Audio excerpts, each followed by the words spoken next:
Oh. Yep. Yeah.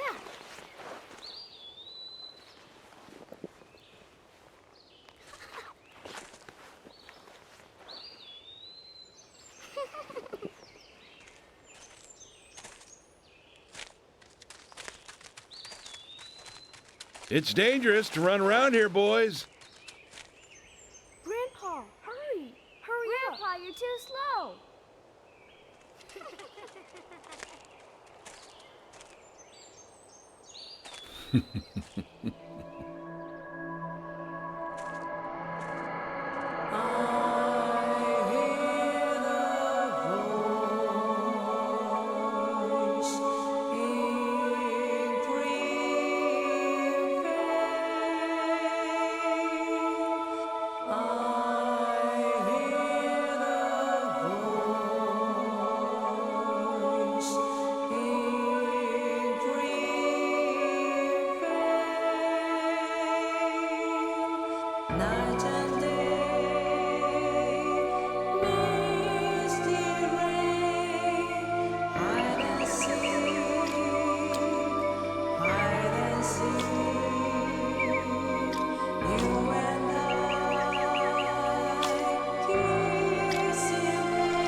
Could you wait just a little longer? This won't take long.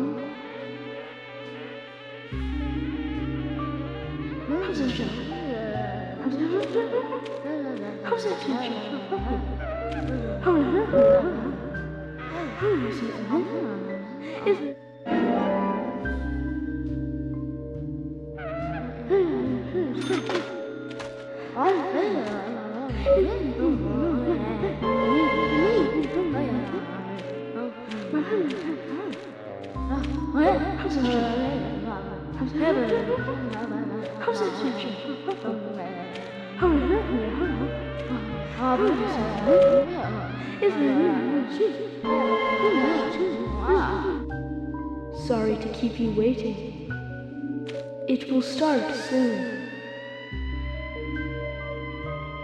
It's about time to get started.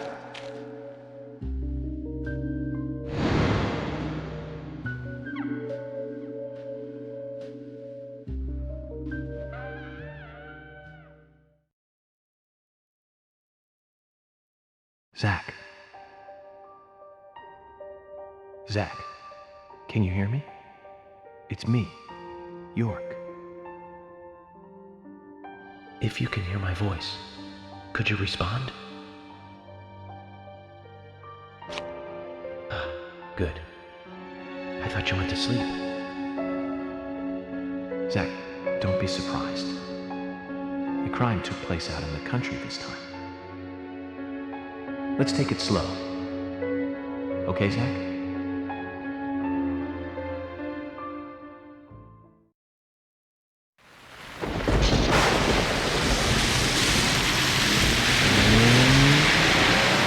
Sure, that's one way of looking at it, but it's totally wrong.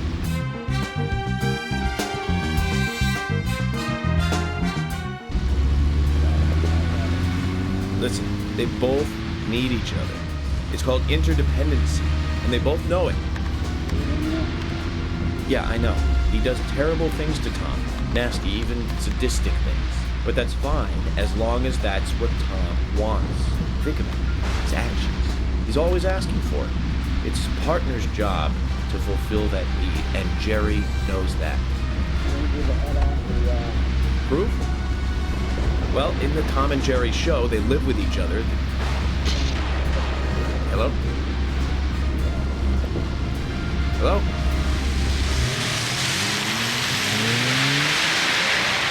Zach, I can't believe the Bureau still can't get me a satellite phone. These puppies are making me go to another town in the boondocks again. Well, I'll be a happy camper, even if it ends up being a waste of time. At the very least, it'll get me out of the cramped city for a while. Right, Zach? The perpetrator from the last case really was something. Who'd have thought there'd be razors laced into your nails? Crazy. Just crazy. Well, at least I now have a scar to show off. See this? I got this when I arrested the Catwoman wannabe. Women, they're crazy. Don't you agree, Zach?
Zach, there goes the civilized world.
Looks like we're being welcomed. Zach, I'll let you handle the meet and greet.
Nice shot.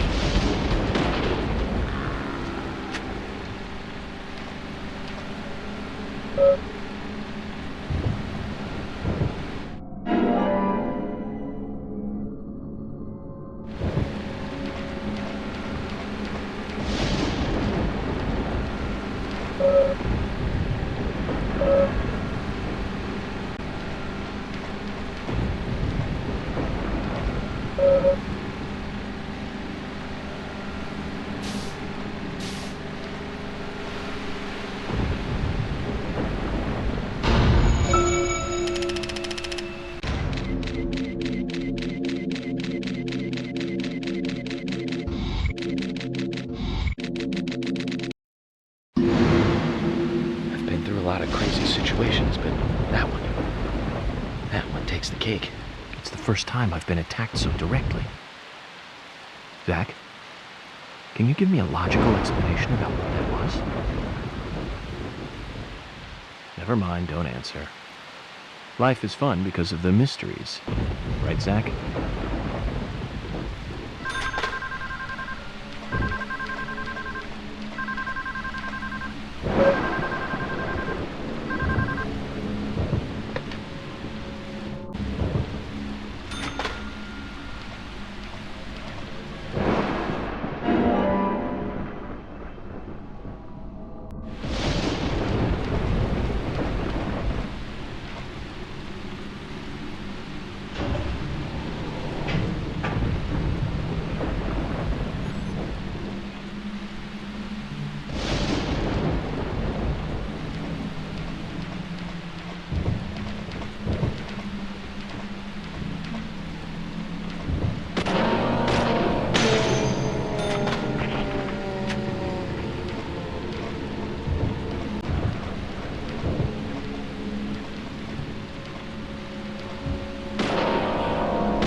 Nice shot.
Huh?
Yes.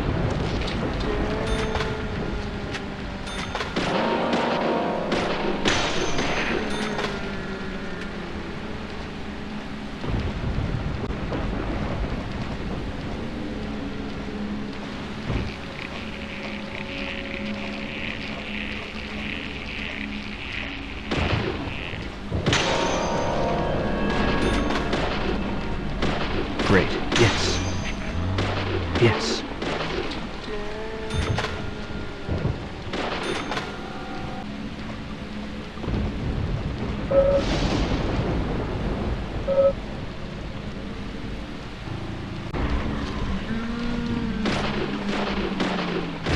Great.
There's definitely something in this town. Do you feel it, Zach? The coffee warned me about it. Yesterday morning, the milk I poured in my coffee made a sign. It said, "Tomorrow you'll arrive in a place that will change your fate."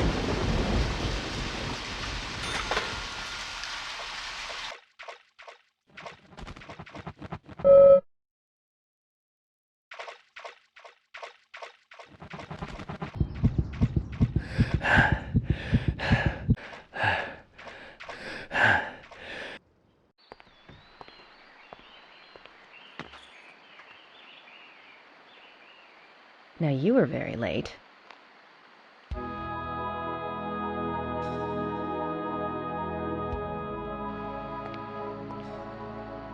I didn't think you'd keep me waiting in the rain for so long. FBI Special Agent, Francis York Morgan. Please, just call me York. That's what everyone calls me. Agent York? Good, that's good. Are you the sheriff? No, I'm Deputy Sheriff Emily Wyatt. George, he's the sheriff. He went looking for you, actually. He should be back soon. I see. If you don't mind me asking, did you walk all the way here? My car broke down, that's all.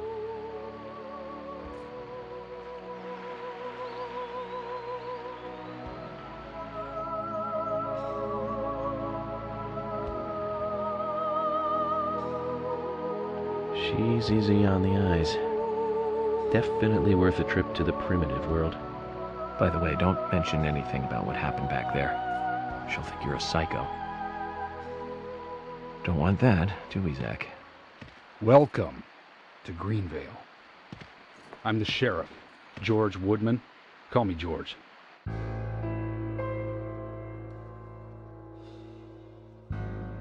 FBI Special Agent Francis York Morgan.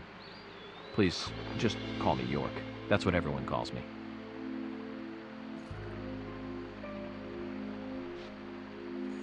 Could you tell me why the FBI is so interested in a small-town homicide? Let's just say it's a personal interest in killers of young women.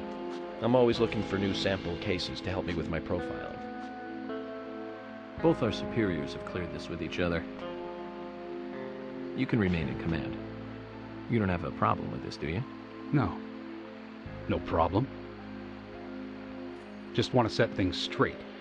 Our small town has its share of problems. I'm the one fixing them one by one and maintaining peace and order. You can have your profiling sample, but I need you to understand that. Of course, of course. By the way, George, I had a little accident with my car. Could you send someone to take care of it? Oh, and my clothes and luggage are still inside. All right, don't worry. I'll get my assistant Thomas to take care of it.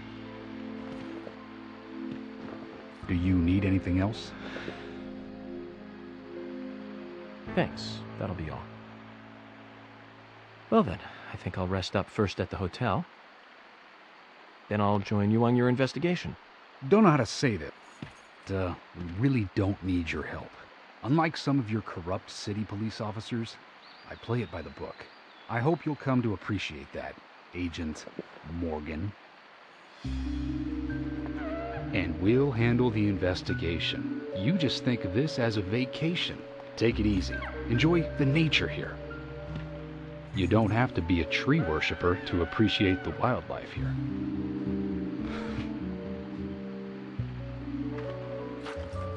Zach, let's reassess the situation. There are no cavemen here. We're as far forward as the Middle Ages.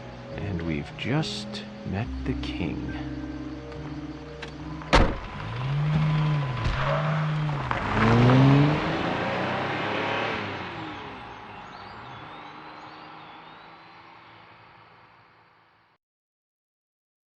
Previously during the investigation. These puppies are making me go to another town in the boondocks again. I didn't think you'd keep me waiting in the rain for so long. Welcome. To Greenville. I'm the sheriff, George Woodman. Call me George. There's definitely something in this town. Do you feel it, Zach? My coffee warned me about it.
Don't breathe. Hold your breath. They can't see you if you hold your breath.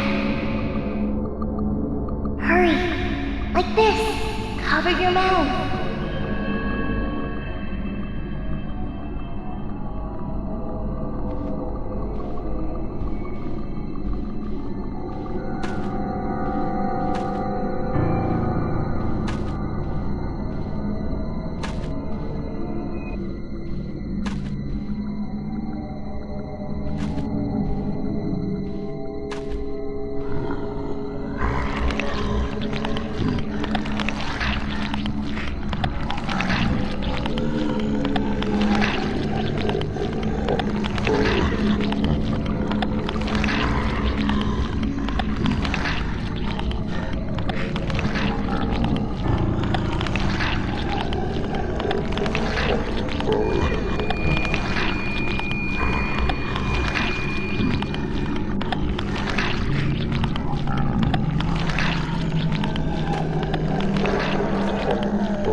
Who are you?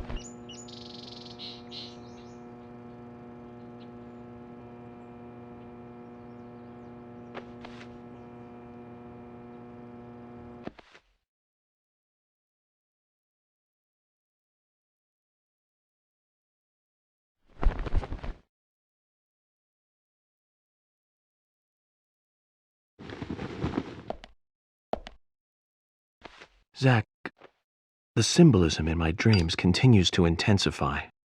A forest of red trees, a carpet with red leaves, a strange doll, and twin angels. But that child is what bothers me the most. I swear I've seen him before. I just can't remember where.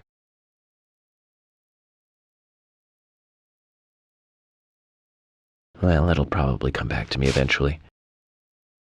For now, we need coffee.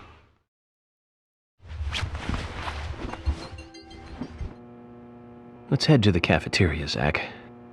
I hope they have some real coffee. I really need some coffee. Then we can head to the sheriff's office. There's a proper procedure for everything, right, Zach?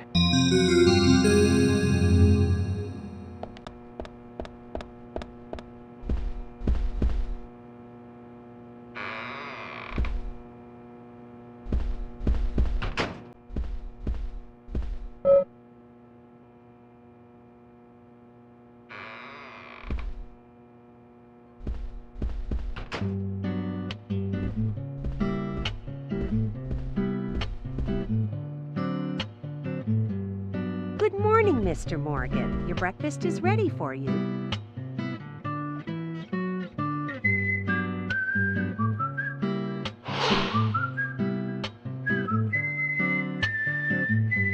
Thank you, Mrs. Polly Oxford. Just Polly is fine. Well then. Thank you, Polly. I'm starving.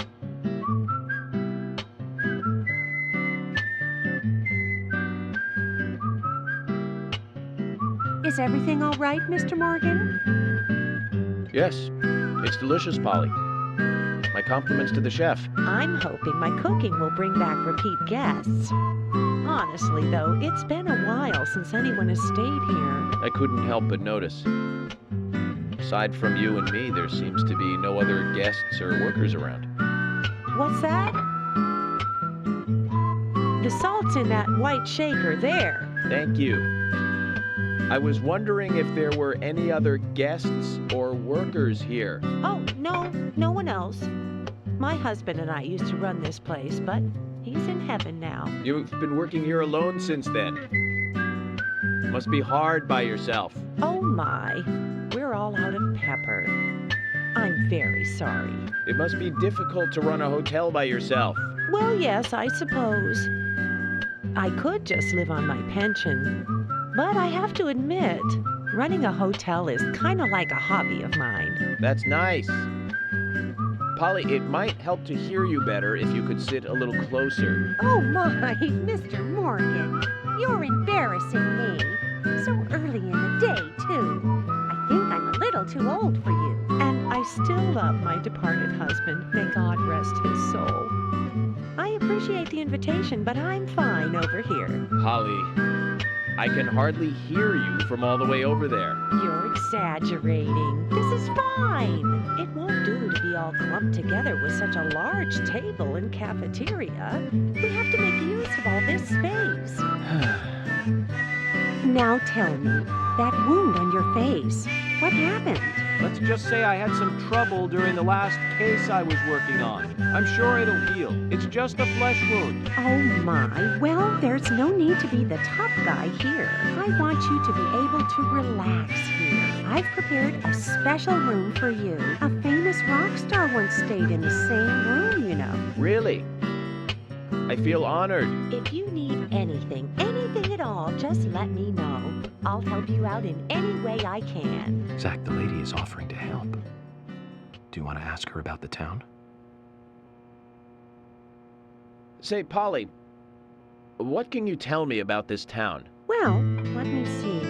You might know this already, but the town is called Greenvale. It rains here quite often, but it's a nice place, surrounded with nature. It was a big and prospering lumber town until not so long ago. We used to have a population of over 6,000 people. Less than a tenth of them left now. This hotel was built back then. We saw plenty of guests in those days. That's why this place is so big for such a small community. I have so many fond memories from back then. I suppose the clock on the community community center is quite famous too. The clock? Oh, yes, it's lovely. It rings in the morning and at night to let the whole town know the time. You'll hear it many times during your stay. It's a beautiful sound. And you'll love it too, I think. I look forward to hearing it then. Anything else you'd like to know about? Yes, actually, Polly. Could you tell me about the shops around here? Shops?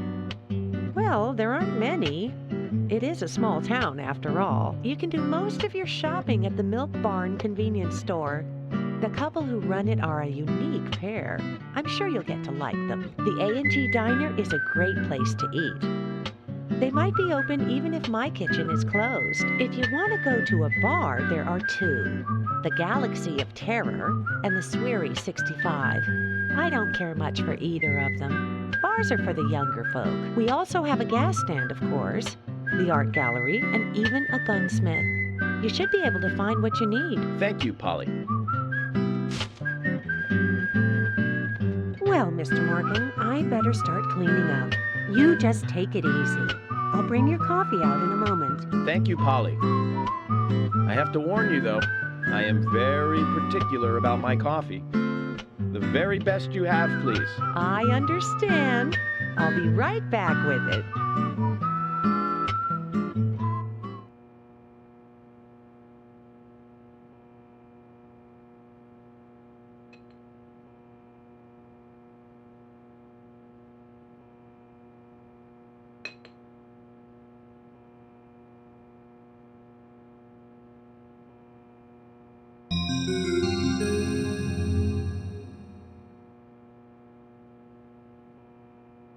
Did you see that, Zach?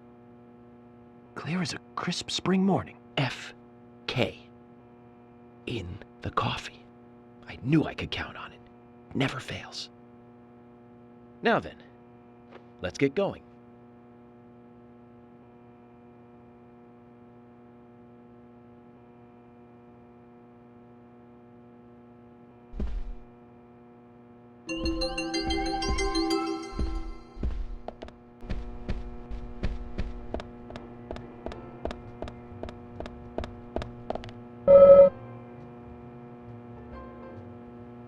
Oh, hi.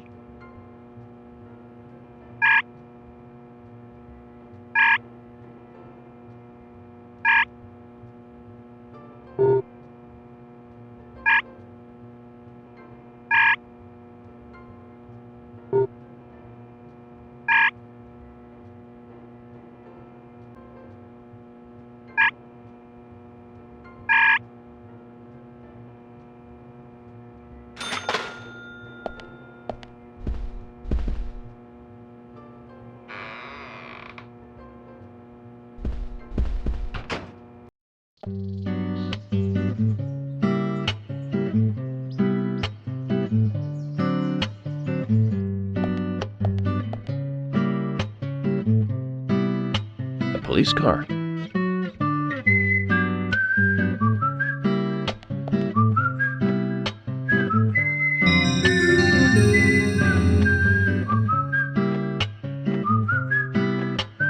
So we have King George to thank for preparing a car for me. A pleasant surprise, eh, Zach? Let's take it for a spin.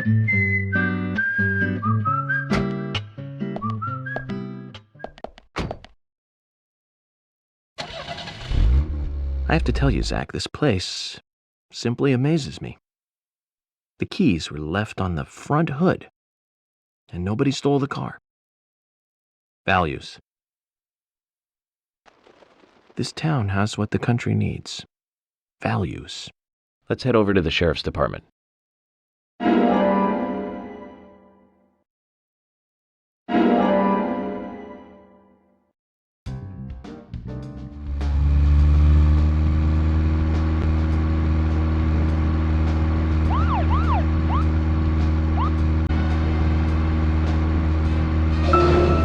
So, Zach, about those bonus features in DVDs nowadays. You know, the ones from the 80s have almost no bonus material. Even if they do, it's a trailer and the visual quality is pretty bad. Well, that visual quality is a good reminder of those days. So many new audio and visual appliances were coming out back then. Do you remember the first video deck we bought? We bought it to record one of the Star Wars movies on TV. And remember when that video store opened, we spent hours there, just trying to find a good movie to rent. There weren't that many to choose from back then. I remember renting some really bad ones after reading those back cover taglines. Hey, remember? Attack of the Killer Tomatoes? Filmed in 1978. Produced, directed, written, and edited by John DeBello. It was really awful, but for some reason I still remember it pretty well. It had so many sequels, and the original was re-released in '95. The 87-minute-long theatrical release bumped up to a whopping 90 minutes. But that was around the time I joined the Bureau. I never have a chance to see it. I know, Zach. Once this case is over, we can watch it together. I bet we can buy a copy on the internet pretty easily.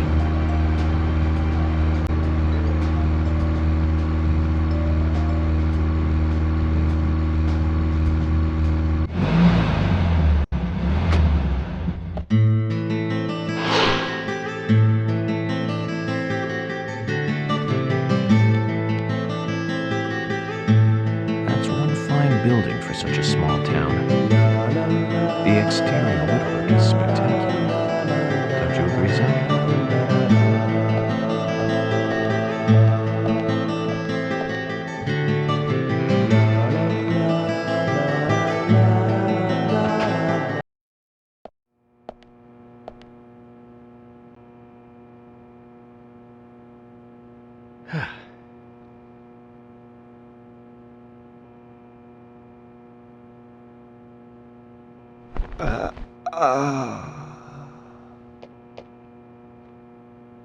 Pleasure to meet you, Agent Morgan. We've been expecting you. I'm Thomas McLean, the sheriff's assistant.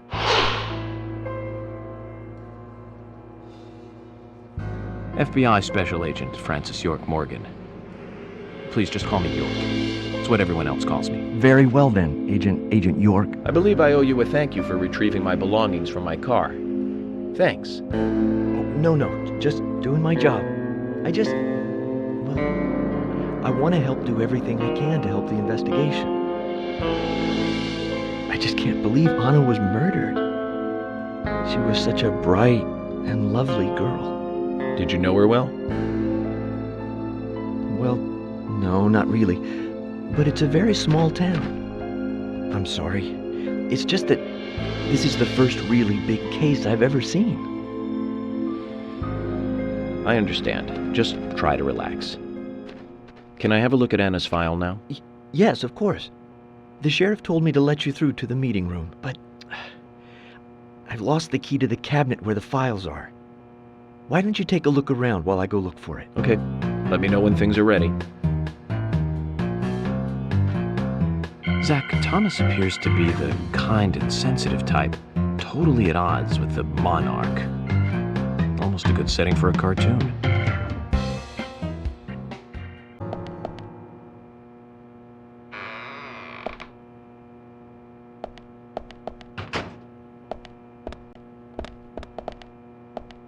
Hi.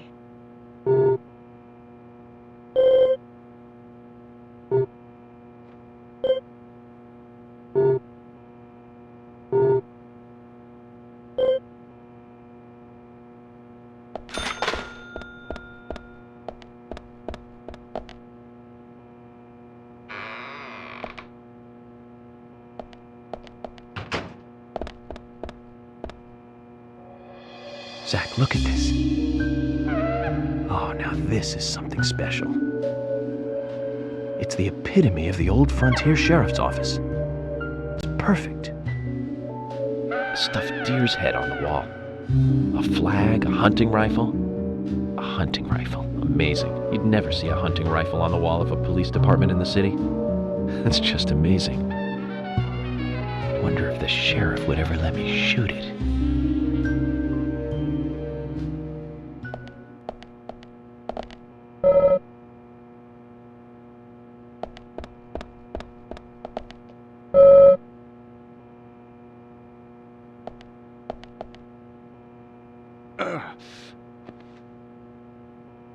George, do you work out every day?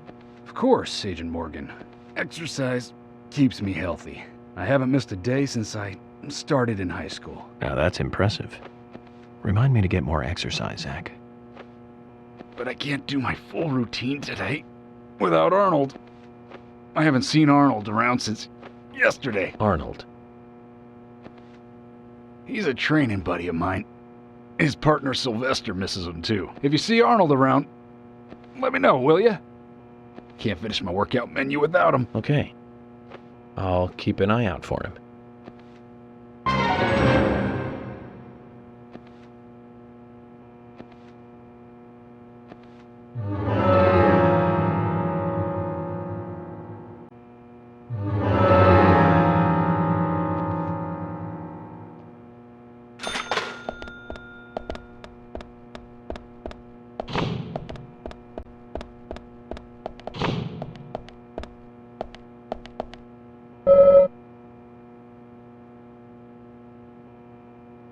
Zach, we've found Arnold.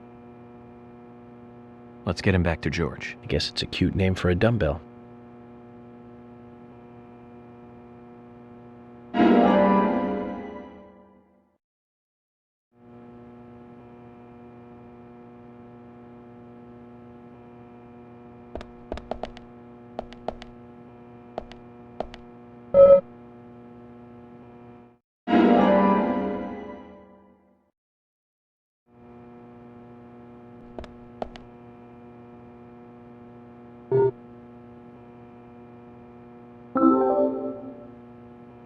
George, I found Arnold. Really? He was a bit hard-headed, but I got him to come back. Oh, Arnold. Well done, Agent Morgan. Now I can work out using my normal workout menu. Good to hear that. Here's a little something to show you my appreciation.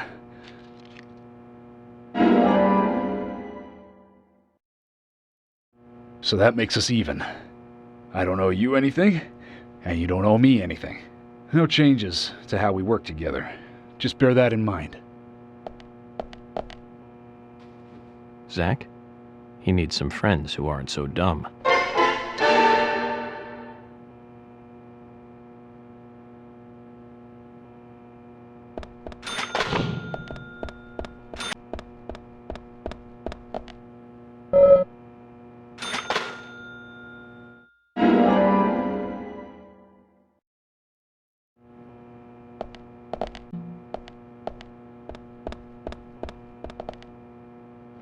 A raincoat.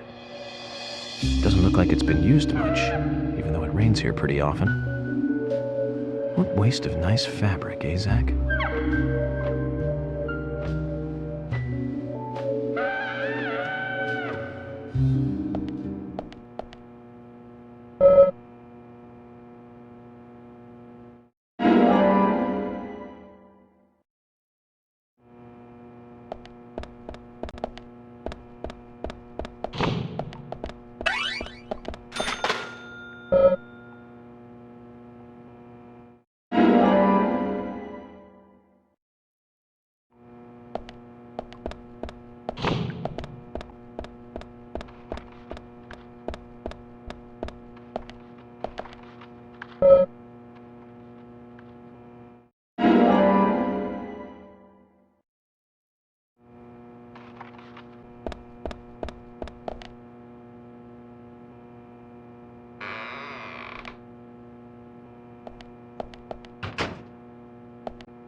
You found the key. I think so. Is this it?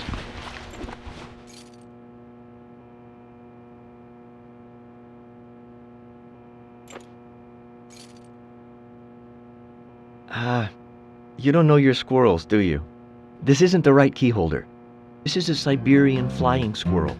It's closer to a land-based squirrel. The Siberian flying squirrel is larger than the southern flying squirrel and has a standing tail while the southern has a hanging tail.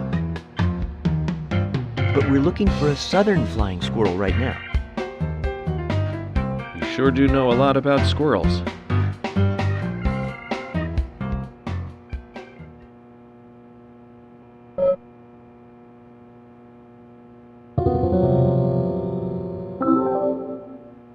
You found the key.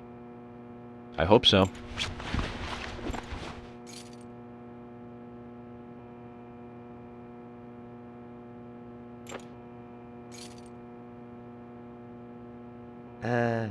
No. This is a sugar glider. Sorry, wrong key. The sugar glider is a small gliding possum. It has shorter hair and a longer column-like tail. You can really see its muscle definition on this image, can't you? But we're looking for a southern flying squirrel right now. Zach, can you tell these things apart?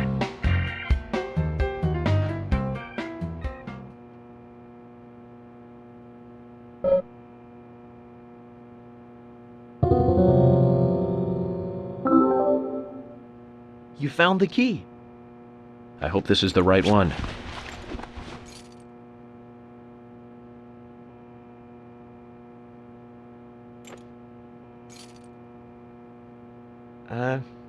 You found a Siberian chipmunk this time, have you? Sorry, wrong key. A Siberian chipmunk? This species lives in northern Japan on the island of Hokkaido. They're actually quite a popular pet. So it isn't even a squirrel. But we're looking for a southern flying squirrel right now.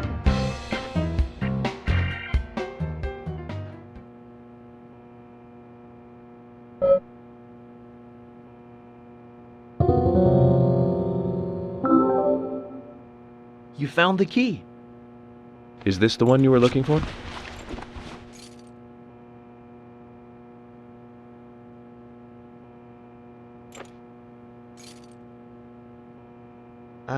No. This is a gray squirrel. Sorry, that's not the key. Nothing particularly special about the gray squirrel, I'm afraid. You can find them in the US, Canada, and in England, too. A gray squirrel. What was I thinking? But we're looking for a southern flying squirrel right now.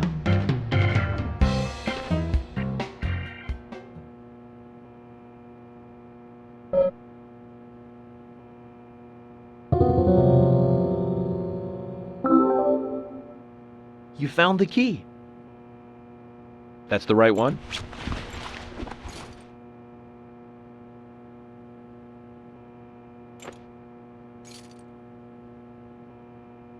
Yes, a southern flying squirrel. Thank you so much. I'll bring the files right in, so please go to the meeting room. Okay, I'll be waiting for you. Well, Zach, we just got here and we've cracked a big case already.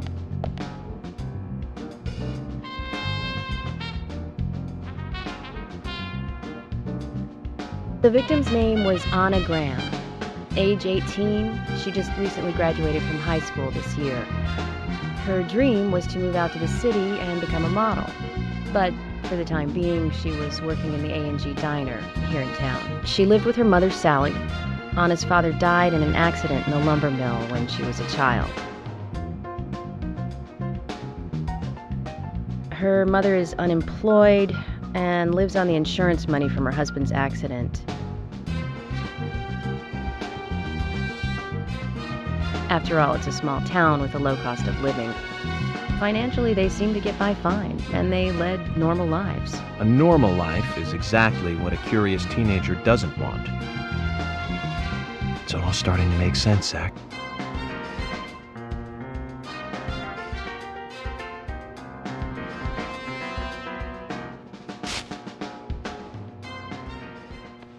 City folk, huh? No, I take that back. All of them can't be as bad as him, and some should have better manners. Huh. This is a good biscuit. I've never tasted a biscuit this delicious. Where in town can I get these? Well, actually, I baked them myself. That's amazing. What are you doing in law enforcement? I'm very particular about biscuits, I'll have you know. The balance of milk and butter you've achieved here. Oh, my. Agent Morgan, the autopsy's ready. You are welcome to accompany me to the Greenvale General Hospital. Emily, you come too. Thomas, stay here and tidy up these files. Yes, sir. We're going to use the car outside. Let's get going. You might think this is just a small-town police investigation, but our inspections are thorough and solid. I'm hoping you won't slow us down.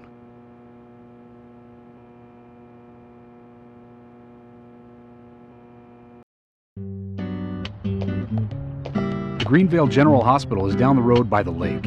It's too far to walk. Come on, get in the car. If I'm riding in a car, George, I prefer to be the driver. Can you provide a car for me? What are you talking about? You don't even know how to get there. Which is another good reason for me to drive, George. I need to learn my way around town. Oh, man. Very well. Then I'll ride with you. I want to keep an eye on you. Fair enough. Just one thing, Agent Morgan. Your involvement in this case is limited. That means you don't have to learn your way around town. George, we'd better get moving. The hospital closes at 2100.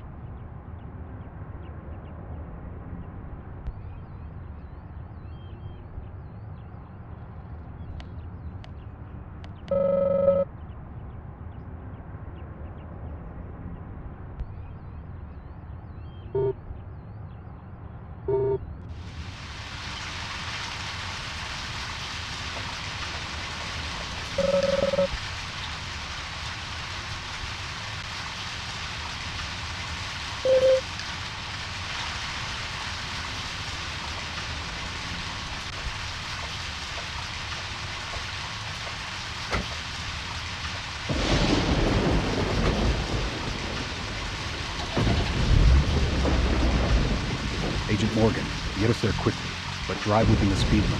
Just because you have a badge doesn't mean you can drive like a maniac. George, what are you, his mother? We just need to get the autopsy results. Agent York isn't accustomed to the town yet. Give him a little slack.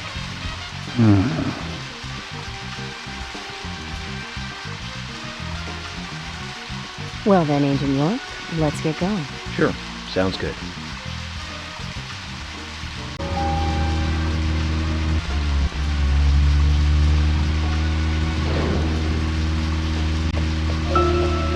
Agent Morgan, I can't help noticing you prefer to work alone. Most of the time, yes. Don't you get lonely, flying all over the country alone? I must say I've never felt lonely. Are you married? Unfortunately, relationships and I are fleeting strangers. I don't get on very well with women, you might be surprised to hear. That's because you're young. You notice things like that at my age. You have to treat women carefully, like a thin crystal wine glass. If you don't, they can cut scars on your face, just like yours, right? George, is this an interrogation? I see you're a seasoned professional. But let's not talk about my scar. It was caused by a problematic woman. Well, she got you good. Terribly good. It'll fade away, and nobody will notice it in a week. A week? It's not that light of a wound. So, Emily, tell me, is there really a need for a full-time sheriff in a small town like this? I'm sure it is small to your city eyes, but any gathering of people leads to all kinds of problems. Fights, runaways, stray pets. You're too fixated on violent crimes. Our job is to guide the people along the correct path, first and foremost. That's what I consider to be my duty as the sheriff of Greenvale. Zach, there he is, the monarch, in all his glory. Kind of makes me glad that I wasn't born here. Did you say something, Agent Morgan? No, nothing, George. I was just reflecting on a little history. But we're in the middle of a homicide investigation. Keep your mind on the matter at hand. Okay, which right now is driving.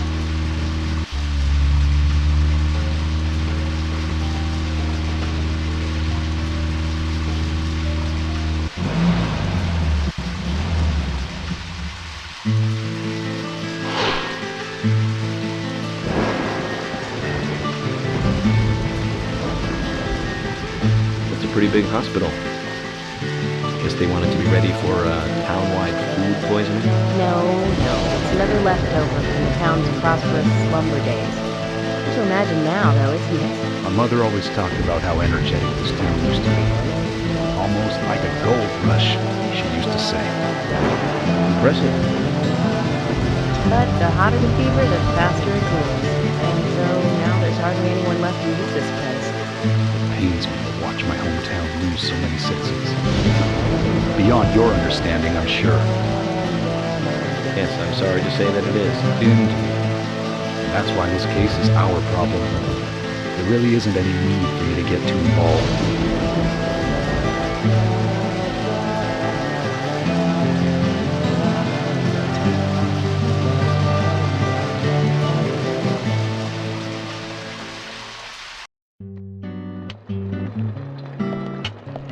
Hello, Sheriff.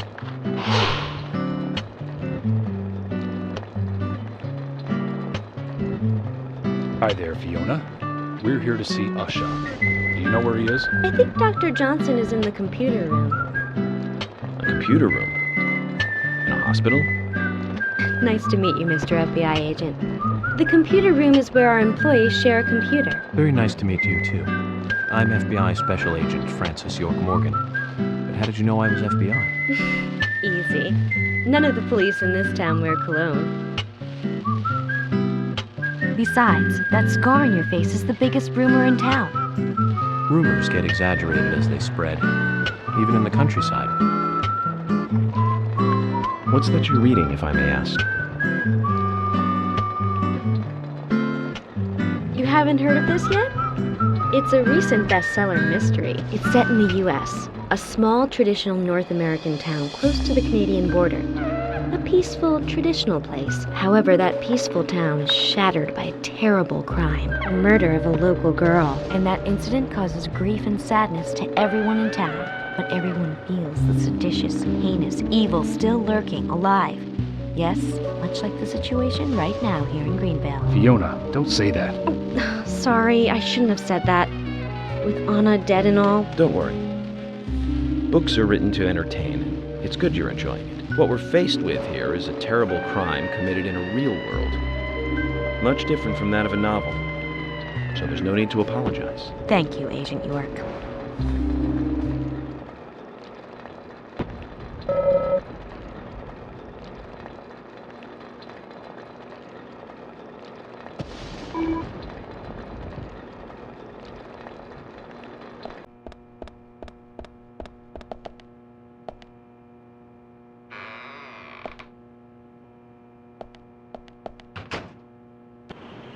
We couldn't find him. Fiona needs to check her information. No, I don't think so. Does the doctor like playing games by any chance? What do you mean? There's a message on the computer, and a card key already set in place. The king passes the rook and meets the bishop.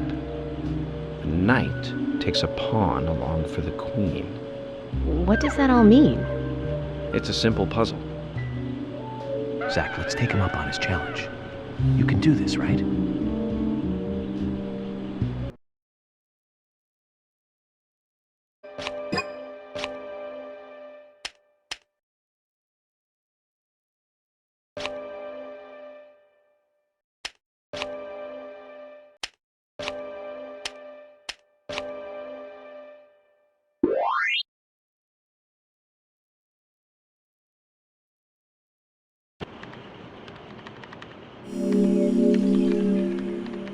The doctor awaits below with the deceased.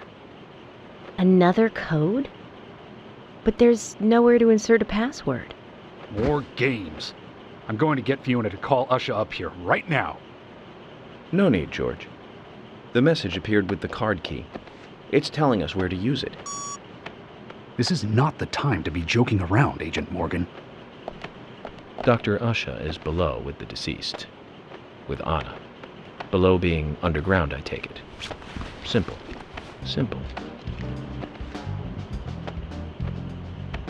Then it's time to meet the mischievous architect of this little game. Nah.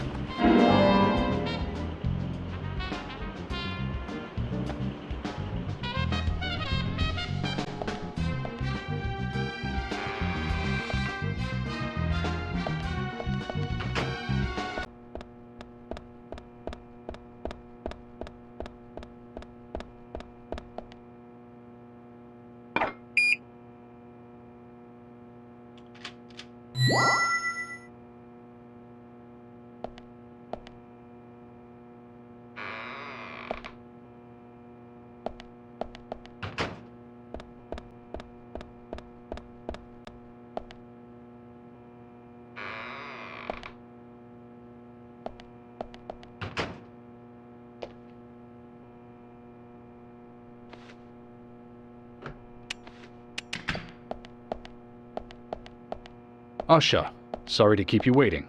Ah, you made it. Let's get started, shall we?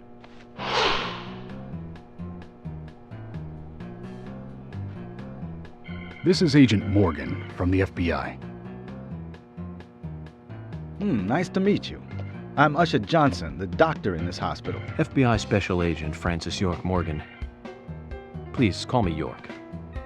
Everyone calls me that. Very well, Agent York. Are you a forensic practitioner? Let's just say I've dealt with corpses before. That battle of wits, by the way. Did you create that yourself? I just wanted to see if our FBI agent could handle the task. I see. Well, it was pretty fun. Oh, I'm glad you liked it. We don't have much time. We need those autopsy results.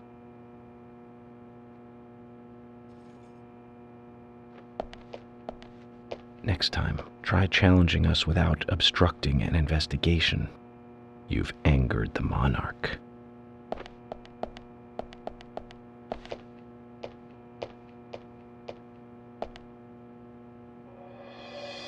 From the onset of rigor mortis, the stiffening of the muscles, the time of death is estimated to be between 20 and 2200 hours. That's still quite early for such a crime to take place. Note that there are 2 exterior wounds, pressure marks around the neck, and a long cut running from chest to abdomen. Blood marks on her right hand tell us she was gripping something round in her right hand.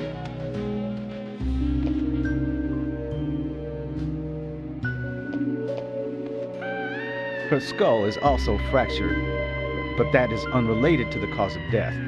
It probably happened to her after she was killed.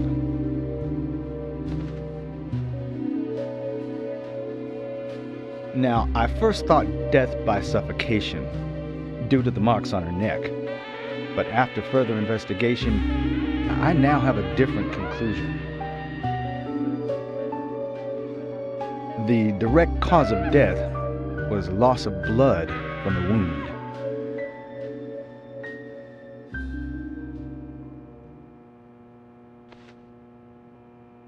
Which means? She was cut up while she was still alive. Yes, a sharp knife was used. It was inserted beneath the sternum and then quickly sliced downwards. The excessive loss of blood from her internal organs is what actually killed her. Her nails are clean, and with no skin cells from the attacker. She also doesn't appear to have been bound nor badly beaten. She was apparently killed without resistance. The most tragic thing, however, was that she was unable to speak her story to anyone who could hear her cries.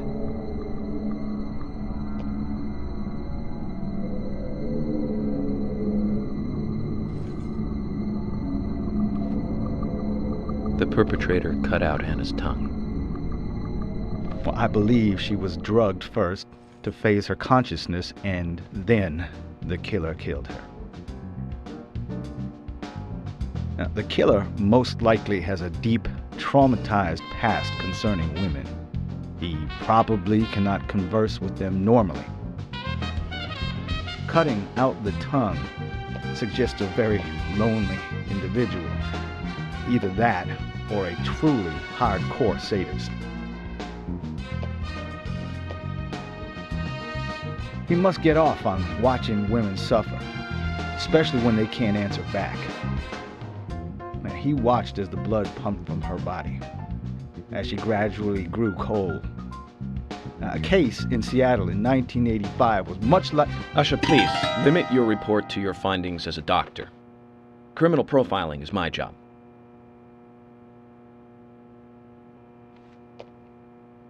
You're wrong, also. Anna died fully, deeply, painfully aware of what was happening to her. But, Tell me, what time did it stop raining on the night Anna was killed? Just before I went to bed, right after the movie on TV ended, so around 1 a.m. What movie was it? An American Werewolf in London. Directed by John Landis, 1981. So the rain stopped, accompanied by the ending song, Blue Moon. George, would you mind if I examined Anna myself? What more do you hope to find?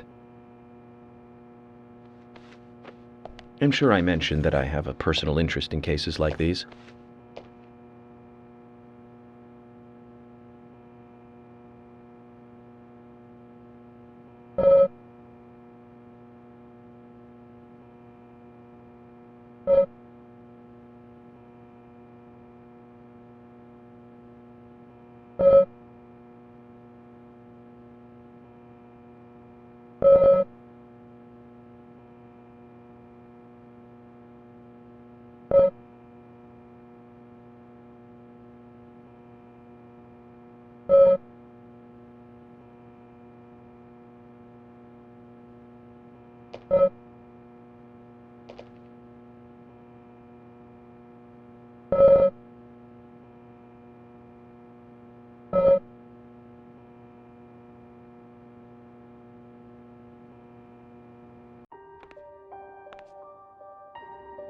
From her lack of resistance, I'd say that Anna's injuries happened very quickly.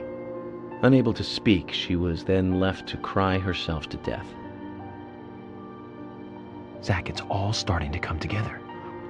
The perpetrator stayed with her for at least 2 hours until it stopped raining. At the estimated time of her death, it was still raining, but you can still see tear marks on her cheeks.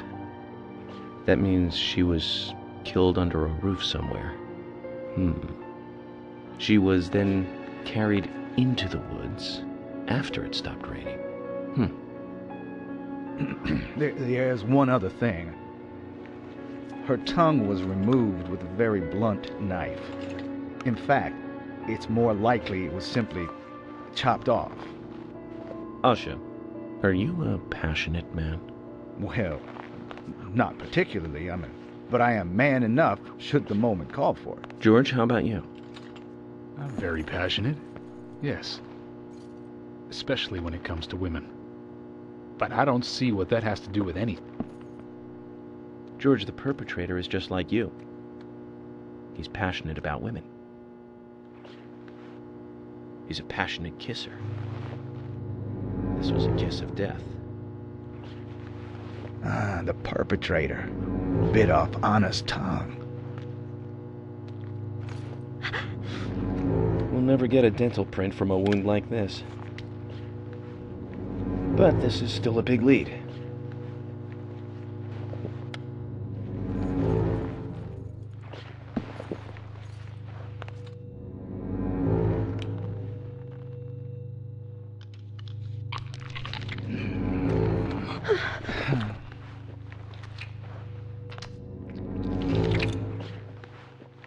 Jackpot, Zach.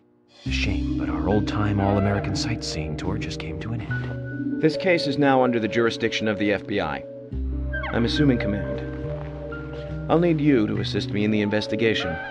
What in the hell do you mean, Agent Morgan? I know I said I was passionate, but you can't think I did this. That's not why I'm assuming command, George. You're a suspect just as much as every other passionate man on Earth. Let me show you something.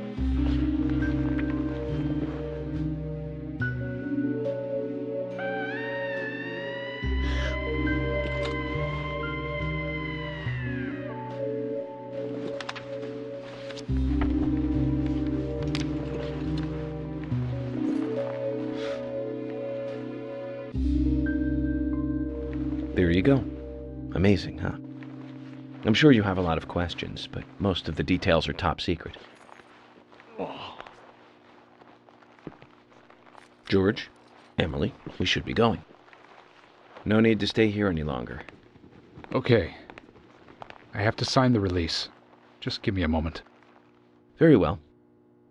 I'll go on ahead. I can't take it any longer down here.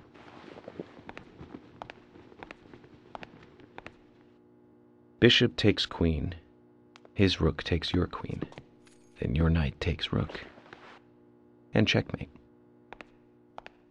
Huh?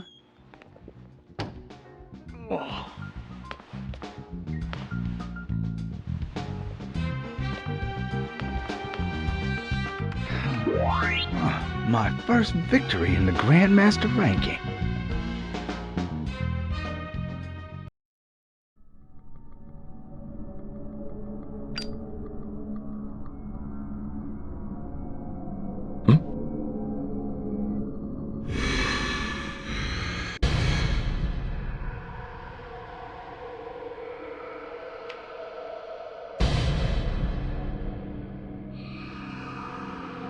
Zach, they're here.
Bullseye.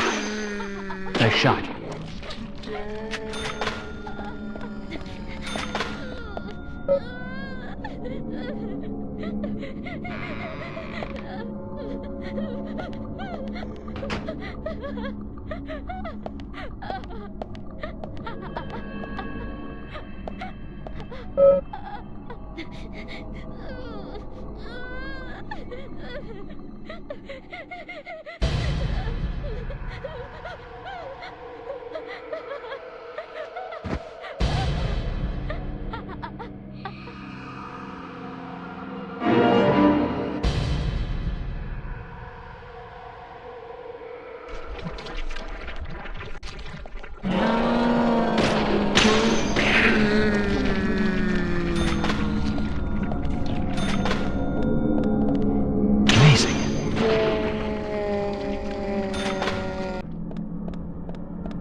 Here! Over here!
Nice shot.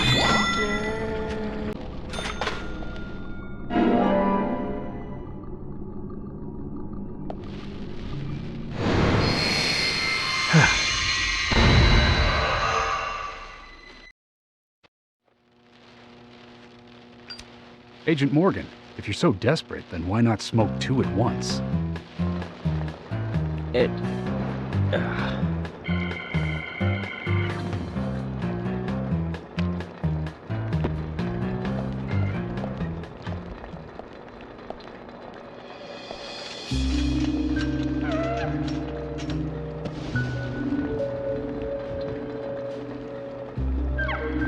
Who's that old man?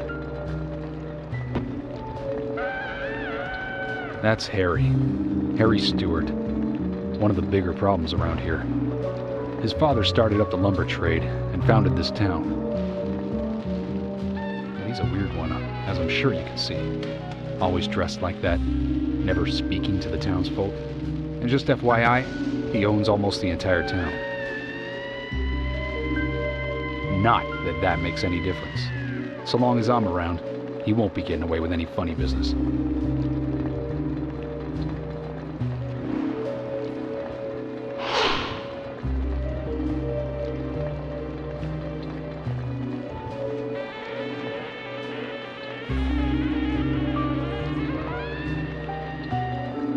Mr. Francis York Morgan, haste won't lead you to what you seek. Keep your eyes focused on your footing as we speak. So says Mr. Stewart.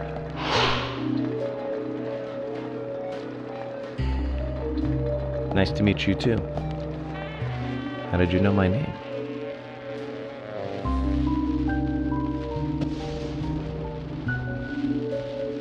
Mr. Francis York Morgan, information desires you, just as you desire information too. So says Mr. Stewart. Harry, stop trying to get in our way.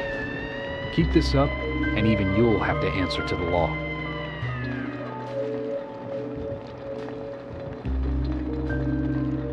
Mr. Francis York Morgan, with each rain our town goes mad. To our disdain, unpreventable, so sad. So says Mr. Stewart. Thanks for the warning. Then we shall depart, Mr. Francis York Morgan.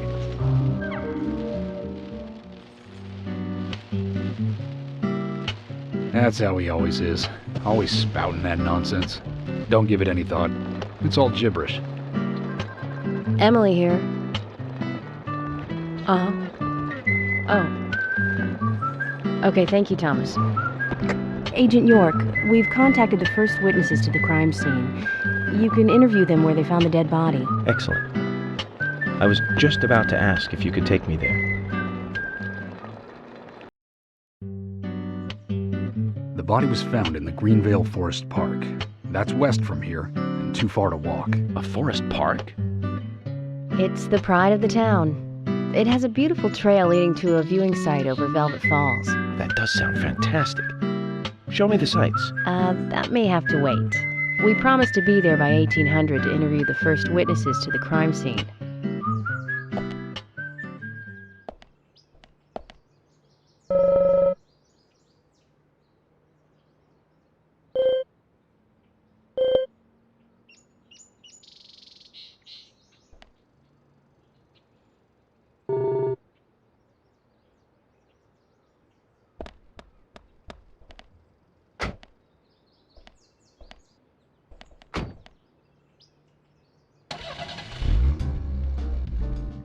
Agent Morgan, if I could just give you a friendly warning. Are you really upset about me taking over the case?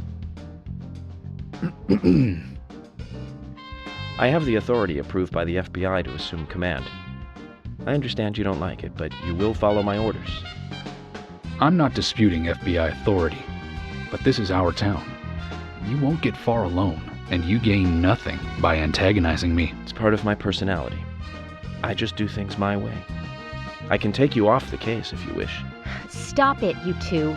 We need to solve this case, not bicker among ourselves.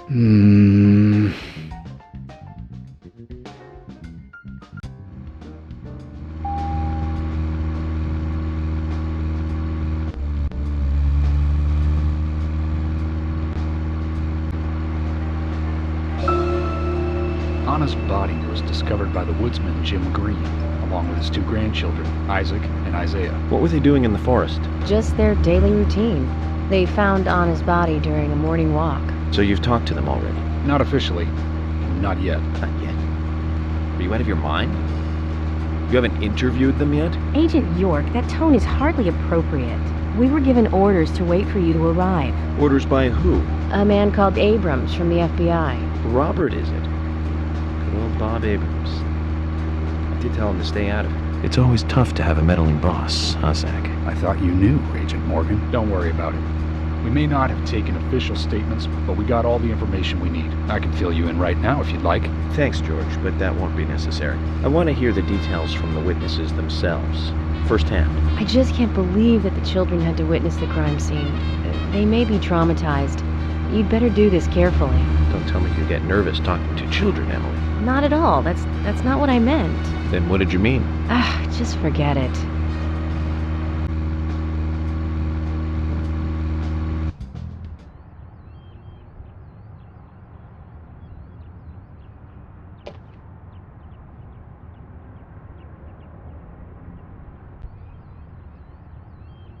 You from out of town? I ain't seen you here before.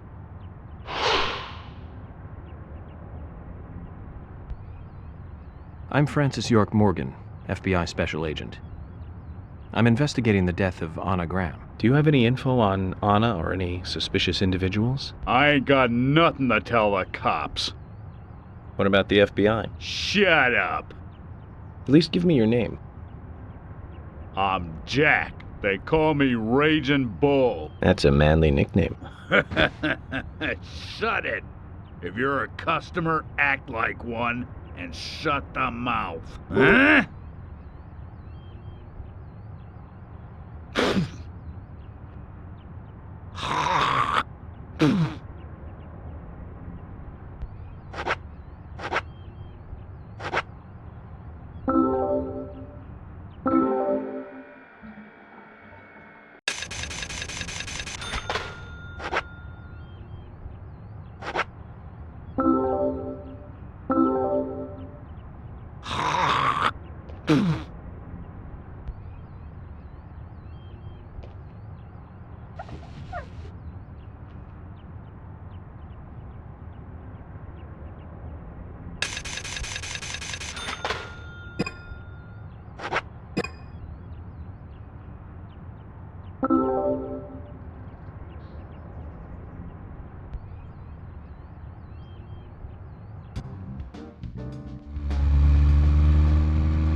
Agent Morgan, how much longer do you want to keep talking? Maybe we should cut the chit-chat and go get our official statements. George is right.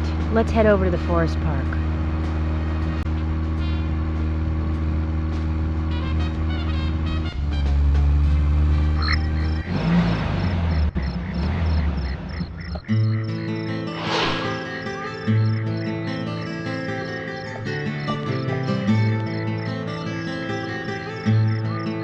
Is this government land? No, it's private. Owned by Harry. This whole area? That's right. I'm sure I mentioned that he owns pretty much the whole town. He used the money left by his father to buy up most of the town. Many town residents live on his land. Zach, did you hear that? This entire park. A rich man's personal playground. These country rich folk are amazing. It all looks very well kept, too.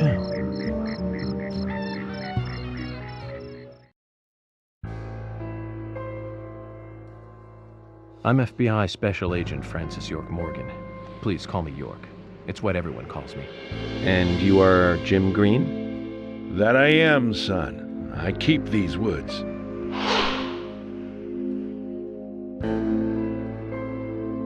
Well, you're doing a fine job. Well, I used to be a tree surgeon.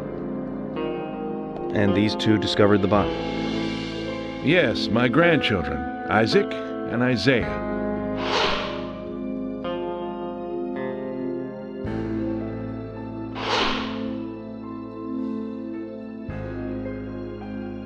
Zach, you see that? Twins.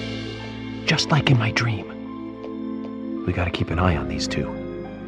I'm sorry. Could we talk away from the boys? I want to help your investigation, but I don't want them to hear this. Very well. Emily, please. I'll just take them over there then. Thank you. Hold on. Don't do anything without asking me. These children were the first to witness the crime scene. I want to talk to them. Come on, they're just kids. They have no idea what really happened to Anna. That doesn't matter. You agree with me, right, Zach? How heartless. Do you ever think of other people's feelings, ever? Emily's right. That's stone cold, even for the sake of investigation. Children see things in pure, simple terms. They may have seen something we adults would never spot, and they are here at our request as well. We could at least chat with them and see if they want to make a statement. Are you serious? I never joke about matters like this. Oh my God. Don't worry. They aren't as fragile as you think. Look at them, standing so upright there.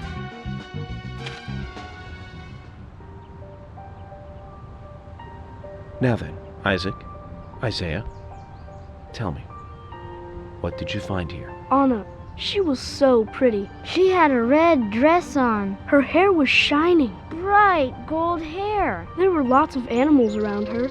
Squirrels, weasels, and a snake. A real snake. We didn't know until then. But we know now. Anna was the fairy of the forest. She was a goddess. She smiled when she saw us. She looked so happy. That's right, Isaac. Isaiah. She was a fairy.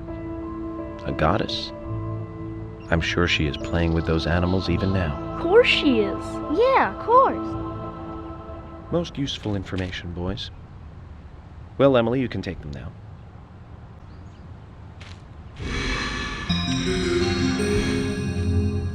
Okay, Zach. This is where Anna's body was. And that means our unsub, our unknown subject, was here too. So, what happened here?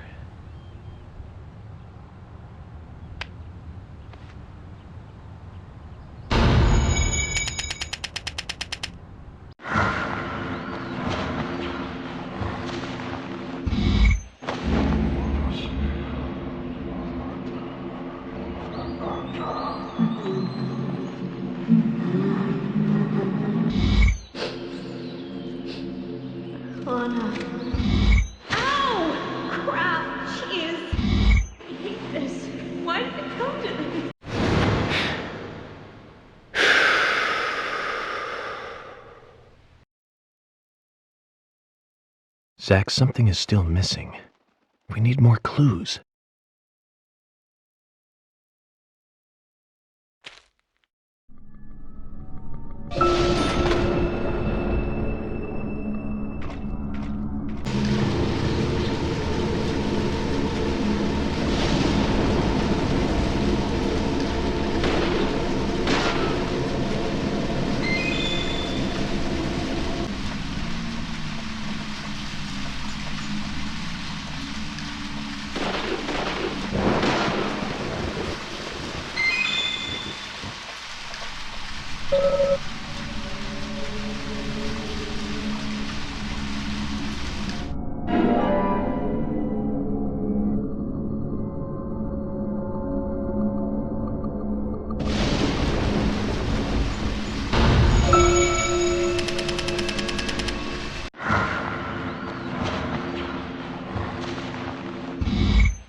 As you requested, we have permission to stay and look around as needed. But what are you planning on doing? To examine the scene, of course. Basic Crime Investigation 101. We might uncover some further evidence. My men have covered this already. I seriously doubt that there is anything else to find. Well, then you and Emily can wait in the car if that's the case. But I'll take my time here.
I haven't seen one of these in a long time. It's upside down. I guess this is meant to be an anti-peace sentiment then. These holes on the ground were made by high stiletto heels all around here. And this depression here, Agent Morgan, I see what happened here. He hung her from the tree and put on her shoes. He was really enjoying it. Sicko. And he knelt down. And disgusting. George, you certainly have a vivid imagination. An interesting theory. Don't you think, Zach? What was his name again? That Hollywood producer. That's right. Joel. We really ought to introduce George to him, Zach. Profiling is a little different from writing a screenplay, though. An idea being interesting doesn't make it fact. Let me enlighten you, George. The footprints reveal that one of the heels were missing from the shoes. And they're different from Anna's shoes that we saw at the office. Furthermore, there would be even more disgusting evidence if he did kneel and, well, do as you suggested. If you want proof, go ahead and try it for yourself. He knelt here for a reason other than simple perversion. Zach, what was he doing in front of Anna?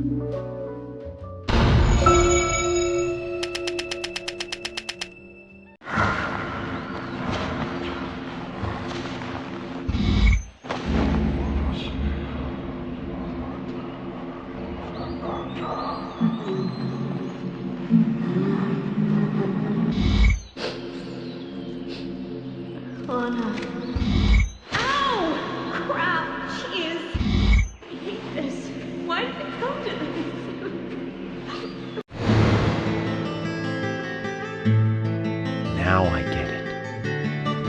He was kneeling to pray in front of her. Just like the twins said. She was a goddess. The unsung, our unknown subject, offered prayers to Anna's honor. Its bitten out tongue and massive body wound. Once dead Anna was transformed from an object of despite into one of worship. So who is Miss Stiletto Heels? The steps are close coming up to the body, and then farther apart going away. There was a reason to hurry away then. That settles it then, George.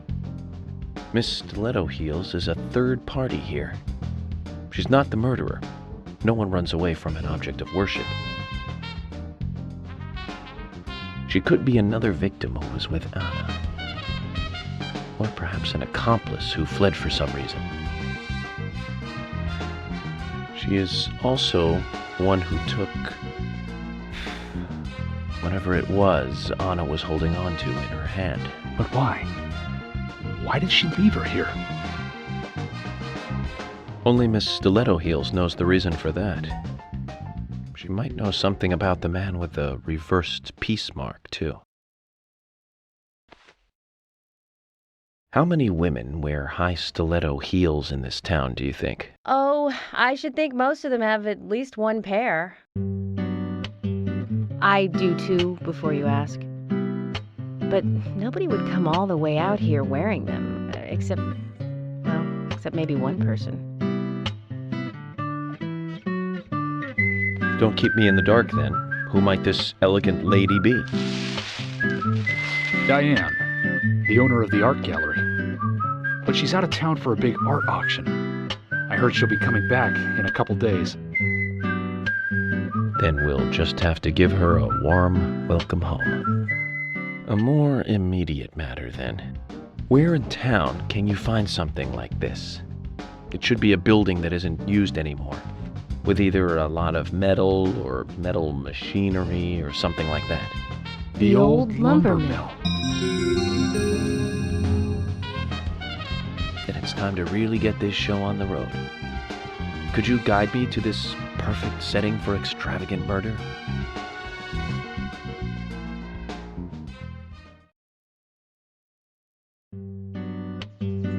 The lumber mill is pretty far from here. If that's where she was killed, why would the killer go to all the trouble of carrying her all the way here? I don't know yet.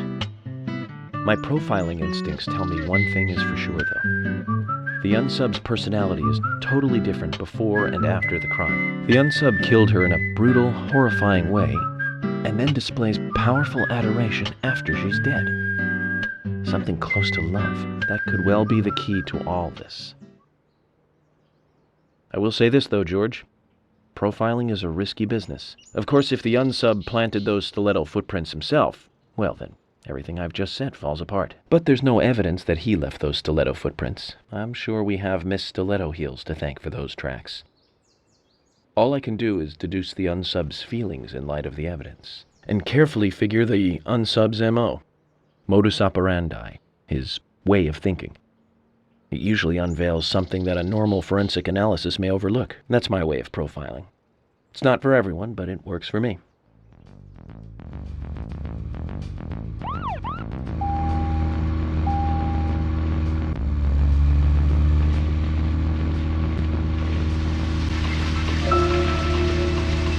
When I first joined the force, this lumber mill was still in full swing. It closed up right when I first moved here. And now it's totally abandoned. I presume so.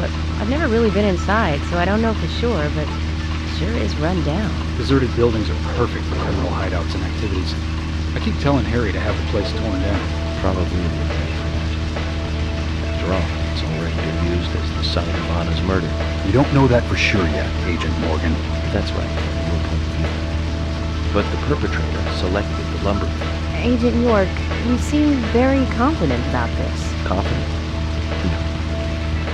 Confidence is a sweet spot between being rude and hopeless. I'm just drawing natural conclusions from the facts that we have seen. That sounds exactly like being full of confidence, at least to me, and to normal people with common sense. Common sense can be the opposite of fact sometimes. Bear that in mind. Oh, I will, Agent York. Thank you for another pearl of wisdom. Either way, we'll know for sure by simply going to the lumber mill. So keep your pearls of wisdom to yourself, and let's hurry. Well said, George. Can you step on it, Agent York?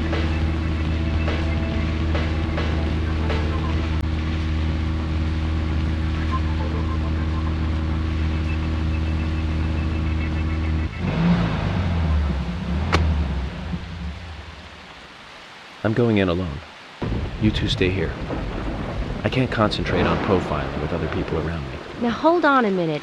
We're investigating this case together. Listen, I can't risk the crime scene being compromised by you two. What are you saying? You're not the only professional law enforcement officer here, Agent Morgan. We know how to secure a crime scene. I'm sorry. That was rude of me. But this is how I operate. Furthermore... Yes? Furthermore what? To me, the outsider FBI agent, every citizen of this town is a suspect. You two could be in on this whole thing for all I know. I have to keep suspects out of the crime scene. How can you say such a thing? Is he making fun of us?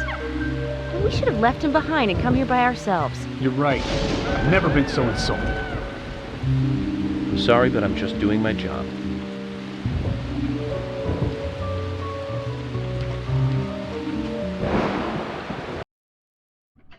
Did you hear that, Zach? If they're pros, then we should let every first-person shooter gamer out there join the SWAT team.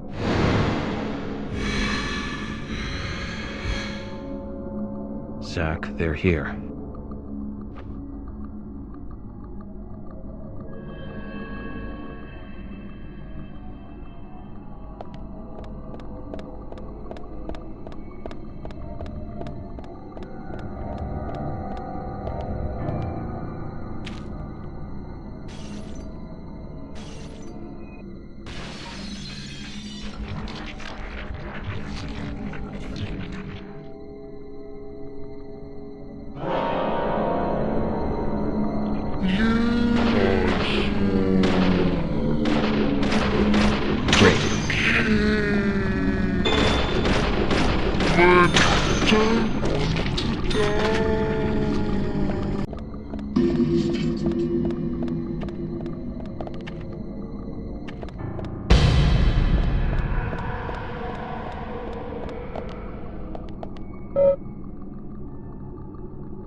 Just as I thought, Zach. This is where Anna was killed.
Too much noise.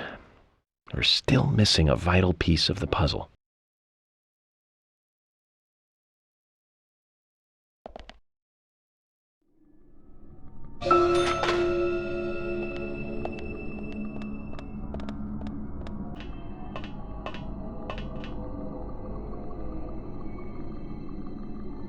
Zach, it's almost like an altar.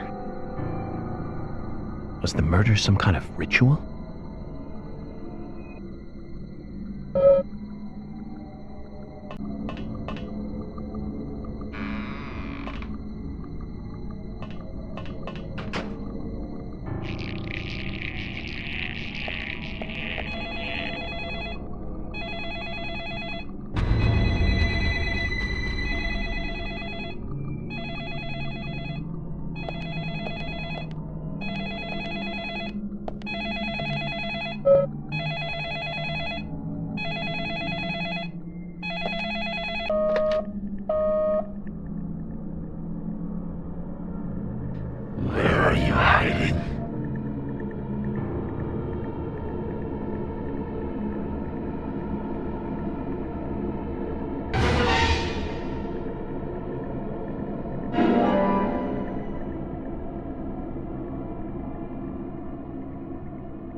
Great.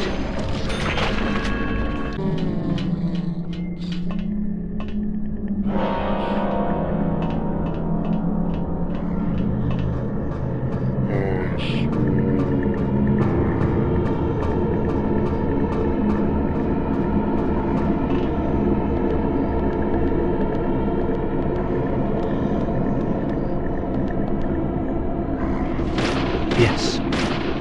Bullseye.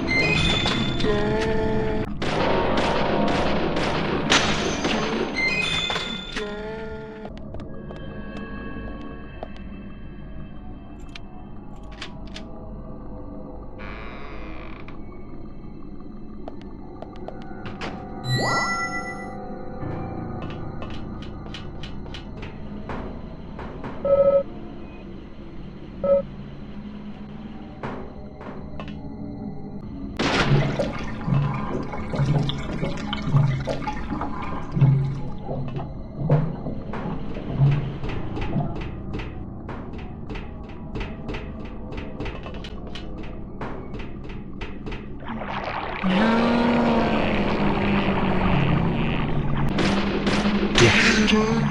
Nice shot.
Huh?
Zach, this is a waste of time.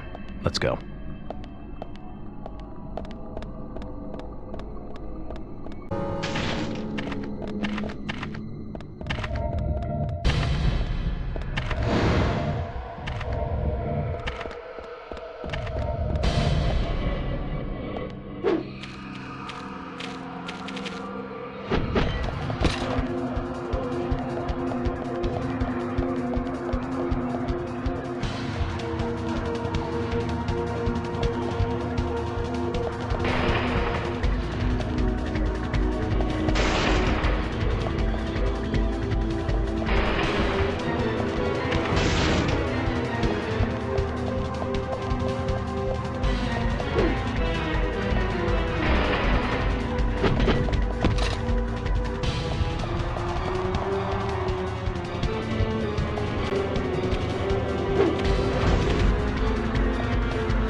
That's all the information we need, Zach.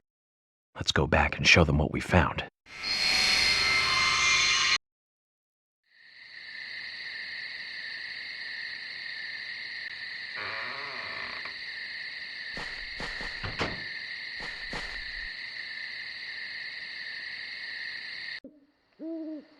Have you seen any of these things before? No, not that I know of. But that raincoat is a little odd. Odd?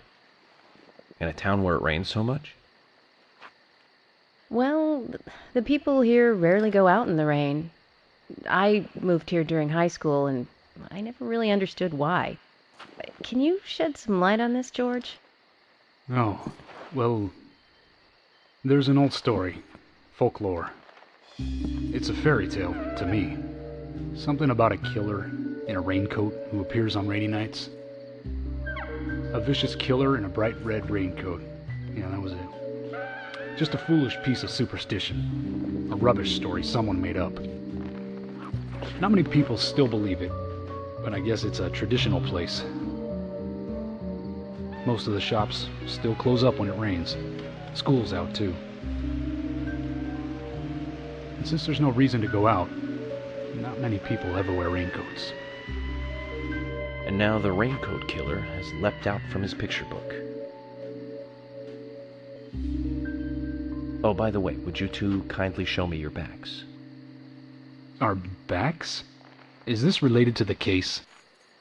The person with the upside-down peace mark in that photo we found. He's our killer. And what makes you so sure about that? Zach and I saw him kill Anna in the lumber mill. He killed her. Right in there. Oh, one thing. Please don't ask me about Zach. That's a private matter. Anyway, by showing me your backs, we can clear up most of my concerns about you. Isn't that for the best? You do want to remove yourselves from the suspect list. It will make things a lot easier. This is insane. Your methods are rude, insulting, and out of the question. And Emily is a female officer. Forcing her to show you her back is harassment. I don't care if you are FBI or not. You are out of line.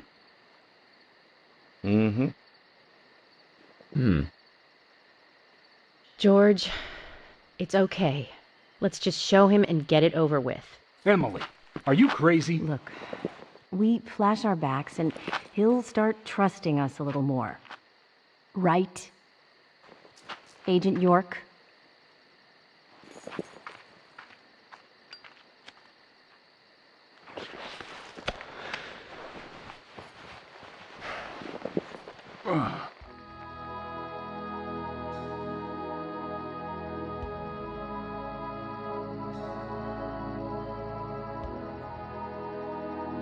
Are you satisfied now? Yes. My apologies. Now you, George. Yeah, okay. I can't refuse it now, can I? But don't expect to get your way all the time, Agent Morgan.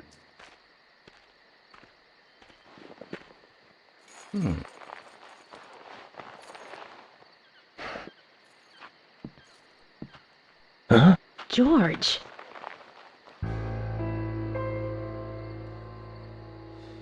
What are these scars? Just like your Mr. Zach. Something private. I don't have to tell you about it. Of course. Just like Zach. We can understand that, right, Zach? Anyway, this will make things a lot easier from now on. I'm glad to say you're both pretty much off the hook. Thank you for your cooperation. If anyone is suspicious around here, it's him. He's the most suspicious. No, I don't think so. But he certainly is the most irritating. We've studied the crime scene. You know what we have to do next, Zach. George, can we arrange to have the townfolk gather in one place? There are some things I want to address with the townfolk. Very well. I'll arrange to have as many as possible gather in the community center tomorrow. Thank you, George.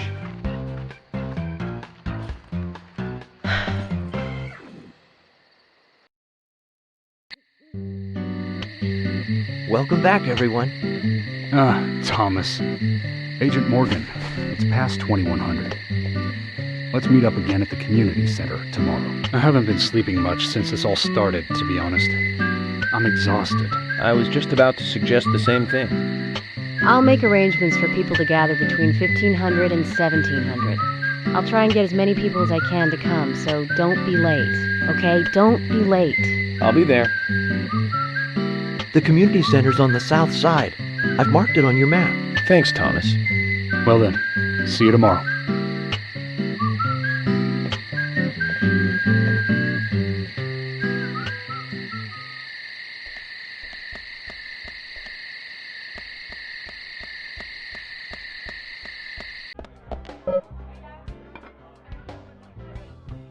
I'm FBI Special Agent Francis York Morgan. Please call me York. It's what everyone calls me. York? Sounds like a last name.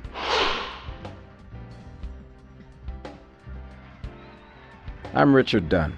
I own one of the bars here. It's called Swery 65. How'd you like the town? Oh, it's great. Aside from the murder that happened here. Yep. Murder just doesn't fit with a small town like ours. Well, Richard, I'll have to correct you on that. Crimes don't care about size. Big town, small town, just isn't a factor. I guess you're right. So, how did you know Anna? I've known her since she was a child. She was the same age as my son. Yeah, she always stood out, being pretty and all, just like her mother, Sally. You seem to know a lot. How long have you been in love with her? Hey, don't go there. That scar of yours tells me you got your hands full too, right? Let's not dive into personal matters. It'll be better for you and me. You're right, Richard. Collecting gossip won't help with the matter at hand.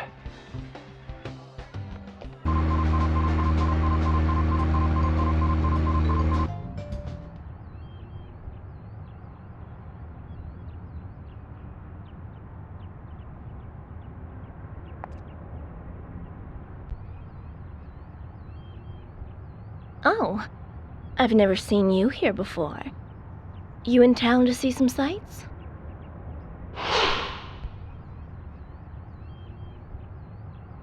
What's your name?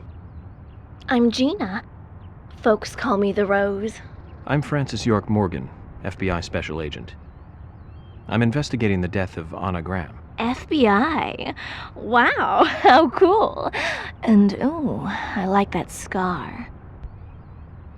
Do you have any info on Anna or any suspicious individuals? Ugh, I hate that complex stuff. Let's have a more simple conversation. Simple. Yeah. Do you want gas or not? Uh-huh.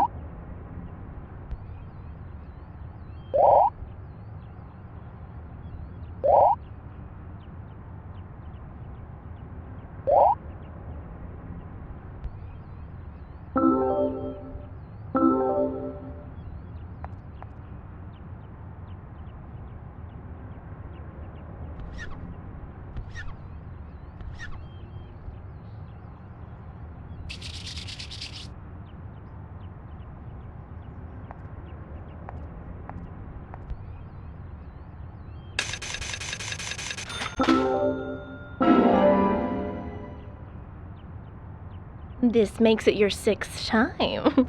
To thank you for being one of our best customers. Today, you get the special service.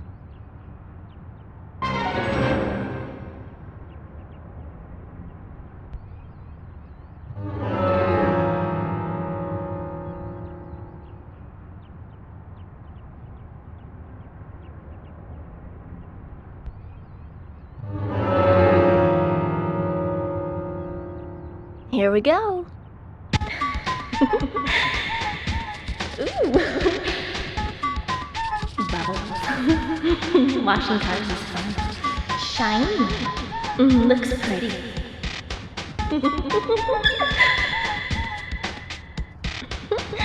Okay.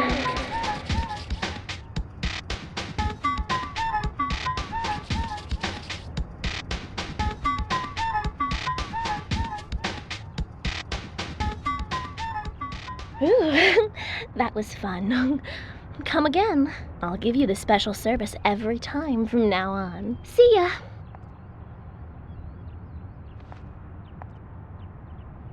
Zach, that was some aggressive car washing. She's crazy. Like a cat in heat. You may have liked it, but I never want to go through that again.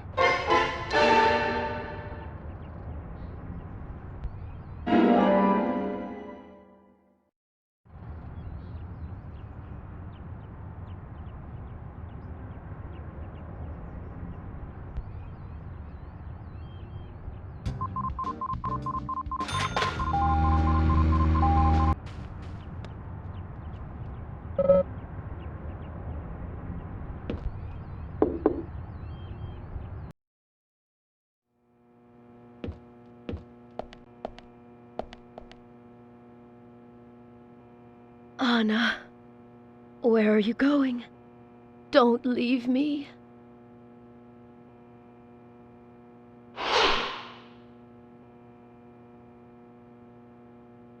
You there. Do you know where Anna is? Anna. My dear Anna. Zach, let's do this later.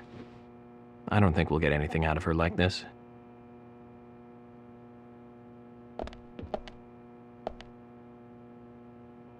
I'm FBI Special Agent Francis York Morgan. So Anna was killed.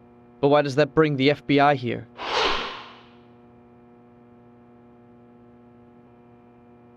I have an interest in murder cases involving young women. Well, you know, man, this might just be another case to you. But it means the death of a friend to me. I don't want you taking this lightly like it's just another case. I never take anything of this nature lightly, I assure you. I'm here to apprehend the perpetrator who did this. Yeah, because local enforcement can't shine their own boots, right? Good point. You can't always count on the police now, can you? But that doesn't mean you're going to capture the perpetrator yourself. Quint. How do you know my name? I memorized the name of every citizen before arriving in town. I also know about you and your significant other. You mean Becky? Don't underestimate the FBI. We know and see everything. I'm sorry if I was a little harsh. I want to help, I do. Okay? Okay, Zach, I'll tell you how I knew his name. He's got a small Q on his hat. That was the only name beginning with Q that I could think of. He was even kind enough to tell us his girlfriend's name. I can read him like a book, Zach.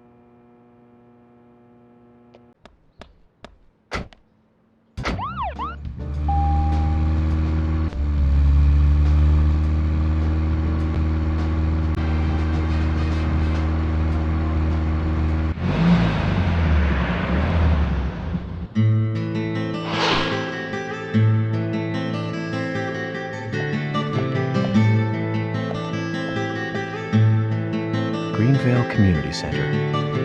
Now that's an impressive building. The clock tower is impressive too.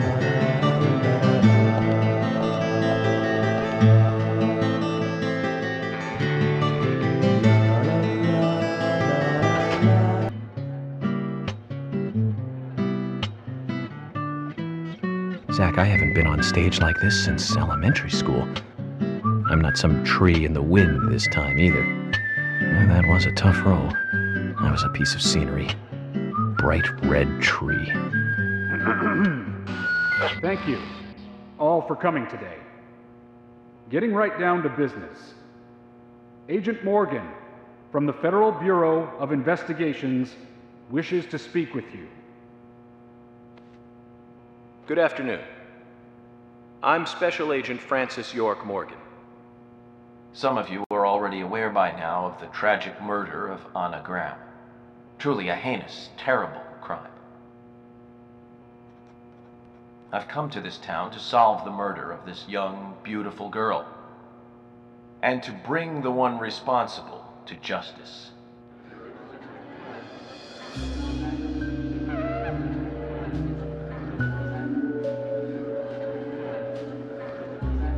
Unfortunately, incidents like these have a tendency to happen again. I asked to have you gathered here so I can share some advice in order to minimize the risk of further fatal incidents. Firstly, please, Stay away from any dark, dangerous, isolated places. Those of you with children, especially of Anna's age, please guide your children away from such places at all costs. Secondly, avoid going out when it is raining. Now, I've heard the folklore story of the Raincoat killer. There is a chance that the murderer is mimicking the story. Women should also be especially careful. I would hate to see more victims.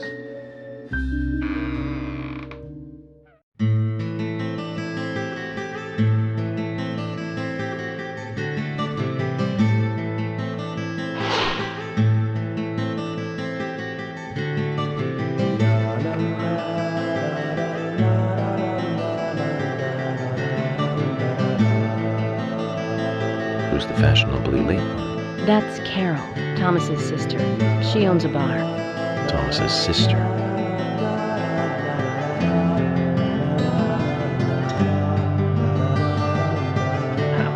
Excuse me.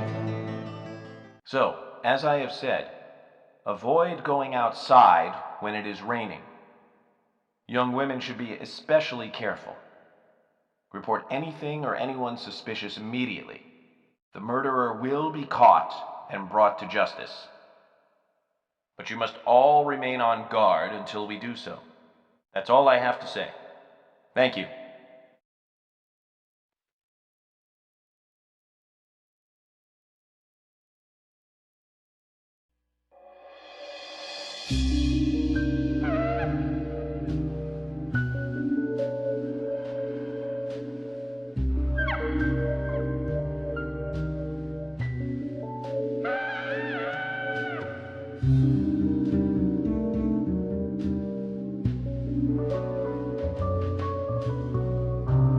When paying for our sins, we must not frown. The loss of Anna was for that debt.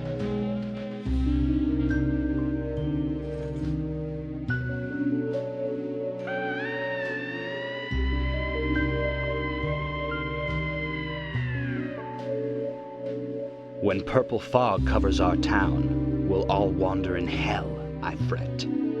So says Mr. Stewart.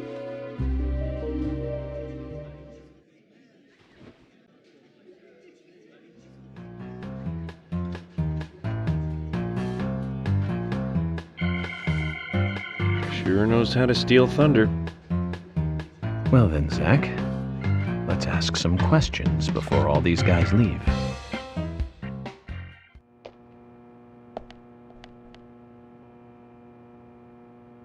Agent Morgan, here's your chance to get to know some of the townsfolk. Don't let it go to waste.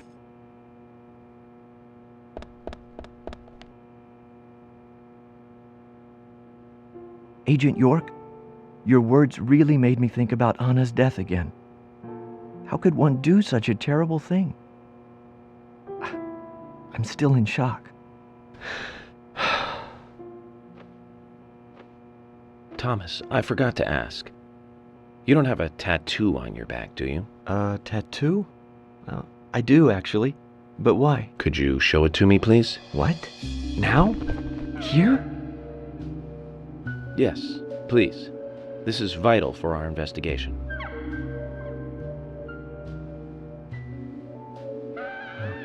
Okay, if it's gonna help you any.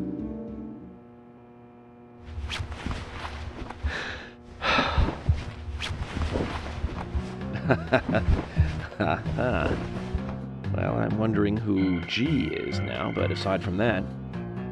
Did it tell you anything? It told me that you didn't kill Anna. Of course not. What are you saying?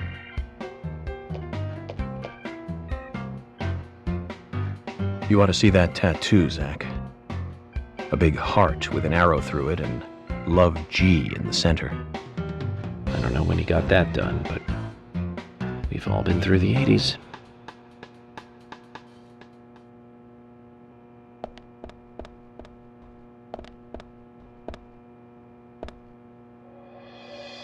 Quite a performance.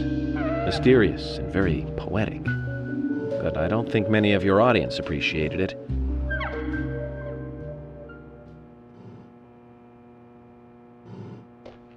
Mr. Francis York Morgan, the purple fog appears with rain, soiling and ruining our town. The evil does not drain.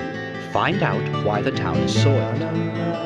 Remove the source from which it boiled. Then and only then your case is solved. But for this to happen, to solve the crime, the proper must do the proper at the proper time. It is not yet mine, that is, Mr. Stewart's time, not mine. But if you, Mr. York, find the right timing to chat with me, that is, with Mr. Stewart, may that be. Informative and fruitful, you will see. So says Mr. Stewart. So, Harry, you know something. But there's some reason why you can't tell me yet. Is that what you're trying to say? Cut the poetic rubbish, Harry, and tell us what you know. We can force you to talk, you know.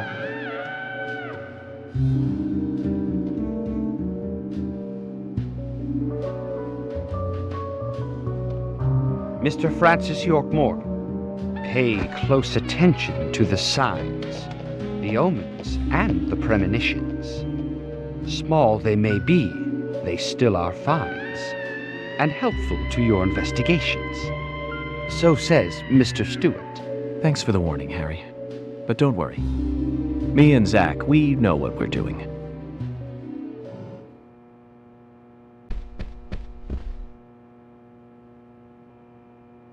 Agent York, are you finished asking questions yet? When you're done, let me know. We'll all get dinner.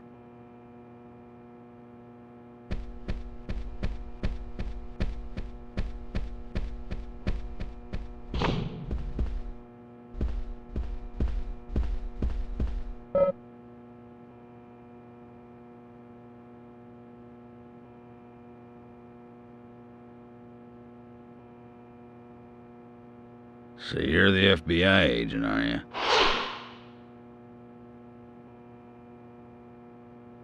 I'm FBI Special Agent Francis York Morgan. I'm the general. I fought for my country in the Vietnam War. A real-life war hero. So why are you living here? Soldier, this is my hometown. After a man returns from war, there's no place to go other than his hometown. Your little speech, you mentioned the Raincoat killer. Was that a problem? You imbecile. The Raincoat killer's no myth, not mere folklore, not a fairy tale. It's based on actual events that happened in this town. It is. I'm interested. Can you tell me more about this? You kids today don't even know how to ask for something right. Soldier, if you want to hear more, you come to my office. He literally exudes raw power, Zach.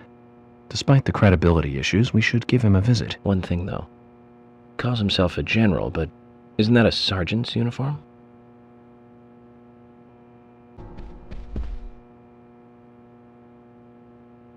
Agent York, you make any progress? Of course, plenty. Tell me, Usha, when is Anna's funeral? That's still undecided. Sally isn't really in any condition to do it right now. Her mother? I don't see her here.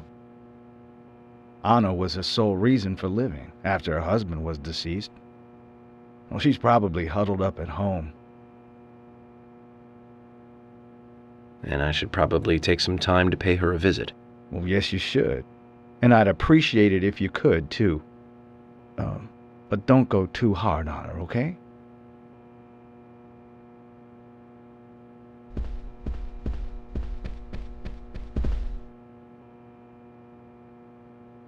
Are you getting closer to catching the murderer? Hello again, Fiona. Good to see you here. Well, Dr. Johnson told me to be here. He said it would be important. Well, that was good advice. He may be young, but he seems like a wise man. Oh, and he's a very hard-working person, too. Everyone thinks he's some kind of weirdo, but I don't think so at all. People don't understand why he's in the autopsy room all day, but I do. He's doing research to make the world a better place in the future. You know, he already made a fortune in LA with his career. I did not know that. You didn't? Oh, the doctor is a very rich man. He has a really big house over by the lake. Amazing, Zach. You must be loaded. Rich and young. A perfect combination. But you don't get that feeling from him at all, do you? He doesn't show it. That's one of the things I like best about him. Well, I could have been fooled if it weren't for you. Thanks for the valuable information, Fiona.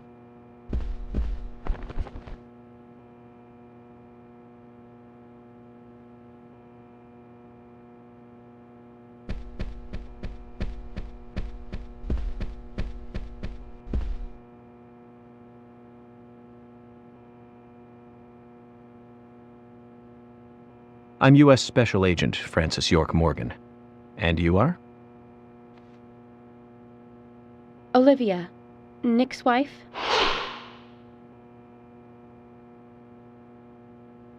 Anna worked at your husband's diner, right? What kind of girl was she? Well, she was a very hard worker. A nice girl. Did you ever see her acting strange? Well, not really. But there was one thing. Well, you see, the diner closes when it rains. Many shops do that around here, as you might have heard. Anyway, Anna always seemed unfocused the day after it rained. And came in late, too. It was almost as if she used up all her energy the day before. Come to think of it, that was really strange. Did that legendary monster really kill her? It wasn't a monster. Just a criminal. Criminal I'm going to catch and bring to justice.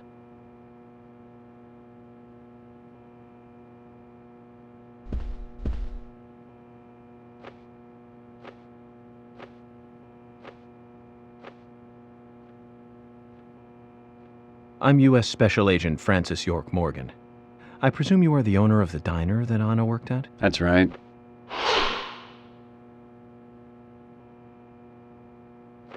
I'd like to ask you a few questions about Anna Graham. Did you notice anything strange about her prior to the incident? Nick, are you hiding something? No, nothing. You sure? I'm sorry, but I don't like repeating myself.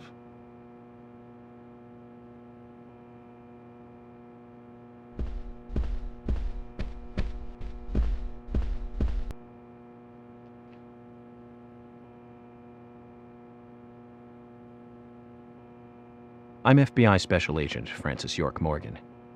Please, call me York. Wesley, owner of the gun store called Panda Bear. People around here call me the gunsmith.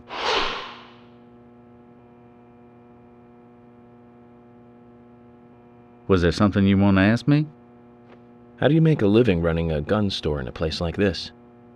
I'd be worried because there can't be that many customers. Worry gives a small thing a big shadow. I do gunsmith work in my shop, too. If you got the skills, the customers find you. All you need is a network. I hope so.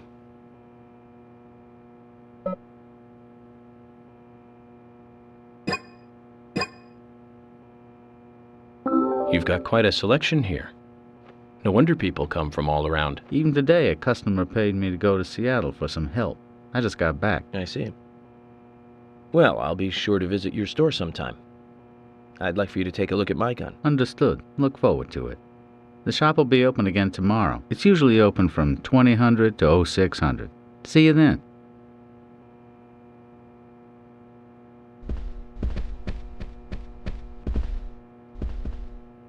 Yeah!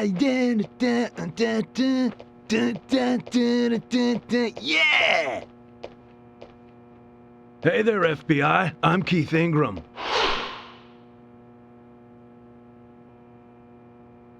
FBI Special Agent Francis York Morgan. Please, call me York. That's what everyone always calls me. Okay, York. No problem, man. So, Keith, I hear you run the Milk Barn convenience store. That's right, man. Rock and roll!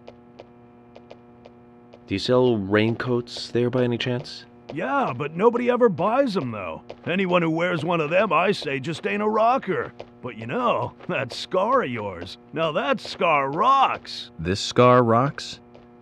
Now that's a new one. I'll drop by your store soon, and let's talk then. Yeah, cool, man. Rock on, FBI!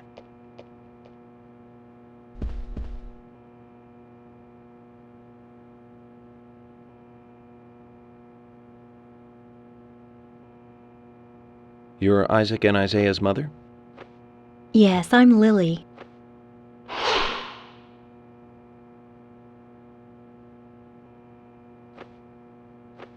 I'm FBI Special Agent... Agent York, right? You are good. The handsome special agent from the big city. The facial scar trademark. The way you introduce yourself. Everyone's talking about you. Well, I can't say much about the scar. But the way I introduce myself, Zach and I consider it a kind of ritual of sorts. Everyone has their own rituals. It's like always leaving the house left foot first. It's one of those things. You certainly are a funny one. So, have you noticed anything strange or out of place recently? Well, Becky's been taking a couple of days off from work, but aside from that, I heard she was in shock after the murder. But... You think there's something else? Well, I took the boys along to see her today. She's always so kind to them, and they love seeing her too. But she took in the boys and told me to wait outside. Something about a special secret between just the three of them. I just couldn't understand it. Now that's interesting. Thank you, Lily. Perhaps we should give Becky a visit tomorrow, Zach.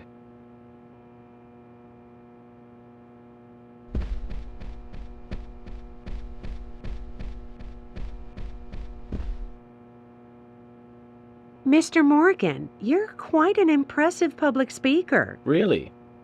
Thank you, Polly. You reminded me a little of a play I saw when I was younger. What kind of play? I'm talking about back when this place was still called the Mercury Theater. When I was young, I used to come here often with my husband. God rest his soul. We'd come on the weekend to see the latest play.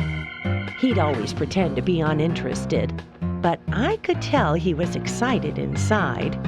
He was just one of those kind of guys, really, thinking about it now.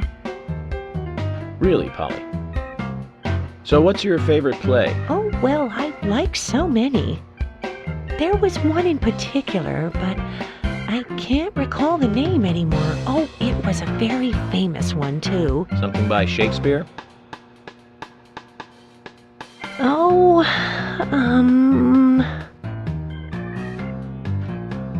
No, nothing. One more bell that doesn't ring anymore. I've always been forgetful about the plays we used to see anyway. Oh, and my husband would get angry at me for forgetting what we saw. He'd go on for hours retelling what the play was about. His eyes were so sparkling, like a happy young boy. I see. So, what's your favorite play? Oh, I almost forgot, Mr. Morgan. We're going to have another guest soon. I have to get back and get things ready. Sorry for having to hurry away. I'll see you back at the hotel. Zach, I think she could embarrass the toughest of the FBI's interrogators. She successfully avoided answering my question, Zach. Amazing.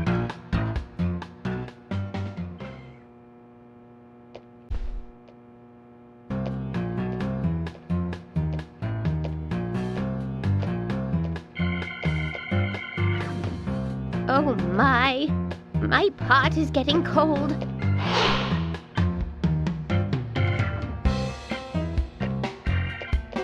Hey, mister, my pot is getting cold. You are... who? What are you saying? I'm Sigourney. Sigourney. Sigourney. Okay. Now, what is the matter? Can you explain? No time for chatting. I need to hurry. My pot is getting colder. Oh, you're useless. Zach, we've met all sorts today, but really, she takes the cake. Amazing.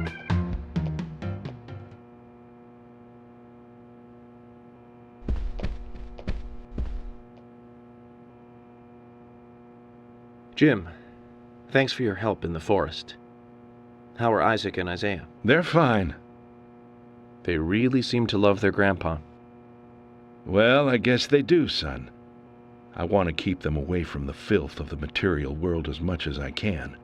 Their mother agrees, which is why she lets me take care of them so often. And that's why I want you to solve this case quickly and go home. Those rumors about that scar of yours do more damage than good around here. I guess I reek of the material world, don't I? I have to, in order to do my job. But I understand what you mean.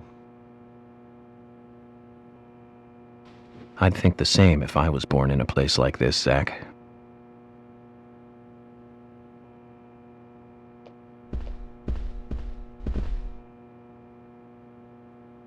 Hello again, Agent York. How are you? Good, thanks. And you? Oh, I'm feeling pretty good today. Well, that's good to hear. Do you have any information that could help me out? Information? Sounds difficult and not my kind of conversation. Anyways, you should come by the gas stand again. I'll give you the best service in town. Zach, perhaps you can tell me. Why did she bother coming here?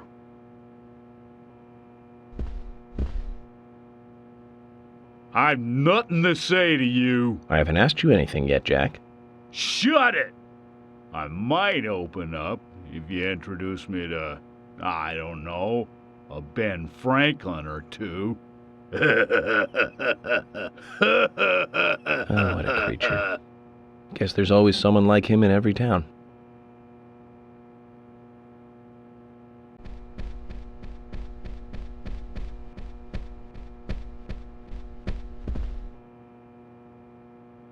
So, finding your way around okay? Yes, pretty much.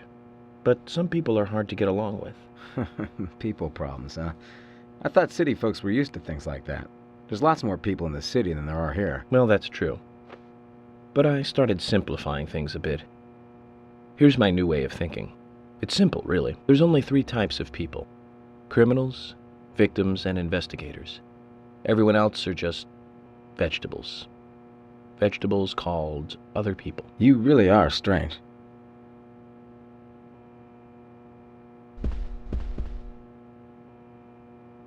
Quint, you're here too. I didn't think you were the town meeting kind of guy. A friend of mine was killed, you know, man? I'm not letting this one go quietly. I'll do anything to help you catch the scumbag who did this. Thank you. But vigilance is not justice. Nothing good will come from desiring simple revenge. Oh, come on, I'm not that stupid.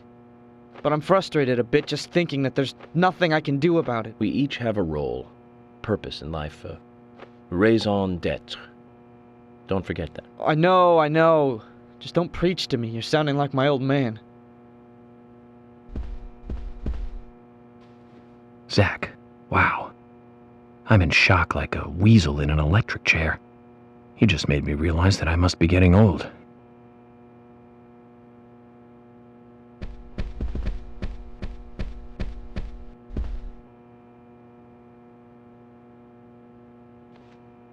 Good evening, Agent.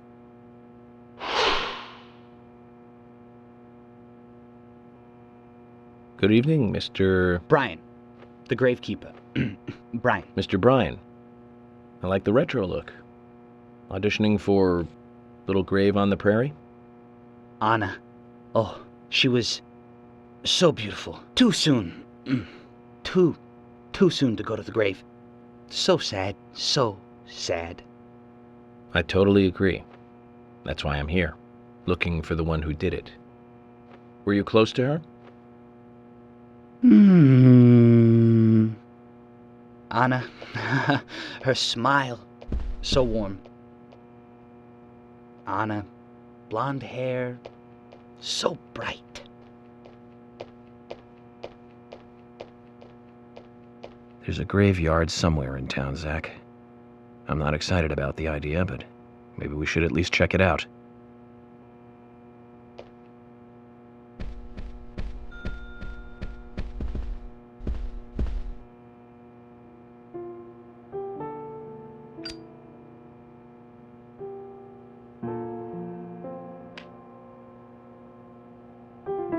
Anna was an airhead. What do you mean?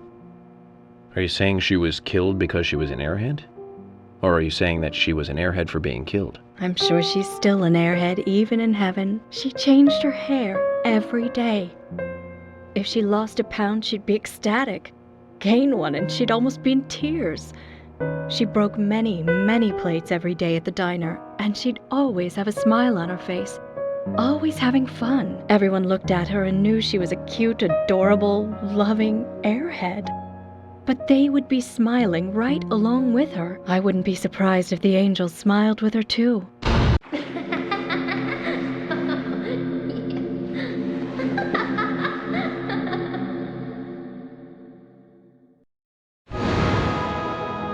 Isaac and Isaiah said that Anna was a fairy of the forest, a goddess.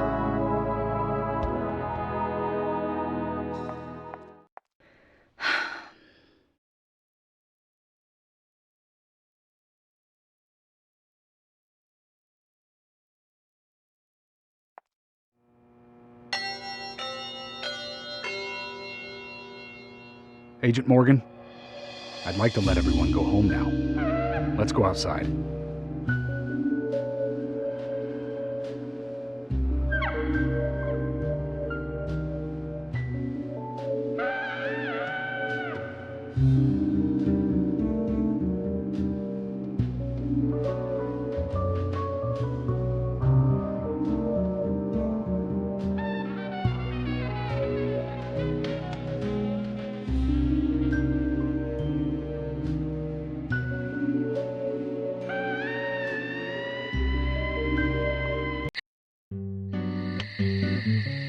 Well then, Agent York, do you have any plans for this evening? I was going to head back to the hotel and go over my notes. I need to contact HQ and give a progress report too. Okay, then let's call it a day here. Sounds good. Contact my office when you finish your report. We'll pick you up tomorrow morning. Diane, the owner of the art gallery, should be back soon. All right then, let's do that. Hold on, Agent York. We're going out to eat at Nick's Diner. Would you like to come with us? The diner? That might be nice. Thomas is a great cook, but Nick is the real deal.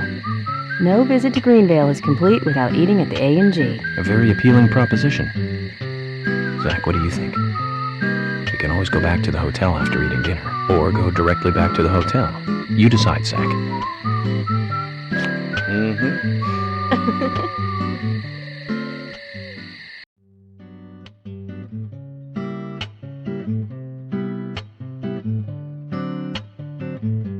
I've been sheriff here for a long time now, and this is the worst murder I've ever seen. Our town is a little odd in some ways, but it's usually a peaceful place. We had our fair share of cases, but just the regular stuff. A high school kid shoplifting from the milk barn, maybe? Or some hot-headed kids fighting, fueled on liquor? Nothing more than that. Agent York, what kind of cases have you dealt with in the past? Not much different from those you've just mentioned. The case I was on until last month, well, the guy killed 7 girls in a 3-month period. He sawed their heads off from the neck and took them back to his house. He cleaned the skulls up and used them as utensils in his daily life, to eat from or as a urine cup. He hated women. That was his way of dealing with it. He'd fill skulls with ice, cola, and rum, and he'd down it in one gulp. For him, that was a holy ritual. The question of his mental state was the pivotal point in the court case. Oh, man. For me, he was insane. 100%. Drinking from the skulls, well, that is one thing. But those he had used to relieve himself, he would then just use them to drink from, too. Yeah, that was too much for me. It's just not sanitary. Not sanitary. That's probably not the problem for most of us. What else? Ah, yes. An ingenious law school student raped over 800 victims. That was a nasty one. Thank you, Agent York. Now, let's talk about something else. You don't want to hear anymore? That's a shame, isn't it, Zach? I was just about to get to the good part, too. Sounds like you live in a totally different world. I mean, you're like an elite agent who just jumped out from a movie or something. In your eyes, we must look like we're just playing cops and robbers. I give up. I can't compete with you. Don't say that, Emily. The cases you have solved are all full-fledged crimes. A crime is a crime. Size doesn't matter. There is no big and small. Crimes always have a criminal and a victim. No victim will ever welcome a crime, no matter what its size. So, fundamentally, there is no difference in size. Well said, Agent Morgan. We work day and night to preserve peace and order in this town. You understand that, right? Of course, but still, I don't view shoplifting and Anna's murder as the same level of crime. Me neither. I never even dreamt that such a thing could ever even happen in this town.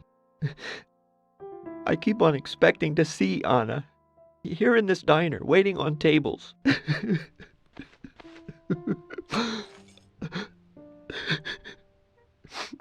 Excuse us, Agent Morgan. We should have made dinner a more uplifting experience. Let's call it a night. Okay. Good night, then.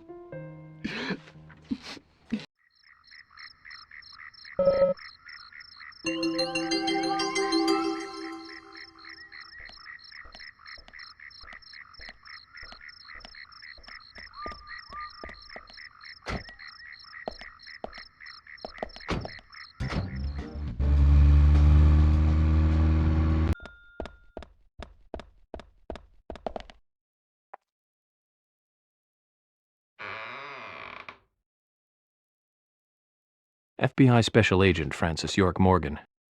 Please, call me York. That's what everyone calls me. FBI? The police? I've got nothing to say to you. Please, go away.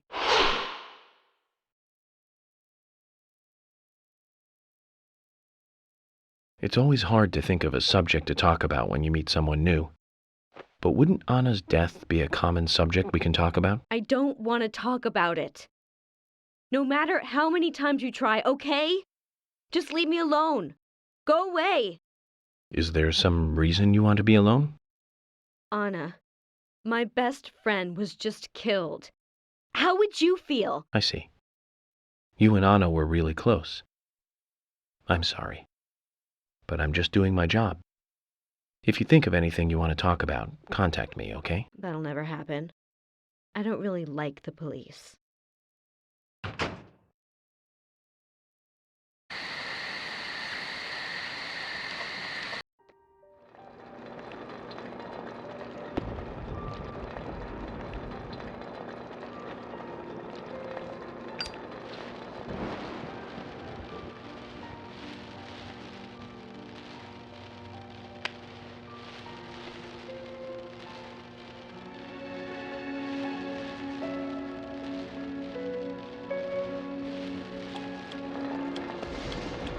Okay then, Zach.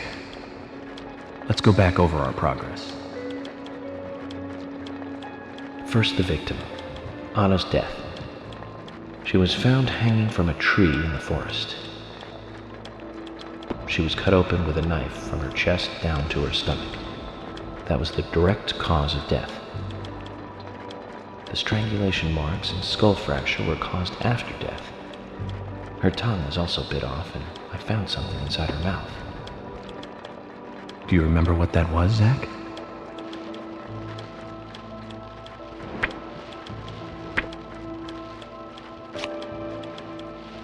That's right. We found the same red seed in her mouth. According to Emily, it was raining when Anna was killed. but traces of tears were still evident on her face. Which means the perpetrator killed Anna under a roof in the lumber mill, and then carried her body into the woods after it stopped raining. We found numerous important pieces of evidence at the site of the crime. A total of 4 things. Knee prints in the grass, a wood chip with metal dust, a photo of a man with a tattoo on his back, and one other thing. Do you remember what that was, Zach?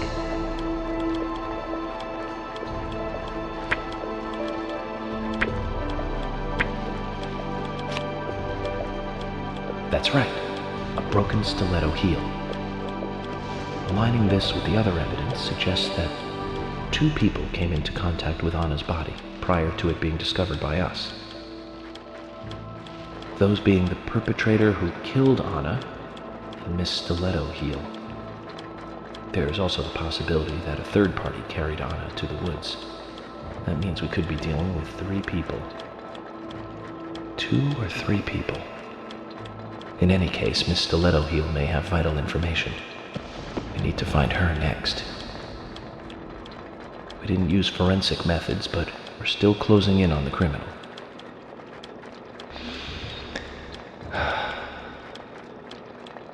Have I forgotten anything? Ah, of course. The marks on her hand tell us that Anna was gripping something when she died. Do you remember that, Zach? What do you think she was holding on to?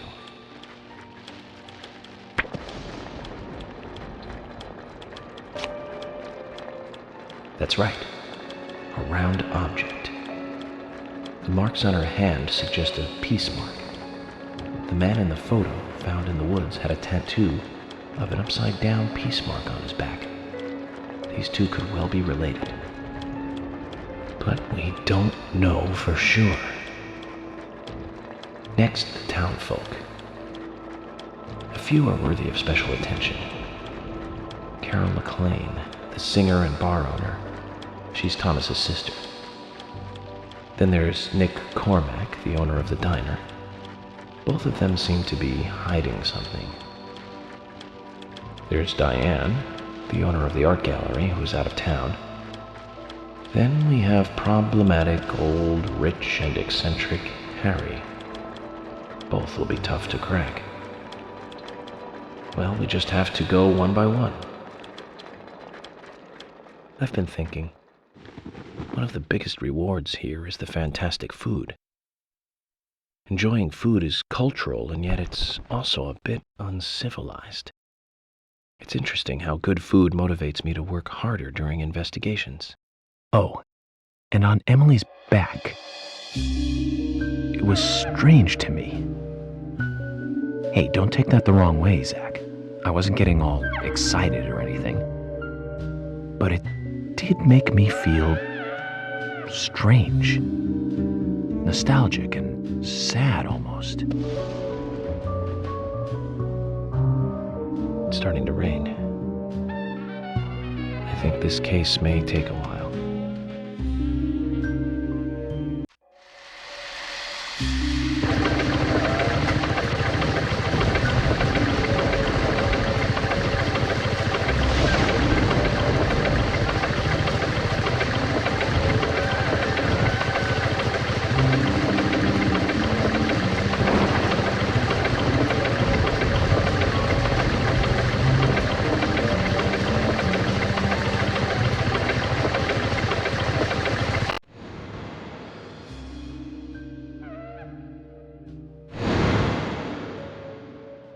Are you thirsty? You must be very thirsty. You only take milk with your coffee? Coffee with milk, that's all.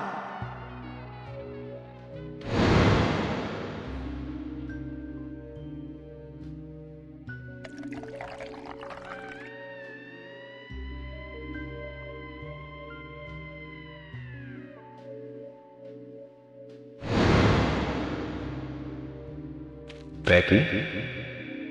My name is Becky. What are you doing here? My name is Becky. Do you know where the exit is? My name is Becky. After your throat is quenched, you must do what you must do.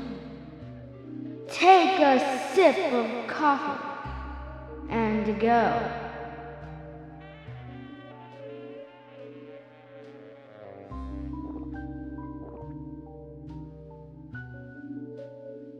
Huh?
That's me when it happened.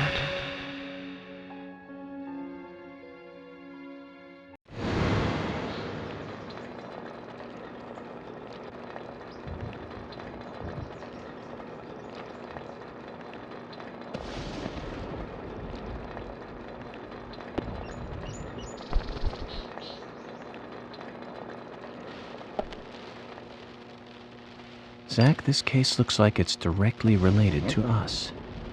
I do not know how yet, but I do know I need some coffee. George said he'd have someone pick us up in the parking lot. Let's get some breakfast with Polly first.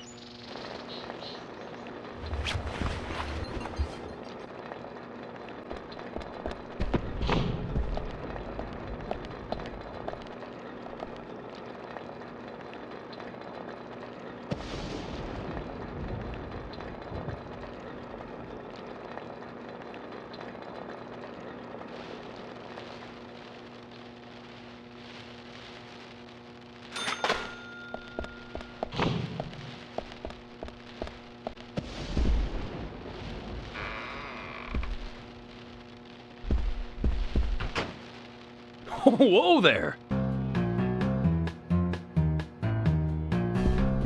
Did you need something? No, I was just passing by. I didn't think anybody else was here other than Polly. The door opening like that it surprised me, that's all.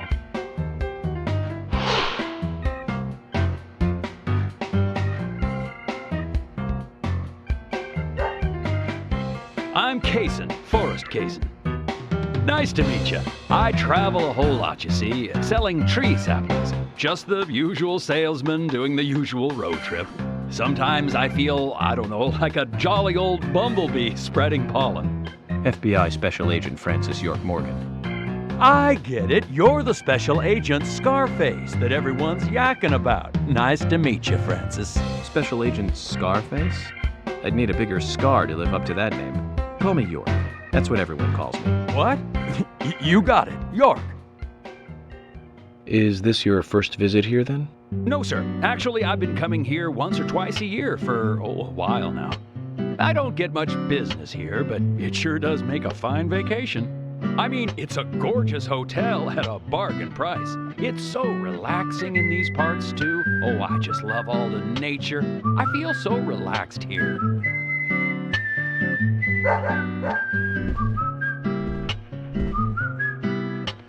Say hi to Willie. Oh, don't worry, he's a good boy. Do you like dogs? Hey, Willie. How are you doing?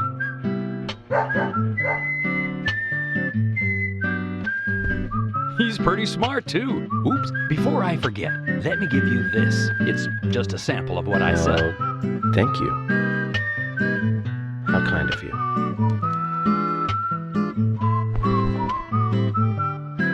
So, what brings the old FBI out here? Sounds like more than just a vacation. A murder, actually. The perpetrator is still out there. Try to stay indoors at night and during the rain. We want to prevent it from happening again, okay? Oh, it's a darn shame. Places like this used to be the safest in America. Could I ask you something? Do you know a lot about seeds? Seeds? Gardening, huh? You don't look like a green thumb, but let me tell you though, I'm pretty much the only one who can make those saplings sprout. There's a trick to it that can't really be passed on, you know? It's like, the secret of making a good smoked ham, something like that. But you know, once they sprout, you don't need to do much. You can leave it be and, why, it'll turn into a big tree no matter what happens.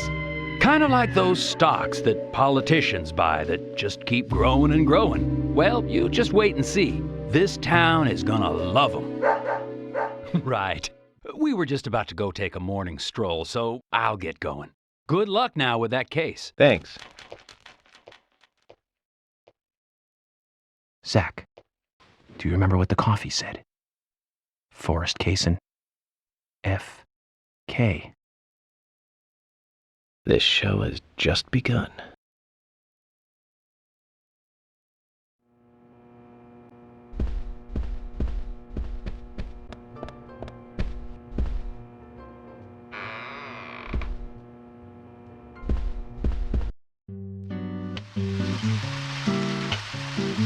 Good morning, Agent Morgan. Did you sleep well? Morning, George. Dreamland was quite nice. You do look well rested. Oh, I was up practically all night doing paperwork. Thomas helped me out, so I was able to go home and get some sleep, but not enough. Diane got back into town late last night. We should give her a visit. Which means going to the art gallery, correct? She lives and works in the office there, so it's the only place to find her. The gallery is open from 10 to 1700. Time for some art appreciation. Cultural in such a small countryside town. Amazing, Zach.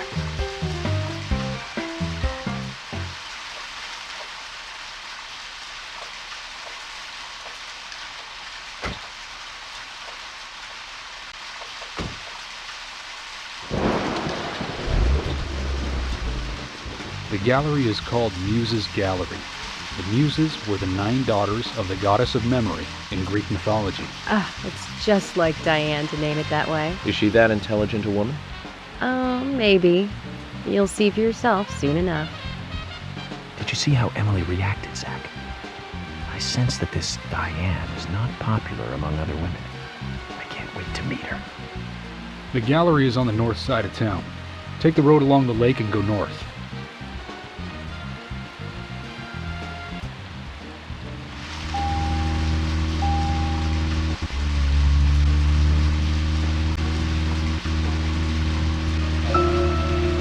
An art gallery in such a small town. Am I prejudiced to think that it doesn't seem to fit? Greenvale and every small town has every right to enjoy art. That's right. Small towns tend to be full of highly cultured people. Although I can't say I've ever been to the gallery myself. George, what about you? Are you into art? Actually, yes. I like going to the gallery. It's very relaxing there. Really, George? I never knew that about you for all this time. Emily, please. I'm just as cultured as everyone else. Some people just have sides to them that you'd never expect. By the way, about Diane in the gallery. Is she the type that isn't very appreciated by other women? What do you mean? Exactly what it sounds like, Emily. Is she very attractive, especially to the opposite sex? So you're asking if she's sexy, right? Well, she does always wear high heels. And definitely, it's, hard to explain. But that doesn't make me biased, okay? She just seems to look down on people. She always has. I just don't like people like that. That must be because sex appeal has no effect on you. Now that's out of line. I'm sorry, Emily. I didn't mean to poke fun at you. You just reacted so strongly to Diane's name. I did not.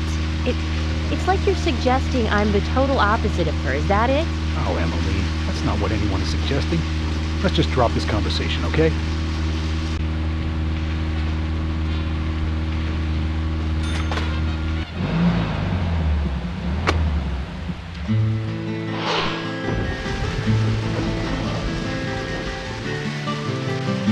Looks more like an old mansion than an art gallery. Diane liked the building so much she turned it into an art gallery. She left the exterior untouched and had the insides redone. So she's rich. She bought this place, didn't she? Does that answer your question? Indeed it does. Well, George, Emily, I want to talk with Diane alone. Will you wait here for me? Don't tell me you still don't trust us. No, that's not it. But this is very important to me. I always make sure that I meet with the important ones, one-on-one. Otherwise, it's difficult to sense the subtle reactions of the suspect. This is just how I do things, and I'd appreciate your understanding.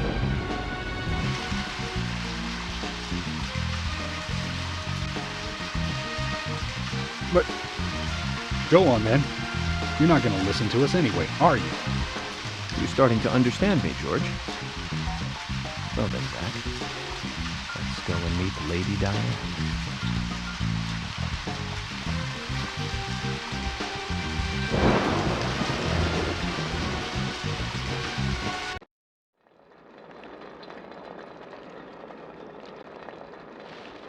Hello? Hello?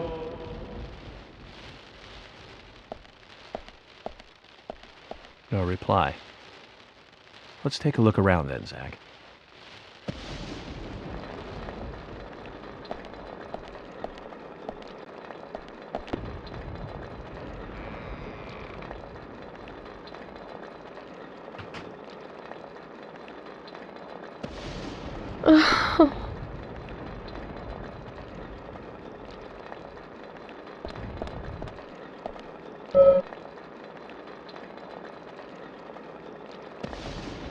Hello, Olivia. Do you like art? Yes, I do. Well, I mean, I like trees. Trees. Okay. Ah, but I see because these are all tree paintings. Do you come here often then? Well, no. Just sometimes. I'm sorry, I really need to get back to the diner. Zach, she was lying about something. She said trees, not paintings of trees. She doesn't need to come here to see trees. There's tons of trees outside.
Like I said, there's no point in you having this. I can put it to far better use. I'm taking it with me, okay? That's fine by me then, as you wish.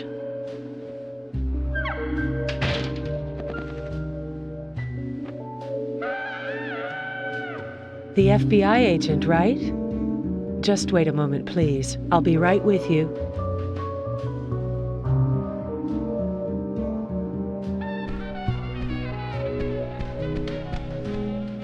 So there's no way you could have been at the scene of the crime? That's right. I was drinking at the bar with Nick until early morning. I'm sure if you ask him about it, he'll say the same.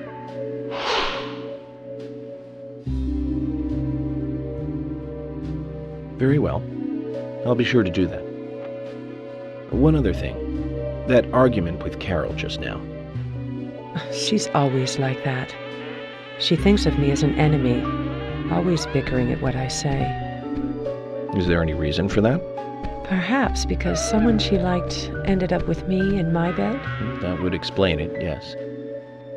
If I may be so bold, who was the lucky man? Oh, I sleep with anyone I wish. Anyone I prefer to sleep with. I guess she had her eye on one of them, but I don't know who it was exactly. I could sleep with you, if you like. I'm flattered by your offer, but I don't think that would be appropriate. You're exactly the kind of woman a man in my job should never get involved with. Isn't that a shame, darling?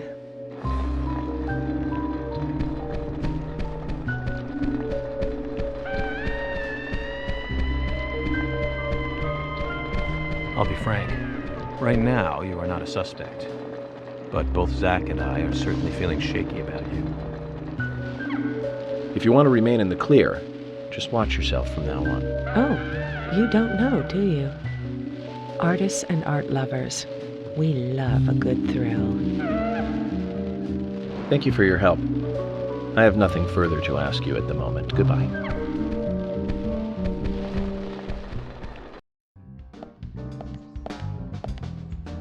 I had a chat with Diane. She said she was at the bar drinking with Nick at the time of the murder. We need to confirm her story. Let's talk to Nick at the diner. Very well, Agent Morgan. I have to head back to the department and clear up some paperwork. Go with Emily to the A&G diner. Okay then. I'll show you the way. The diner's open from 9 to 2100. Just as we suspected, Zach. Diane is the key to this case. I have a feeling she will lead us right to the criminal.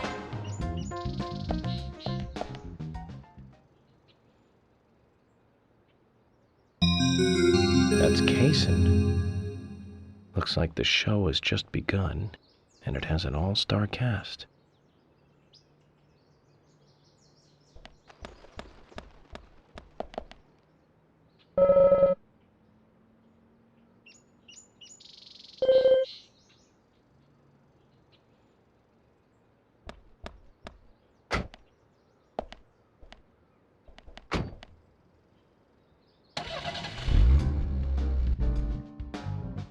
Emily, do you know a man named Forrest Kaysen? Kaysen? Yes, I know him. The sapling salesman, right? He always uses strange comparisons when he talks. I'd like to know more about him. What does he do when he comes to town? He's a salesman, so I guess he sells things? Maybe he comes on vacation. We haven't seen many tourists recently, but he comes pretty often. Is that all? Well, now that you mention it, he seems quite friendly with the Ingrams, with Isaac and Isaiah. Maybe you should ask them about Kaysen. Okay, I will.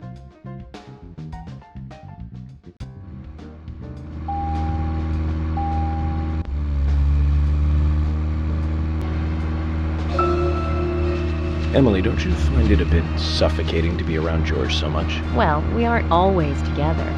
And anyway, I've gotten used to him. Impressive. Women are very adaptable. No, it's not like that, actually. George is hard-headed, sure, but he's also a hard-working man. That's why the townsfolk trust him so much. The very epitome of the rural sheriff. That's right. He isn't some hotshot FBI agent. This place isn't like the city. Everyone knows everyone else. What about you and Anna? Were you two close? No, not close, really. I don't seem to have much in common with teenagers nowadays. All they talk about are boys, clothes, and accessories. I don't have much interest in any of those things. There is a gap between a teenager and being in your 20s. Everyone's different, that's all. Me and you, too. Zach, I'm not liking the way this conversation is heading. Let's concentrate on driving instead.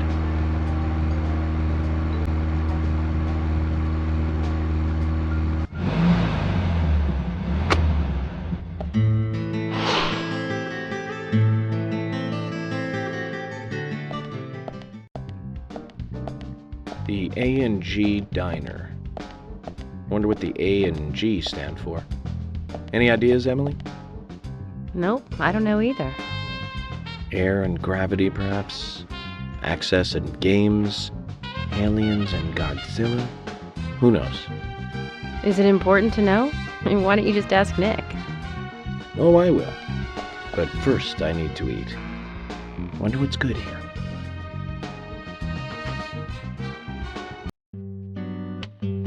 Welcome, Mr. Agent. Hi, Olivia. Let me have your special for today. And some fresh coffee. Our special today is turkey. A turkey and gravy sandwich. Sound good? Oh, perfect. Emily, you eat something too. It'll be on the FBI. Okay then, I'll go all out. I'll have the T-bone steak. I usually can't order it because it's a little too expensive.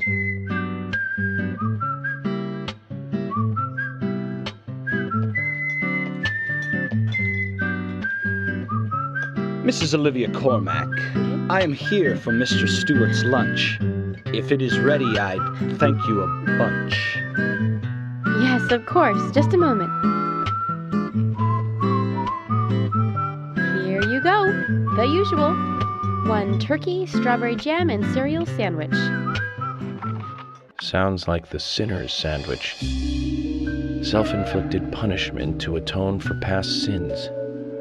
He's setting an example. Mr. Francis York Morgan, you should try this wonderful lunch. It's more than a delicious, tasty crunch. So says Mr. Stewart. No, that's fine. I've just ordered my own lunch.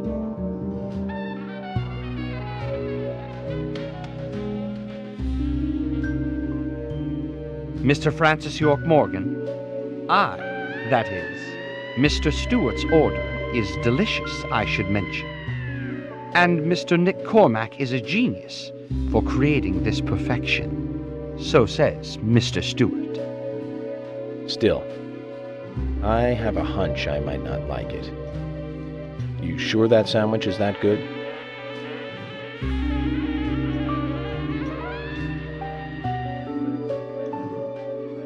Mr. Francis York Morgan, making decisions based on intuitions is always a sign of bad FBI agents. So says Mr. Stewart. Harry, you're right. I'll give it a try.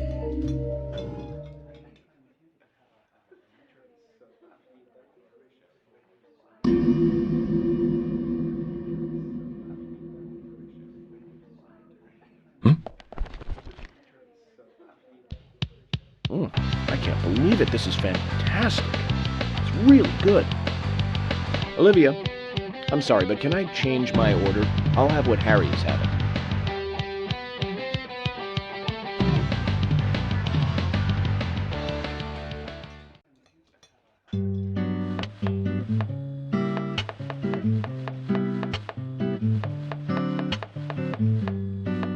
Nick and Diane. They hardly make the perfect couple, do they? Is it widely known that they go drinking together, just the two of them? To be honest, I don't pay attention to these things. Not into local gossip? Well, when I moved here, I was still in high school and I kept wearing the same wild clothes from my school in Seattle. I was young back then. And before I knew it, there were rumors all over the school. She'll screw anyone. That's what they said. Totally unfounded, of course. Anyway, after that, I just sort of chose not to really trust gossip.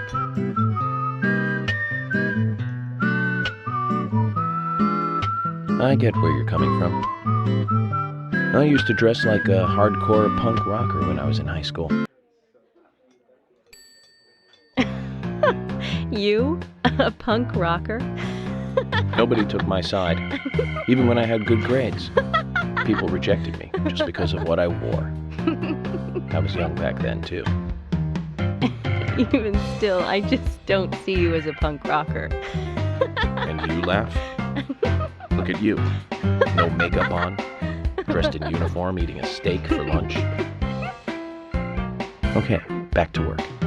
Let's talk to Nick.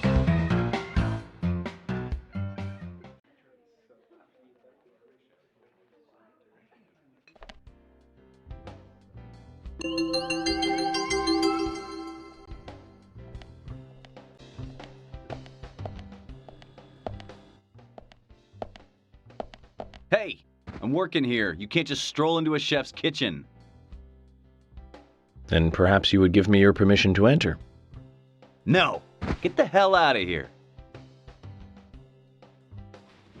Zach, everyone has their own sanctuary. Let's leave him in his.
There's something I'd like to confirm with you, Olivia, if that's okay.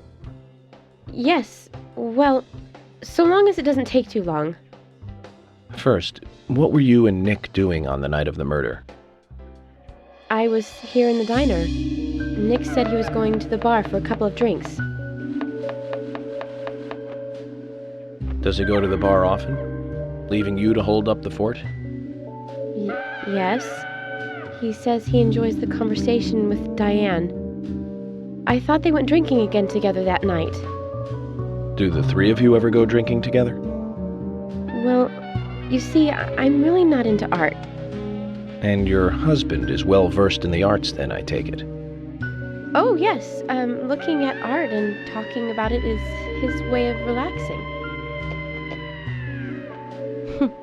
People just aren't what they seem. Like a certain someone who was into punk rock 10 years ago. You are absolutely right, Emily. But you can be an art lover and a liar at the same time. One more thing, Olivia. You just said that you aren't interested in art. That's right. And...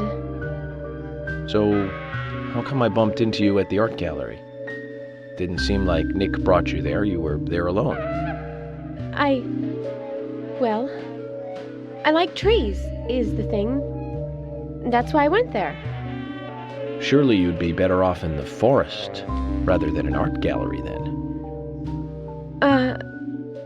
I think you went to the gallery not to see trees, but to see Diane, right? You don't want to answer?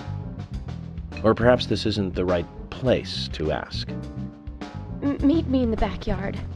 You can get there from the parking lot. I'll wait for you there for an hour after we close up.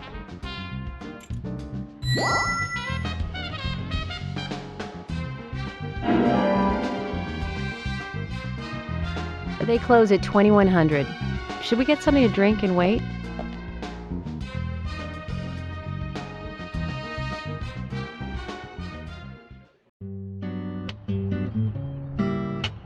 Agent York, what do we do now? I want to hear what Olivia has to say. Let's kill time until the diner closes. Okay, then I'm gonna make a trip back to the department. I'll see you in the backyard later. Okay, sounds good. See you later then. Zach, about Olivia. I presume she wants to tell us something about Nick and Diane. Let's hope it's not just something for the gossip columns.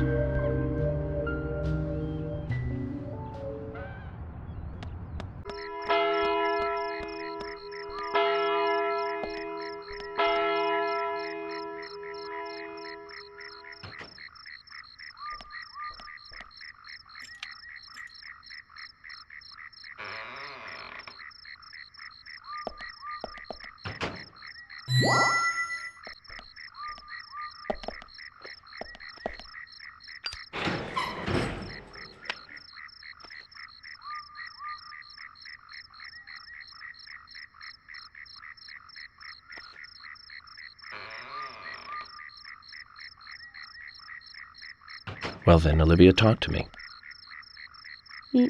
Yes. In the beginning, Nick only went to the gallery during the day, but he went so often at some point he became friendly with Diane. They started going out drinking together, and now he doesn't come home until early morning. He always says that they were only drinking when I ask. He blames me for not being able to talk about Turner and Rembrandt, which of course I can't, can I? So what can I say? Finally, I couldn't take it anymore, so I followed him. He did go to the bar, to start with. Diane was there too, but the real problem is where they go to next, right? So I waited outside the bar to see where they might go, and they eventually left the bar and headed for the art gallery. But it was already early morning, but it was still dark. Just before going inside, Diane turned around. It should have been too dark to see me, but I swear, her eyes looked right at me. They seemed to flash for a moment. I was so rattled that I left and went home. The next day, Anna was found dead. I didn't know what to do.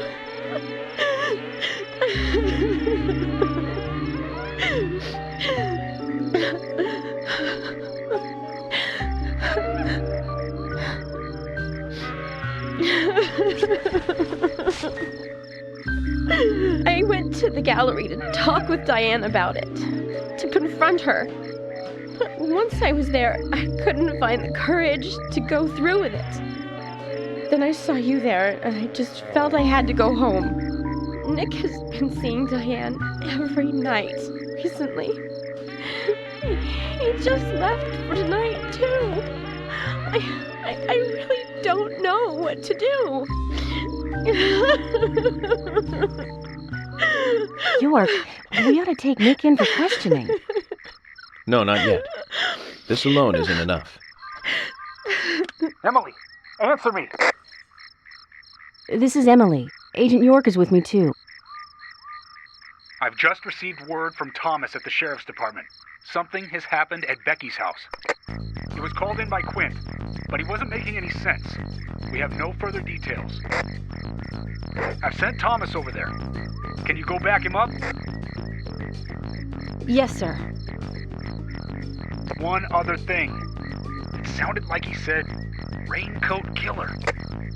This may well be related to the murder case. Take all due precautions. No! It couldn't be! Nick? Oh, please, no! What can I do? Nick! Olivia, calm down. Emily, take care of Olivia. I'm heading over to Becky's. She lives in the big house over by the lake. Hurry! Just hope this isn't anything serious. Damn it, Zach. We may have screwed up during the investigation.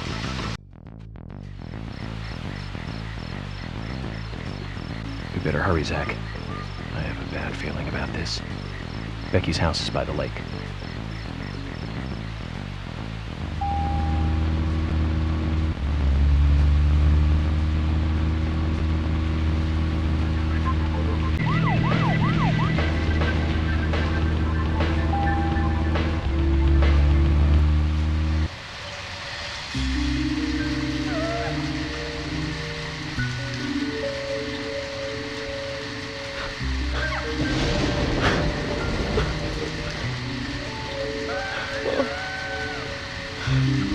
Becky! Sorry. That's all he would say since I got here. Quint, tell me, what did you see in there?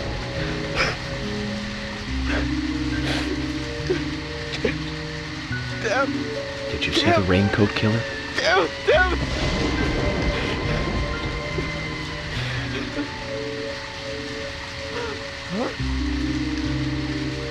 Thomas, did you see Nick here?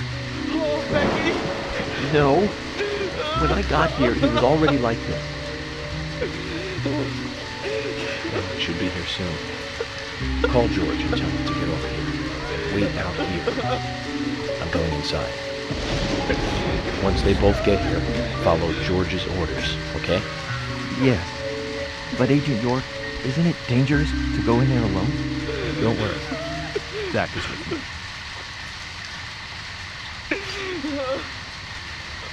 Zach, let me smoke one first.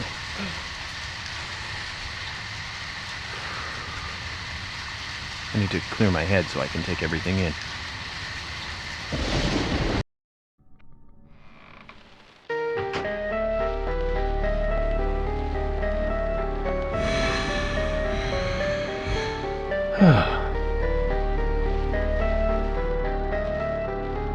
Zach, they're here too. I had a nasty feeling about this. Let's hope it's not a big welcoming party.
Zach, that's a strange coincidence. Look. Red velvet. Just like the place where Anna was murdered.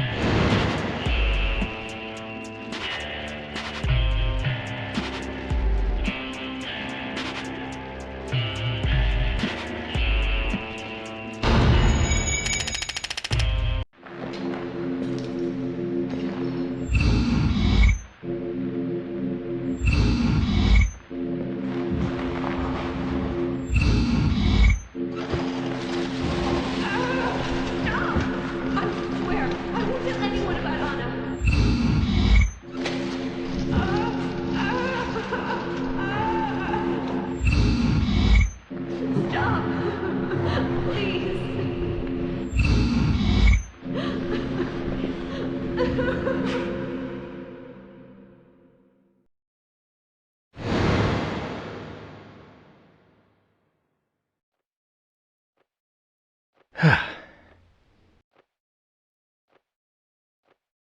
Too much noise. We're still missing a vital piece of the puzzle.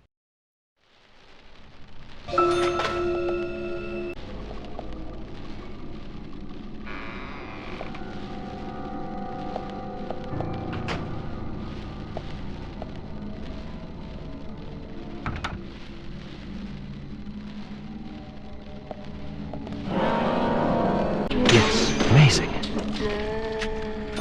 Great.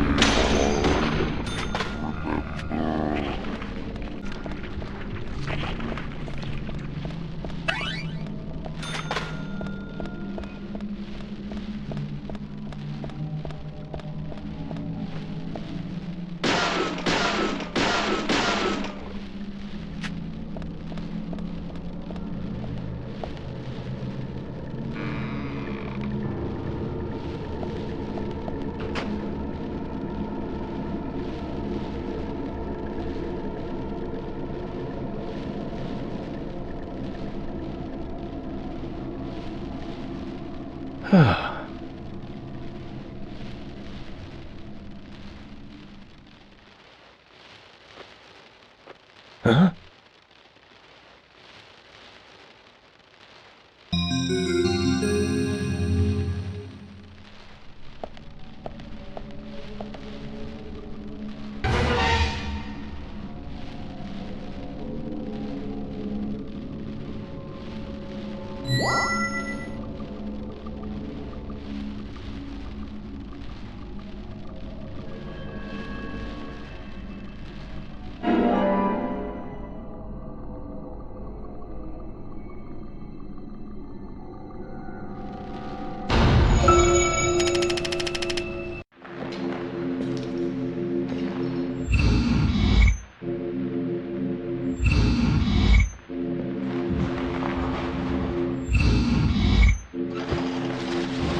Amazing. Bullseye.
Huh? I see you.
Huh?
It's bad.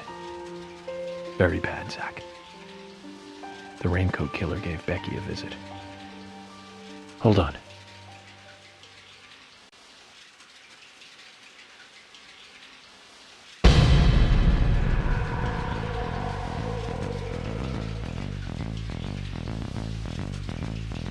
Can you hear that? Is it rain? No, it's the shower. Zach, the bathroom, quick!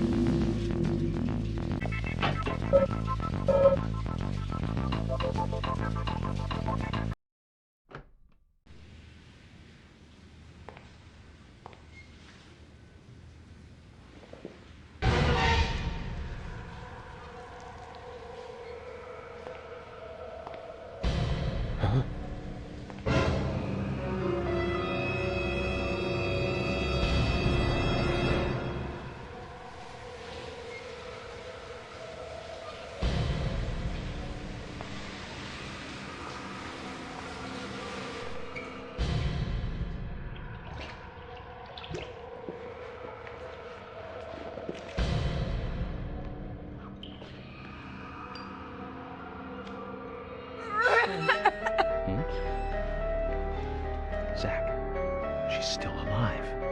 Who did this? Who was it, Becky? Becky! What happened here? George, stay back. She's trying to speak. We don't have time! She's dying! Thomas, cut that wire. No! We must get her to the hospital immediately. What?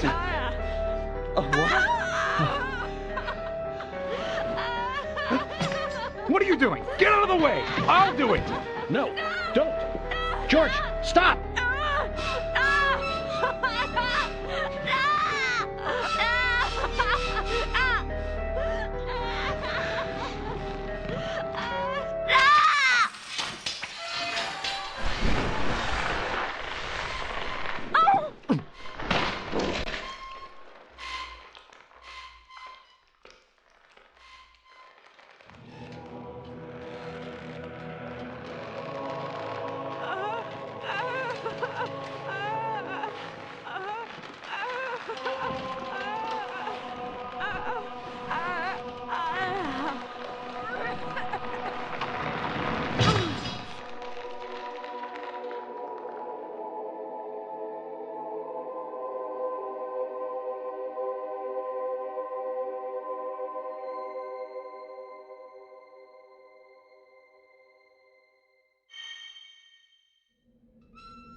You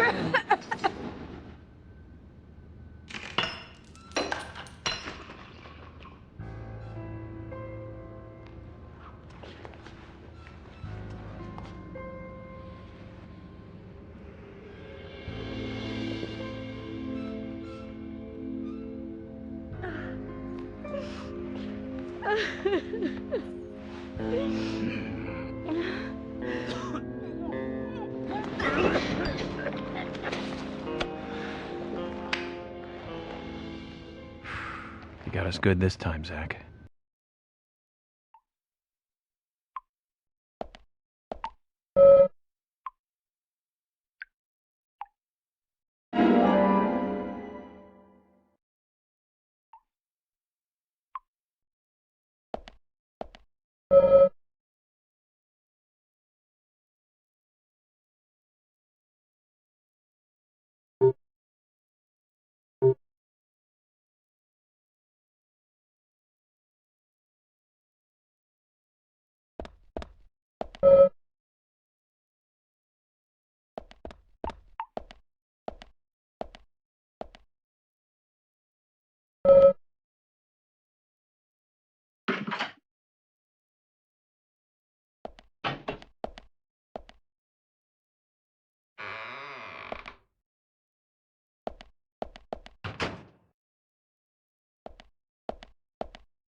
Oh, whoa.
My dear sister, I'm so sorry.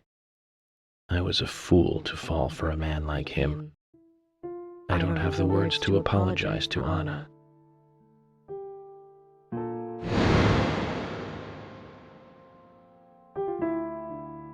I left her there. She was suffering so much, and I just ran away. I know he wanted to kill me too, but I'm not going to let him get away with this. I followed him after he was finished. He carried Anna into the woods. Anna was holding on to that precious locket of his. He couldn't remove it from her hand, even though she was dead. But she let go of it for me, though. It was like she gave it to me. So I brought it home. I might be able to bring Anna's killer down with it. I want you to see it. I know even he wouldn't dare to harm you. He'll catch me, though, if I go into town. I'm trapped in my house. So I've asked Isaac and Isaiah to deliver it. They totally believe that Anna became a goddess. I believe so, too. She looked so beautiful, as though she might smile back at any moment. I have something else to confess to you. I borrowed a pair of your shoes without asking and broke the heel on one of them. I'll send them along with the locket. I'm sure the shoe can be fixed.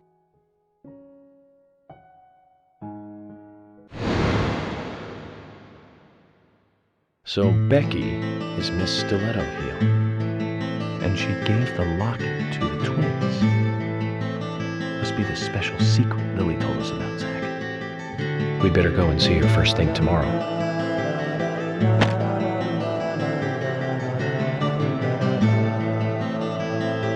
Emily, who might this sister be that Becky was referring to here? That would be Diane. Didn't you know Diane and Becky were sisters? I should have known, Zach. We're all family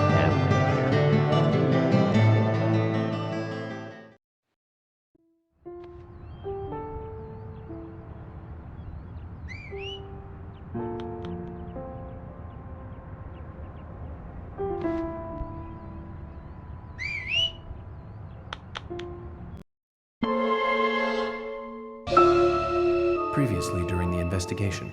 I'm Kaysen, Forrest Kaysen. Thomas, did you see Nick here? No. When I got here, he was already like this. What are you doing? Get out of the way! I'll do it! George, stay back. She's trying to speak. No! It couldn't be! Nick! Oh, please, no! You got us good this time, Zach.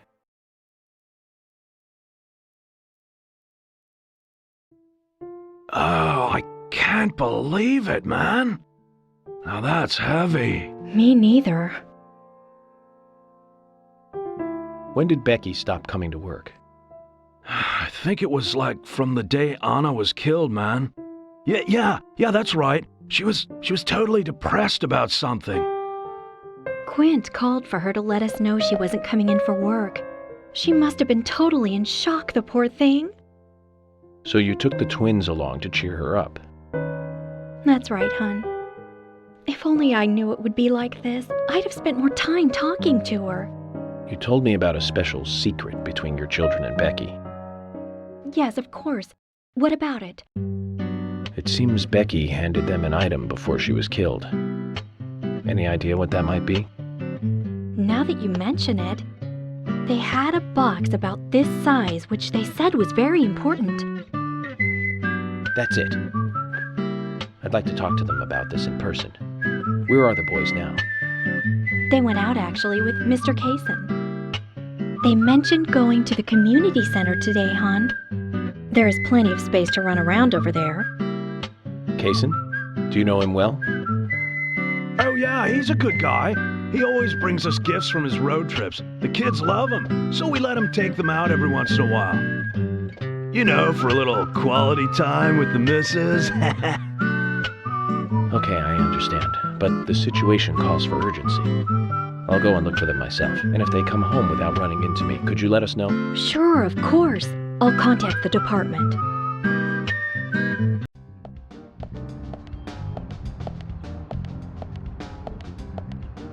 Isaac and Isaiah aren't here. They're apparently out with Kaysen. Let's go look for them. With Kaysen? Sounds like a long story. Any ideas where to start looking? Lily told me where they went. No problem.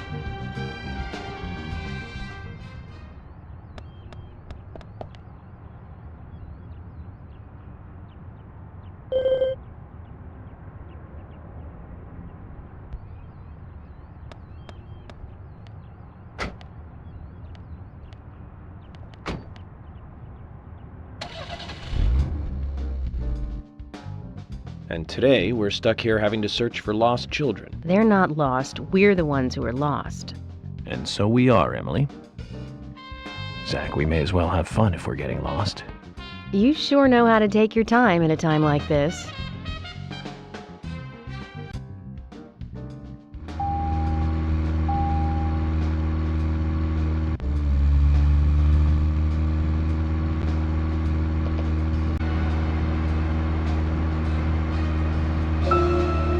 Believe 2 people have been murdered in our town. And now 2 young children are at the center of it all. I just can't come to grips with it yet. Crime will happen wherever there are people. And that's why we have our jobs. It might be easier for you because you don't live here. These were people that I knew that were killed. And the murderer might be someone who lives here in this town. It's really depressing. I know. But someone has to bring this murder to justice. You're right, I know. But Agent York, sometimes I just think I'm not really cut out to be a cop. Not true, Emily. You have the potential to be a superb law enforcer. You can be emotional at times, but you also possess what's most important. I do? What do you mean? What do you think? A sense of justice. Justice? I must admit, I'm surprised to hear such a... how should I say this? Such an obvious answer. I thought you'd say something else. Obvious or not, I joined the FBI in order to do what's right. And that's what's important. I understand, but still, you seem... I'm sorry. I need some time to think. Whatever do you want to think about? Justice. I want to think about justice. Zach, she's quite the philosopher, isn't she? Then again, death makes everyone a philosopher.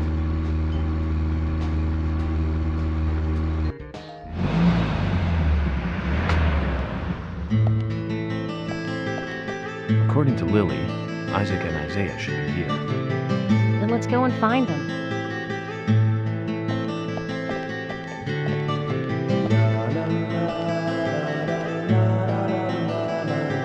Hello again, Isaac and Isaiah. I hear you're teaching Willie to do tricks. What's your secret? It's easy. Really simple. If he does it right, we give him a treat. A cookie if he does it right. I see. Very clever. So, tell me, you two. Could you perhaps tell me your other special secret with Becky? No, we can't. It won't be a secret if we tell. I'm not telling. We promised Becky. Well, that's a problem. Because I also made a promise to Becky. I promised to catch the bad man. But I can't keep my promise if I don't know what the secret is. Do you see?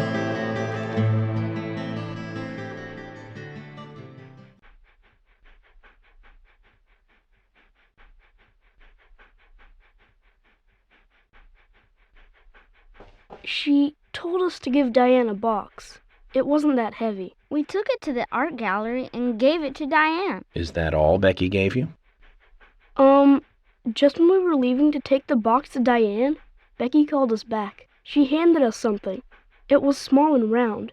She told us to keep it safe in our pocket and give it to Diane.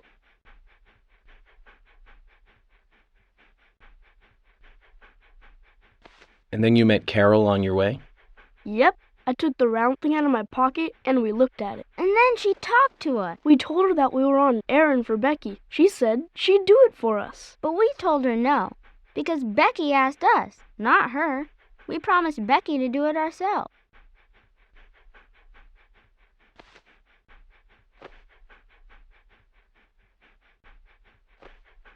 So Becky did entrust the locket to them. And now Carol has it. Right, Kaysen? Huh? You were in the room when Carol took the locket back from Diane. I saw you with Diane in the art gallery that day. Well, yeah, I was there in the room, but I was only chatting with Diane.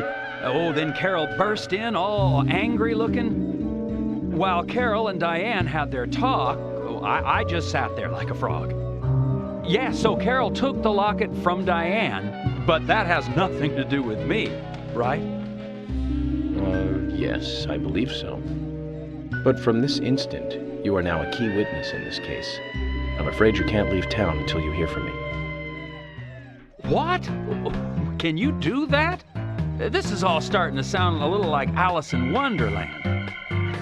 Which makes you Humpty Dumpty. Huh?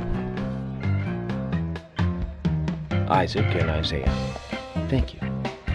I think I'll be able to keep my promise with Becky thanks to you two. How is Becky? Is she getting better? She'll come and help out at our store again, won't she? She'll come and play with us again, won't she? Boys, about Becky. That's right. Becky is almost totally better now. But I don't think she'll be able to come and see you. I was told by Becky to keep this a secret. But she's actually a goddess of the forest, just like Anna. I think she's gonna be in the forest with Anna for a while. Cool. We'll keep this a secret then, too. Wow, that's why Anna and Becky are such good friends. Okay, Willie. You're happy too, aren't you?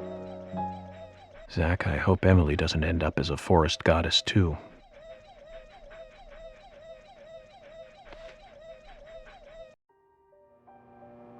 Okay then, Zach. Let's go over what we found out recently about the case. First, Diane, the owner of the art gallery. She was out drinking with Nick Cormack in a bar on the night Anna died. Nick confirmed this, and so she has an alibi. But then we have what Nick's wife Olivia told us. According to Olivia, Nick and Diane not only went to the bar, but also went somewhere else that night. Do you remember where that was, Zach?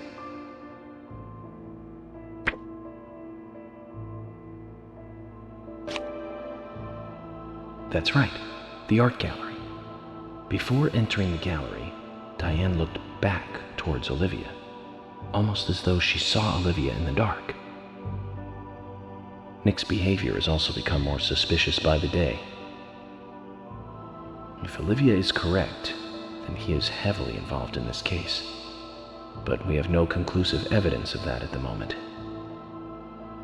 The only thing we can say for sure is that Nick's whereabouts are unknown at the time of Becky's murder.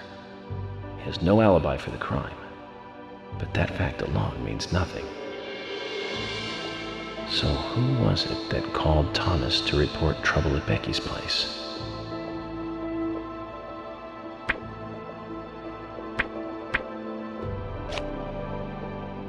That's right. It was Quint, Becky's boyfriend. He went to her house and saw the tragedy. Now, about Becky's murder. I'm embarrassed and mortified. The killer struck again while we were on the case. We found her bitten off tongue. A massive amount of red seeds that poured out with the blood. And an inverted peace symbol, like the one seen at the site of Anna's murder. From the similarities, one can deduce that Anna's killer killed Becky. We also found one other important piece of evidence in Becky's room. Can you remember what that was, Zach?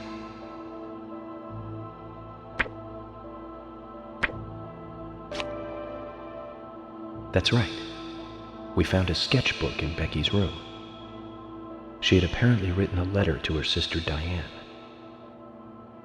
It revealed that Becky took a locket from Anna's body at the crime scene. She also admitted to borrowing a pair of Diane's stiletto heel shoes. So Miss Stiletto Heels was Becky. There was something else at the end of the letter. It said that she handed the locket and stiletto heel shoes to someone. Do you remember who, Zach?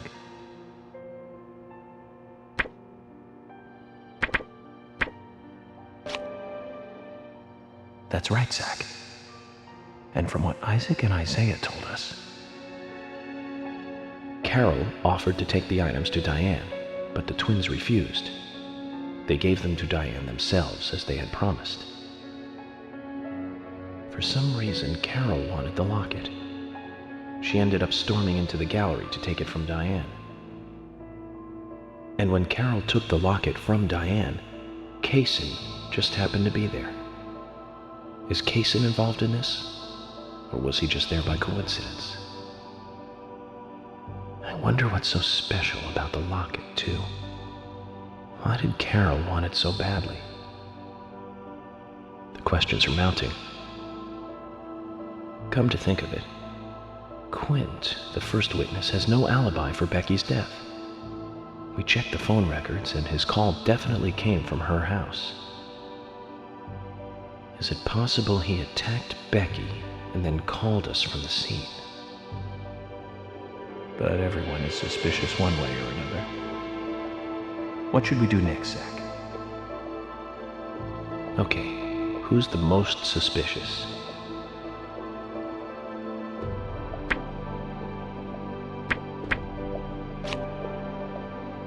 That's right.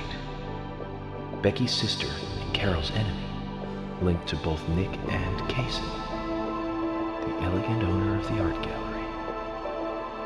Zach, that's our next move. We'll start with Diane.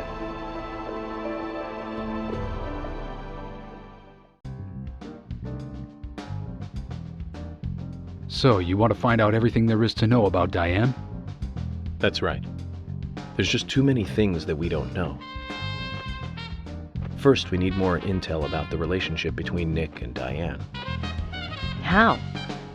Nick and Diane meet every night at the bar. Let's use that.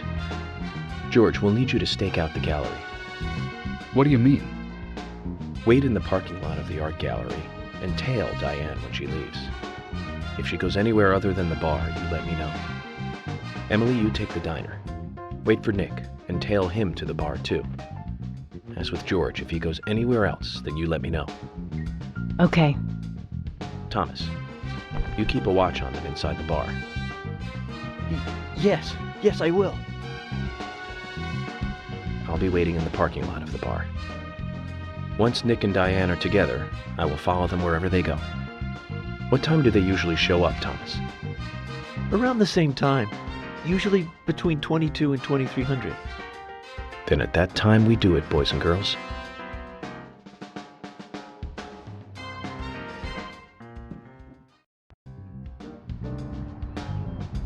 Zach, we need to be at Carol's bar at 2200. Looks like we have some time to kill. We can go to the diner and see how Nick and Olivia are doing.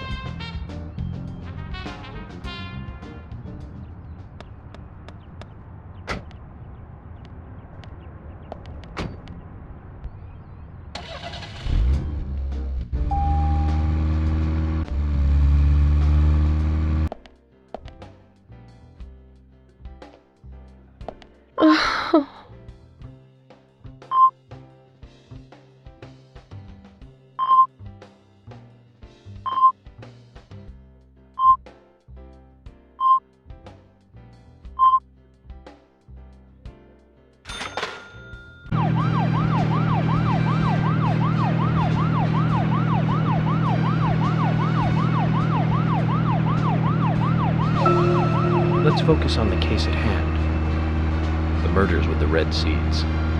Officially, the Bureau has not made a statement about these seeds. Some even claim that they are irrelevant to the killings. But after the red seeds were found in a Boston homicide, I've been unable to get them out of my head. I've even gone through all of the files looking for similar cases. And we found 7 other homicides related to the seeds. The victims were all young girls. And they were killed in 8 different states.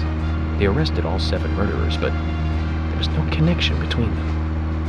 However, we must not overlook there was one thing linking the cases together, and that's the red seeds. And I have a hunch this case here in Greenvale is going to lead us to the truth about those seeds.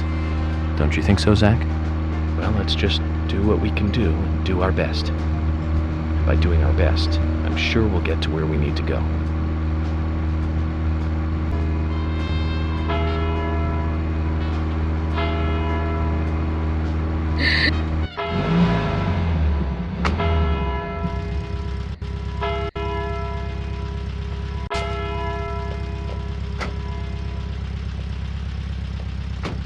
Nick's still in the bar. Just as we planned then. I wonder what happens next. Agent York, you're really enjoying this, aren't you? I have to admit, I envy that.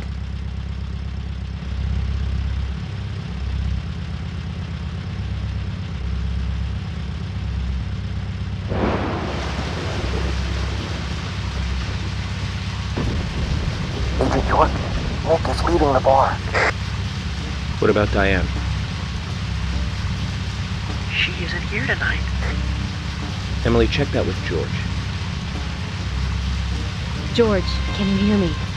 Nick's leaving the bar. What's happening with Diane? No movement. Tell me what to do here. Stay put, George. I'm thinking Nick will head to the gallery. Let's meet up there. 10-4. Copy that.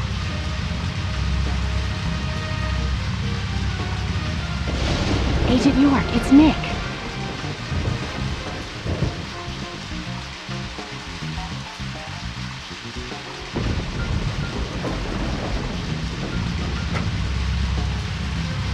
Sorry to keep you waiting. Let's go. Okay. Time to play with the big boys, Nick.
have halos by now if I was driving.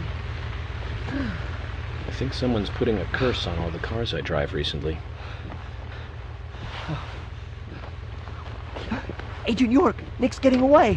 Don't want time to get serious. Hold on, you two. This might get bumpy.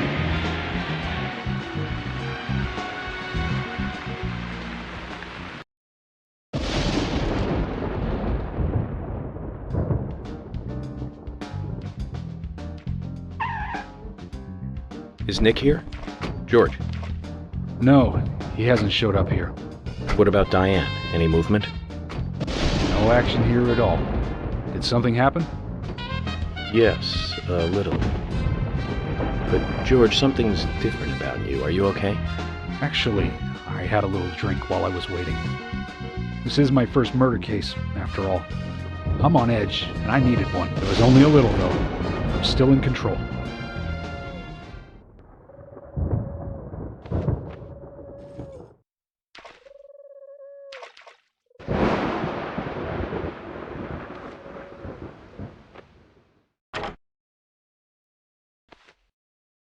Zach, Nick and Diane are probably both inside. George, you're sure you didn't see Nick? Positive. I haven't taken my eyes from the entrance all night. Not that I don't trust you, George, but I'm positive Nick is here. Is there another entrance? Not that I know of. Well, I'll go look for one. Help me out if you can, would you?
Emily, I want you guys to... Wait out here, I know. I'm not gonna fight you about this anymore. But promise me this. If there's trouble, then you'll call us in, okay? You might not think so, but we're a team. A team? That's what I think, at least, and I'm interested in you and Zach. I don't want anything to happen to you before I hear more about you two.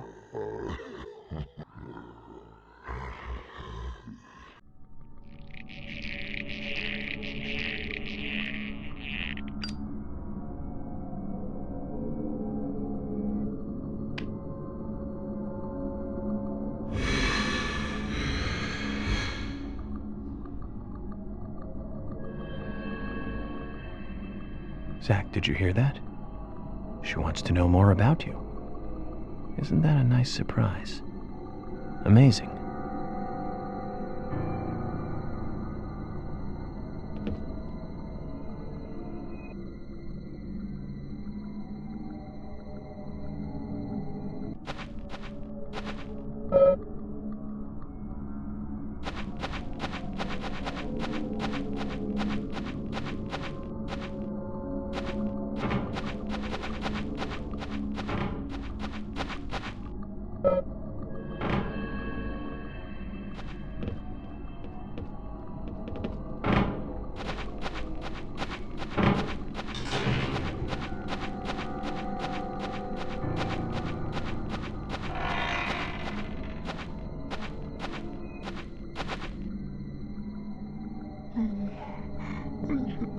Huh?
This is the entrance hall.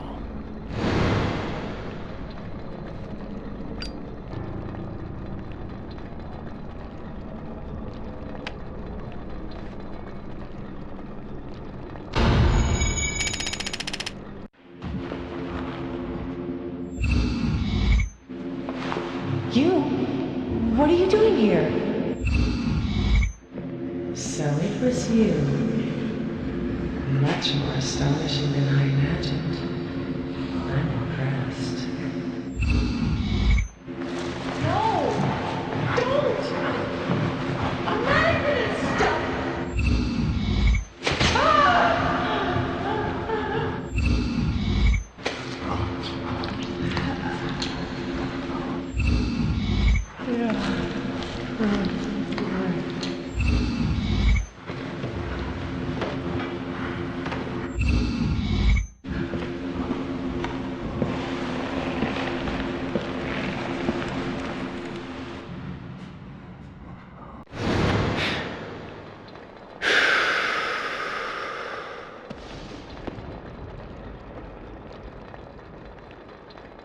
Too much noise.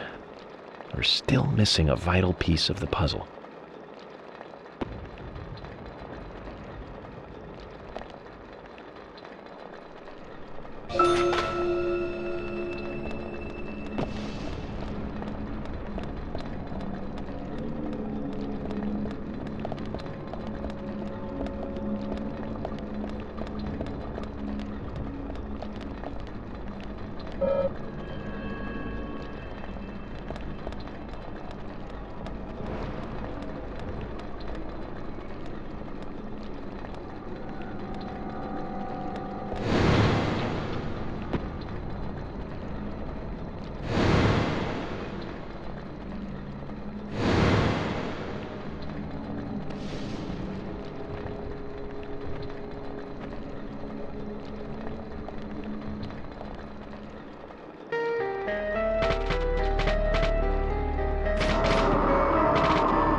Great.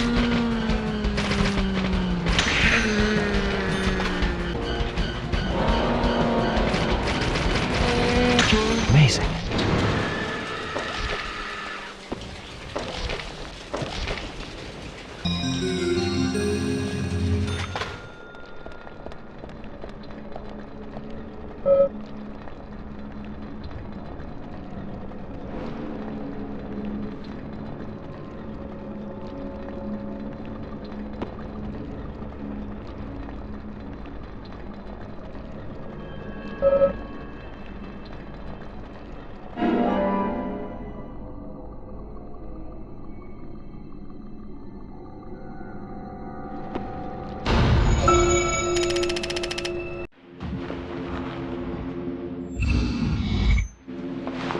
You? What are you doing here? So it was you. Much more astonishing than I imagined. I'm impressed. No! Don't! I'm not gonna stop!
Nice shot.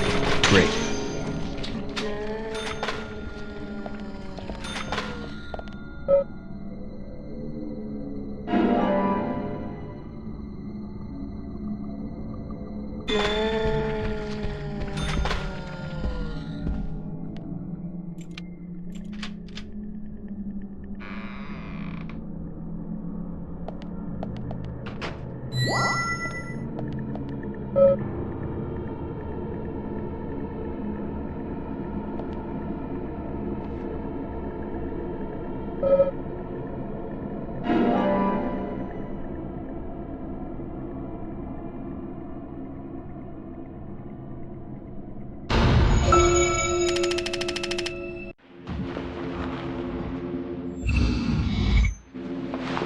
You?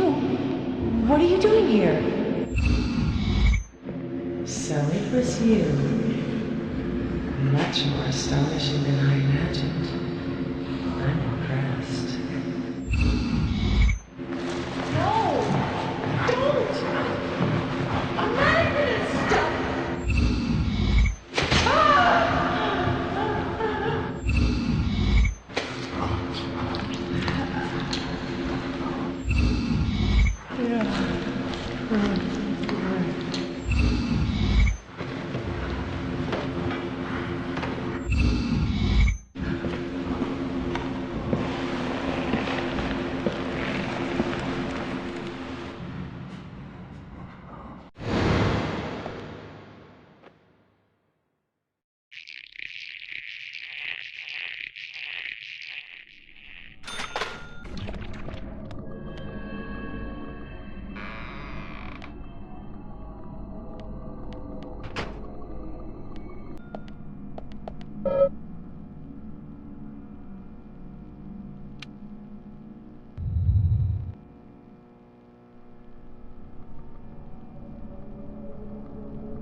You? What are you doing here? So it was you. Much more astonishing than I imagined. I'm impressed. No! Don't! I'm not gonna stop!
Nick.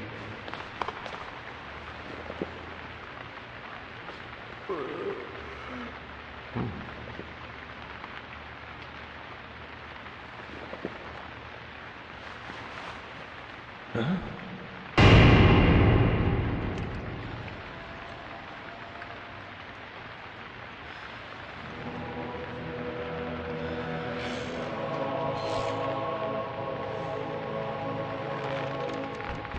Agent Morgan, where are you? Answer me!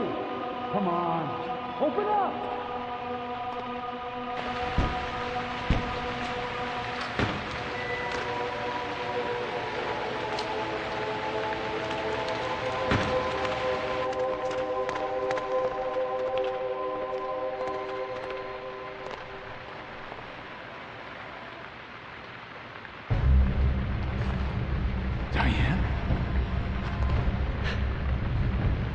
George, call for assistance with the body. Wait! She's still alive.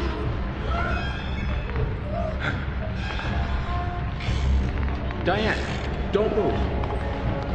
Don't move her hands and stay still.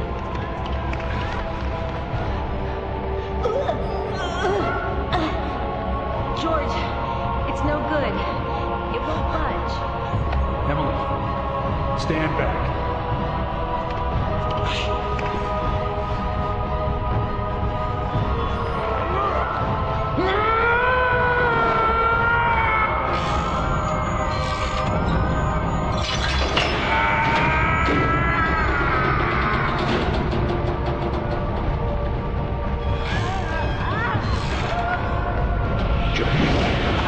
There's not enough time.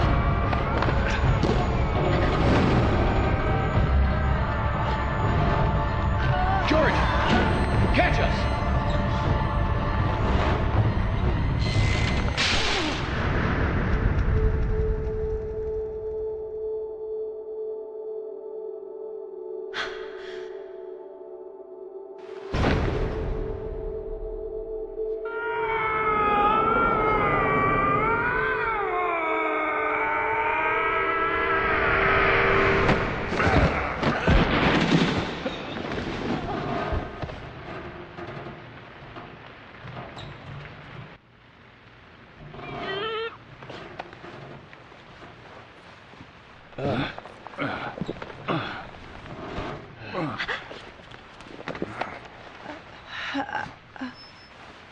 Thomas, call an ambulance. What? A what? Agent York, George, are you okay? Oh, yes, I'm okay. I think I'm too old to be an acrobat, though. Diane looks okay, too. She should be able to tell us who did this to her. God, I hope so. But you, George, quite a catch. I'm impressed. Hmm? George?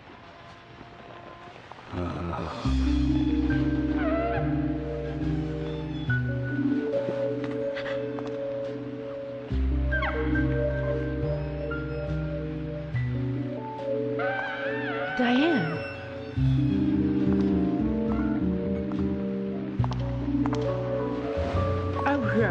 What a beautiful beach. The reaching round who feel off in many directions. Combination in sharp voices slide away into nothingness, inspiring a truly deep eroticism in all who clear. Every woman will find herself about being penetrated by those sharp voices. This piece is most unimaginable together. And yet, this is far more than a wooden piece of art. It is a piece of masterpiece where everyone can Diane? themselves. Come closer. Bathe in its beauty.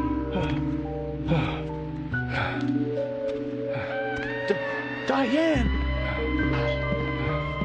Stop right there, Nick. You're under arrest for the attempted murder of Diane Ames. Back off! Don't touch me!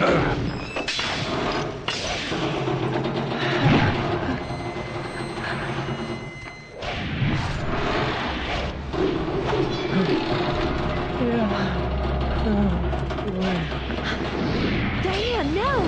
Move!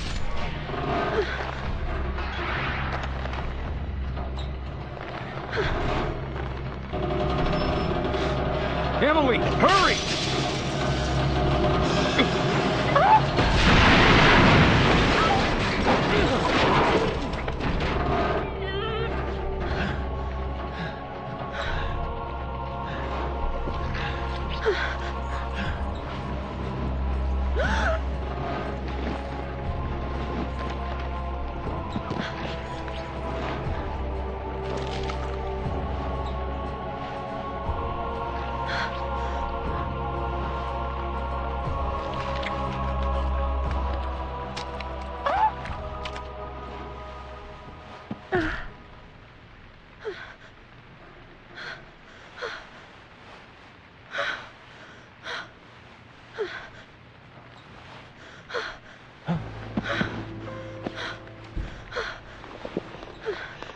I requested, and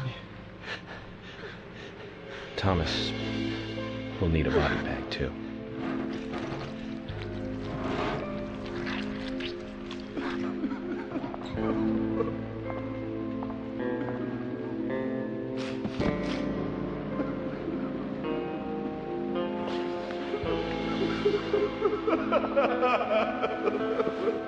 Nick, quiet.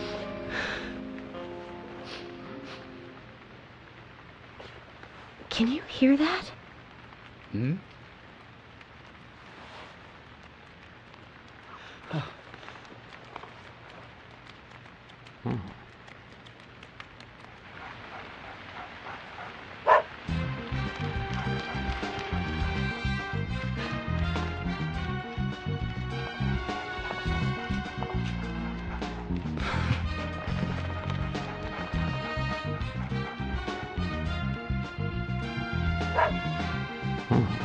I think he wants us to follow him. Shall we follow, Zach?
Zach, Willie is calling for us.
Willie, are you out there? Kaysen, what are you doing in there? York, is that you? Thank God. I can't get this door open. Can you unlock it from your side? Kaysen, stand away from the door.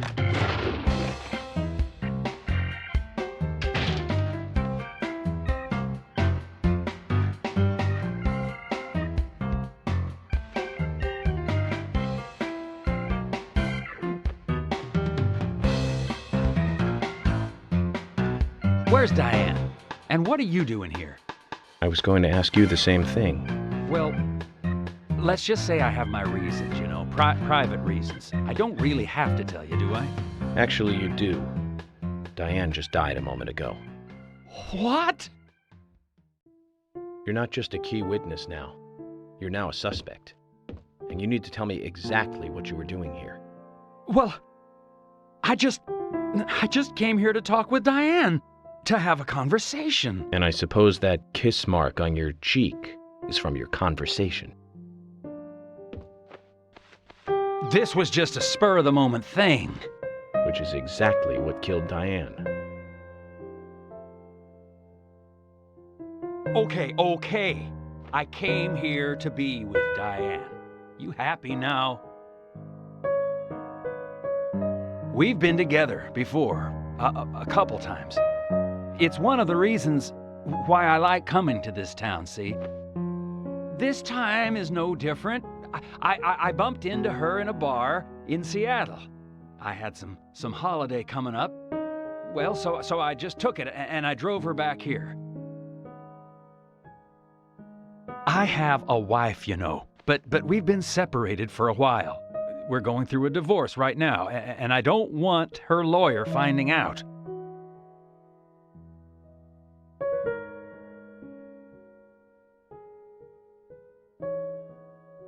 Anyway, how could I kill Diane if I was in a room locked from the outside? 2 hours ago, me and Diane, we were taking it easy, drinking upstairs. We were, you know, enjoying ourselves. Then Nick had to show up. Well, then Diane had a sudden change of heart. She locked me up in here.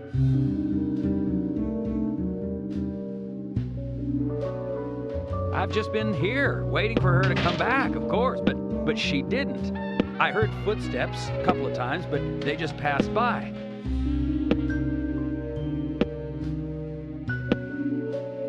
Well, then I couldn't wait anymore, so I let Willie here out through the window.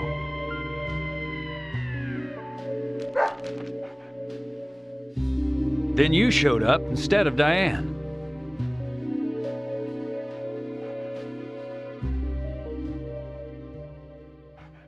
Zach, Diane has become the third victim of our killer. And nada from questioning Nick. Nothing. Got no new leads from questioning Nick. He's taken the death of Diane really badly. In shock, the works. He claims to have liked talking with her about art, but he also had a problem with her views about men. He says that they argued, but not at a level that would lead to a murder. They were about to head out to the bar again together, but while he was waiting for Diane, someone knocked him out cold. He has no idea who it was either. Of course, Kaysen looks like a prime suspect, but that door was locked from the outside. There was no other way in or out of that room, which means there is no evidence of his involvement at this time. He did say something else. The footsteps he heard outside the room were not heels, but a man's boots. And Nick was wearing boots. But now that Diane's dead, no one can back up Nick's statement, which is why we have Nick in custody and have to let Kaysen go free. That seemed like the only option, at least for now. One more thing, Zach. George looked terribly depressed. I guess this case is really getting to him. He's feeling responsible for the deaths of Becky and Diane.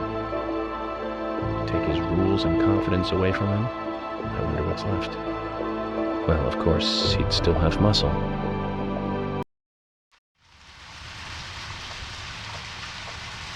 Zach, let's get back to the hotel. First Anna, then Becky, now Diane. I'm not looking forward to writing this investigation report. Agent Morgan. York. Do you have a moment? What is it, George? There's something I'd like to talk to you about. Do you have any time later? Can't we just do it here? If possible, I'd like to go to a bar. Of course, we don't really have to. A bar? Now that sounds like a good idea. Zach, what do you think? We can go drinking with George, or turn him down and head back to the hotel.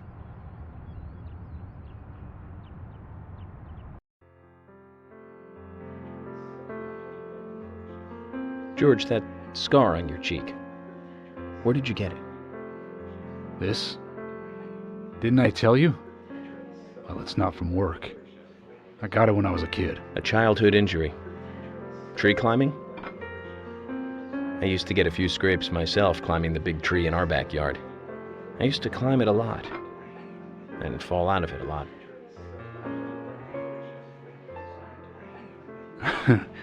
This wasn't anything like that, though. It was my mother. She did it. I'm sorry, George. Don't worry. It's ancient history. The world is flooded with unreasonable violence. The strong overpower the weak, adults over children, men over women, and criminals over their victims.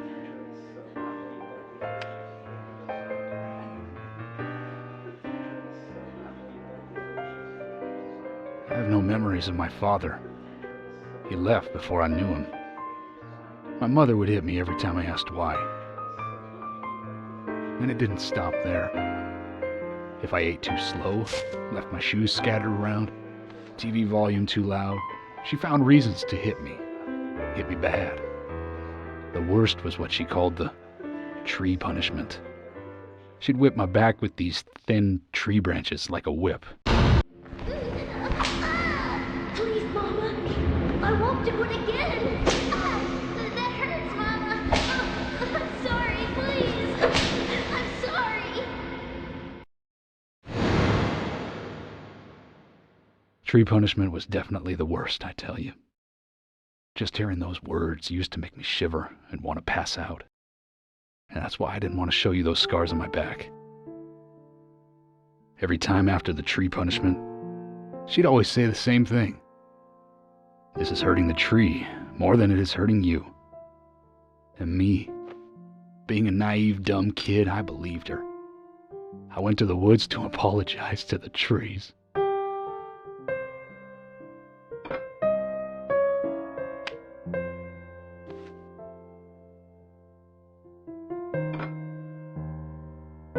I kept asking myself, why is she hurting me this way? I thought long and hard about it. In the end, I've just figured I'm weaker than her. That's why. It's the law of Mother Nature at work. The strong eat the weak. But now, you have the power to protect the weak. That's right. Perhaps I should thank my mother for guiding me into this line of work.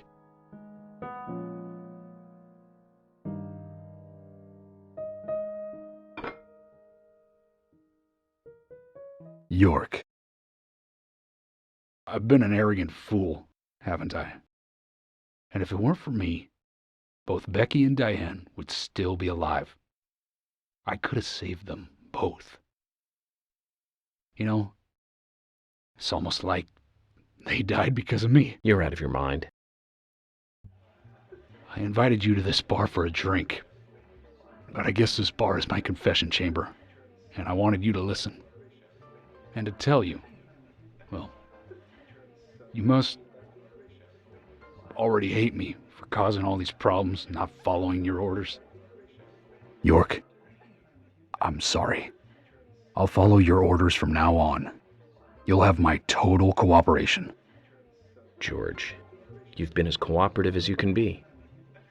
You even invited an FBI guy to a bar for drinks. You've done a good job protecting this town. And the folks here respect you for that. Nobody can blame you for anything. Thanks. I do feel a little better.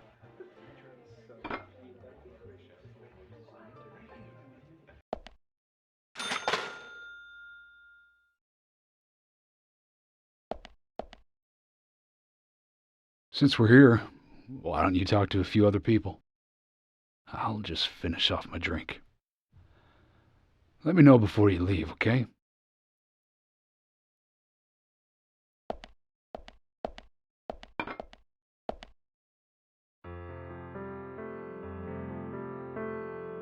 Hey, Carol. Becky is dead. Diane, too. We've got Nick in custody as a suspect. Nick didn't do it. I know. Carol, you took a locket from Diane, didn't you? A locket with this mark on it.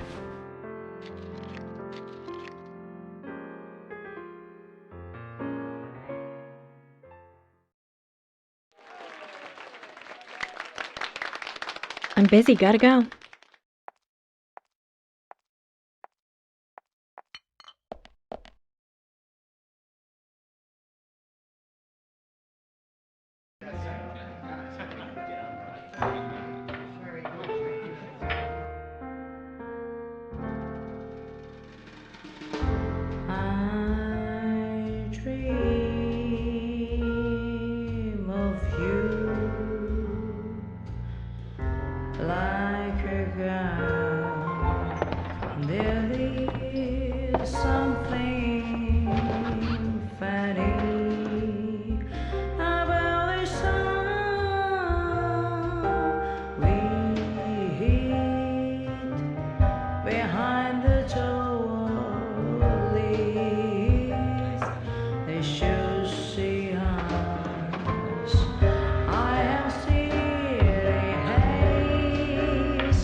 Sorry to keep you waiting, boys. Zack, Emily is already a goddess of the forest.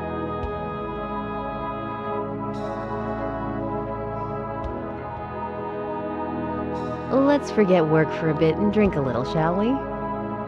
York? Why is she here? I just thought the more the merrier. You know, to relax and get loose. Is this a problem? No, of course not. Pardon me, Emily, but I'm pooped. I think I'll just call it a night. George, I just got here and you're walking out on me? I was hoping the three of us could have a drink and let out a little steam. I'm afraid I've already had enough. And I already had a good man-to-man with York. So I'll see you guys.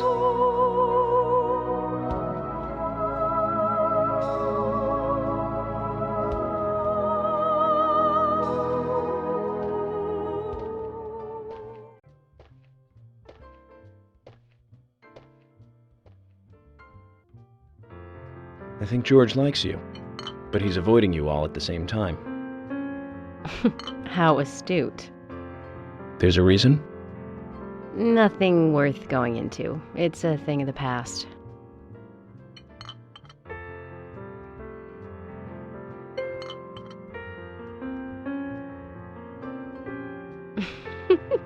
Okay.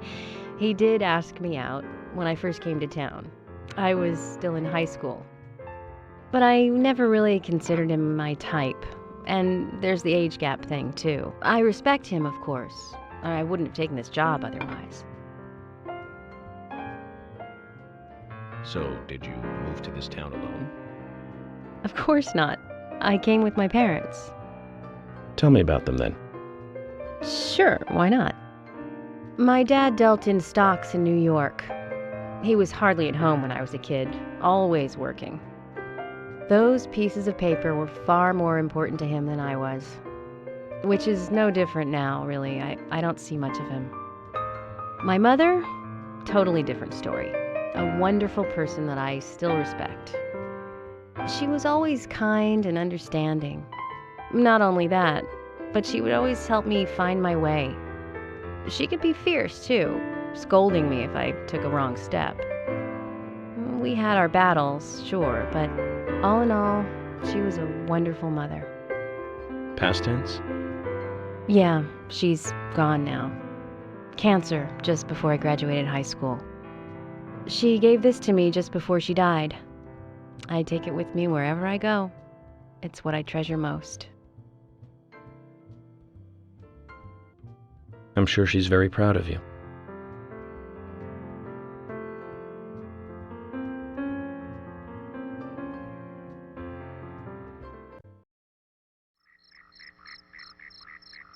I had a good time tonight.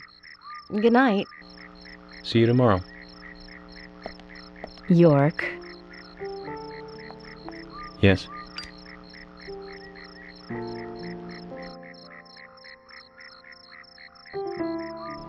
Please, don't lie to us, okay? I won't. Don't worry. I won't.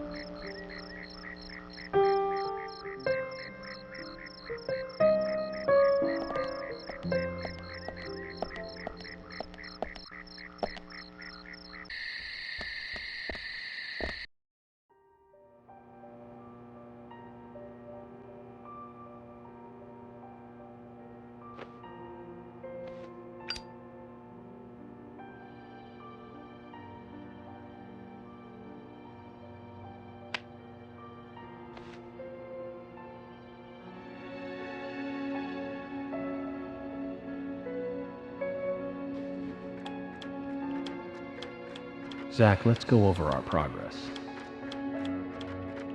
From what Olivia told us, and the sketchbook we found at Becky's house, Nick and Diane became our primary suspects. There were a couple of reasons for this. First, Becky gave the missing locket to Diane. Also, Nick has no alibi for when Anna and Becky were killed. We followed Nick to the art gallery, which led us, unfortunately, to our third victim. The third victim, Diane, was strung up in the entrance hall of the art gallery. Her hands were tied and a knife was sticking out of her chest. However, there was a marked difference from the previous crimes. Do you remember what that was, Zach?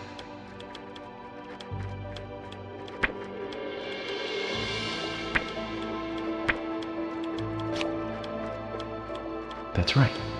Diane was still alive. This suggests that very little time had passed since the crime was committed. Which means the criminal was still close by. It was someone near the scene. There are two possible candidates. Nick, who was knocked out in the entrance, and one other. Zach, who was the other person in the gallery?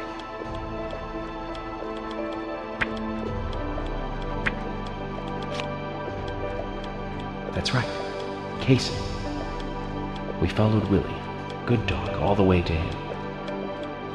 Kaysen's statement came out as follows. He and Diane were in a physical relationship. That was why he visited the gallery. The two were in the middle of such a meeting when Nick showed up. Diane lost her cool and shut Kaysen up in the basement. Now, what did Kaysen hear when he was locked up?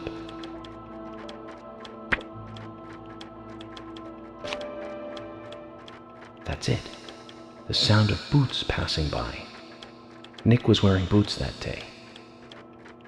Which means it was likely that Diane met with Nick in her room. Nick said he argued verbally with Diane about her playing around with men, but they eventually decided to go out drinking to make up. However, immediately after that, Nick was attacked by someone in the entrance hall and knocked unconscious. We saw the rest. Zach, do you think that Nick is our serial killer?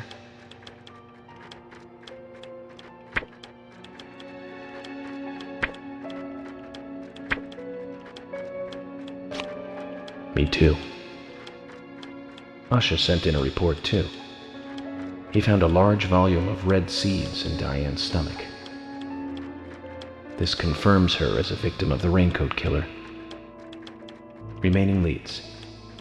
There is the locket, which is in Carol's possession, the man with the tattooed back, and the upside-down peace sign. There's a lot left to answer. I hope the coffee will give us more guidance tomorrow.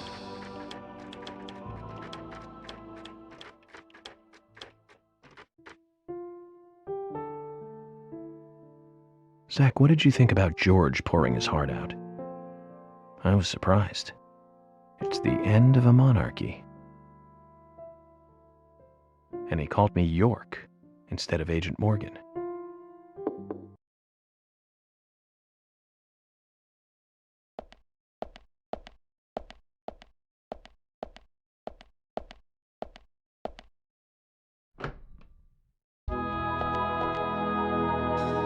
Emily?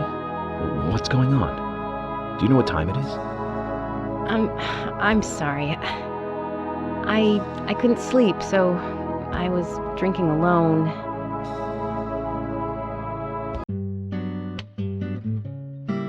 My mother was a very kind woman. She always smiled so brightly, and baked cakes and cookies every day. She'd say that I needed the sugar because I spent so much time thinking. My father was always quiet. We never talked much. He was a federal agent, just like me. And he was hardly ever at home. The only words he ever had for me were harsh ones. I had a vivid imagination, and I remember he once said this to me. There are plenty of crazy things in this world. You don't have to go dreaming them up. and it's my job to make sense out of them.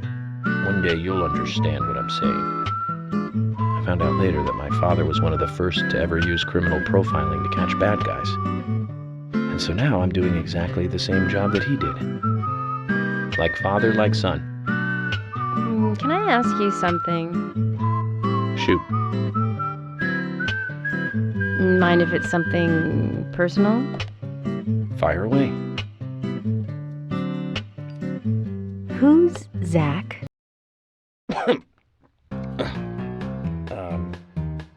Zach is a friend of mine. Oh, so you do have friends.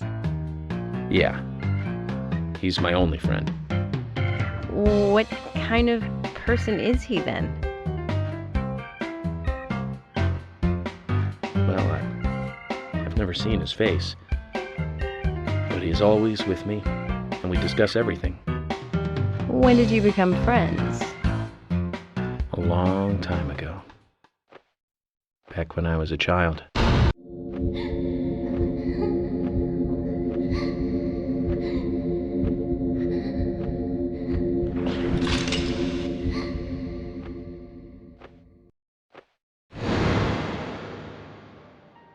I was 7. I woke up one morning to hear my mother crying in the living room. This wasn't normal, so I headed in to see her. My father was there pointing a gun at my mother. I was so scared. I closed my eyes, so I don't remember much more. But I do remember the words my father said to me. At times we must purge things from this world because they should not exist, even if it means losing someone that you love. When I came back to my senses, they were both dead. He shot my mother and then killed himself. Oh, I'm so sorry. Don't worry about it. Zach's with me. It was around that time that we became friends. I'm here. I'm with you, he said. I'll be here always. We can get through this together. Quite aside from that terrible scene in front of me, that voice seemed to make me calmer. And here we are, working together, getting through things. This is the first time I've ever told anyone about this. I wonder if Zach will get angry. That's a sad story. But I don't want you to take this the wrong way, but I'm sure there was a reason for what your father did. I know. I think maybe I became an agent to find out why he did what he did.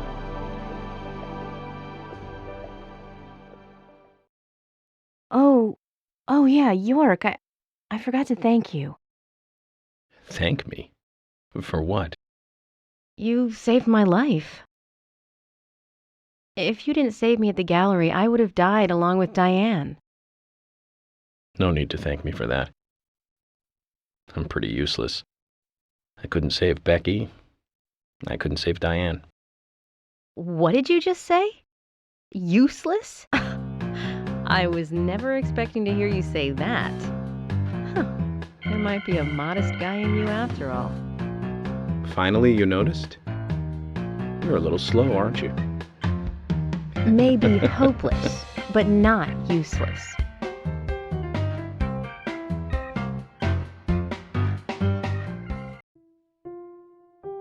Zach, do you think Emily got home safely? Anyway, I think it's more serious of a situation than I thought. Do you remember? Our conversation with Emily. She's really interested in you. I think she's starting to have certain feelings for you.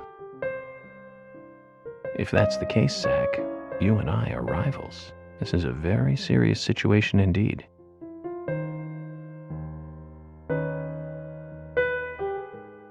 Well, if it comes to that, let it be a fair fight. Agreed?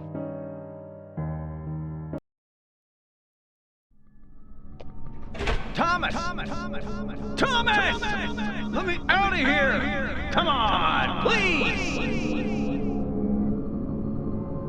Just for a moment. 1 second. Hate it in here, Thomas. I think I'm going mad. I know you're there. Come on, please. Thomas. Thomas. Thomas. Thomas. Thomas.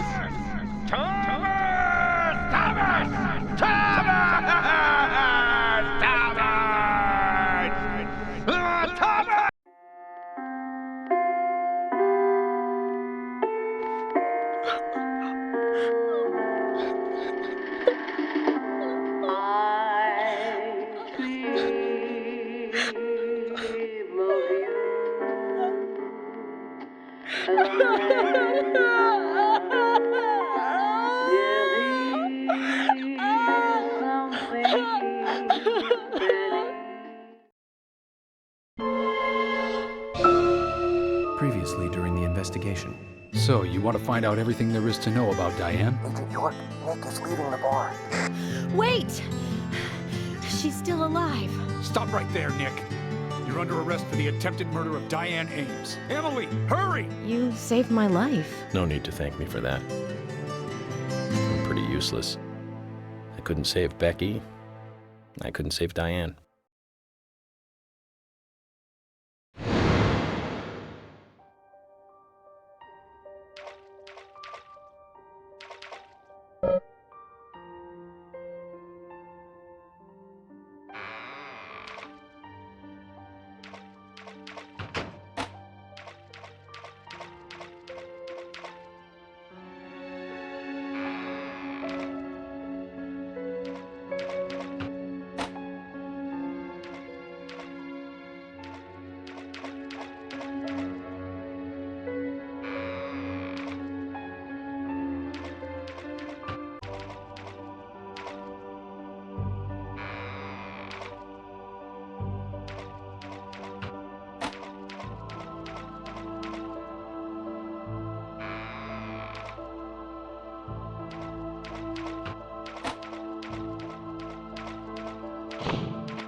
Open this door. There is no turning back. You still want to enter? I do. It's better than staying here. Very well then. Off you go, Mr.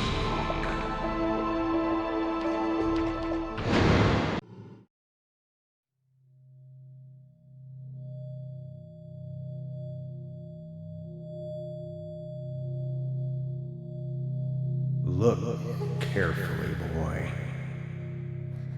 At times, we must purge things from this world because they should not exist, even if it means losing someone that you love.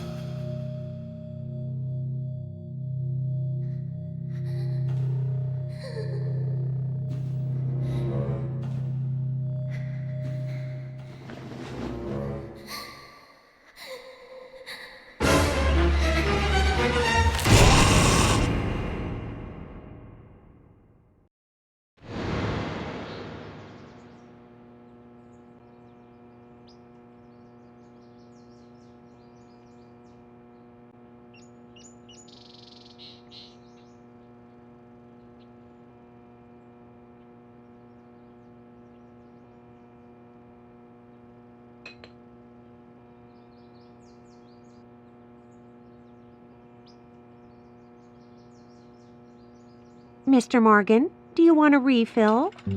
Yes, thank you. Is the coffee that good, Mr. Morgan? Coffee is a vital, investigative tool. I know exactly what to do now.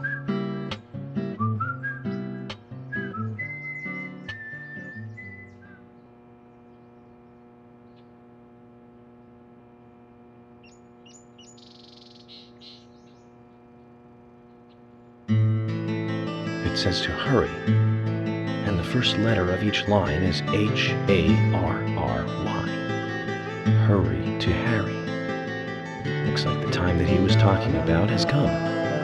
Let's go pay the problematic rich boy who owns half of the town a visit. Polly, I think I'm going to go see Harry today. Oh, really? He's a little strange, but I think he's the most trustworthy one around here. I think you'll have fun with him. If you say so, Polly, then we probably will. Of course!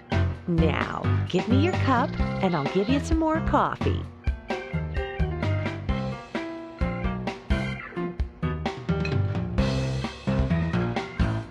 I'll see you later, Polly.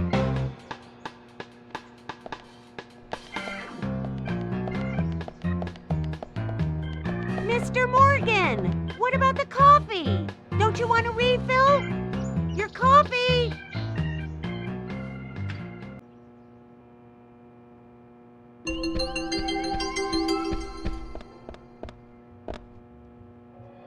Hey, am I still a suspect? No. Okay, well, good. My wife and I have been living separately for over 3 years now. Diane, she's a single woman, so this shouldn't be a problem. That's true. I feel so bad for Diane, though. Gosh. Did you find out who did it? I can't discuss that. Yes, of course. I understand. You don't have to tell any of the folks around town about me and Diane, do you? No, I won't do that. But it's a small town. I'm sure the rumors have started already. Nothing to be ashamed of, right? What's there to worry about? Nothing in particular. No, nothing at all. I'm clean as the sheets in this hotel.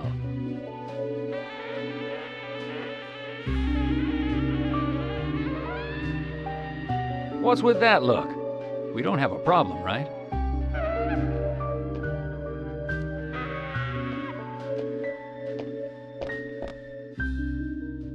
It looks like Casing is involved with another woman in town. We can only hope it isn't Emily.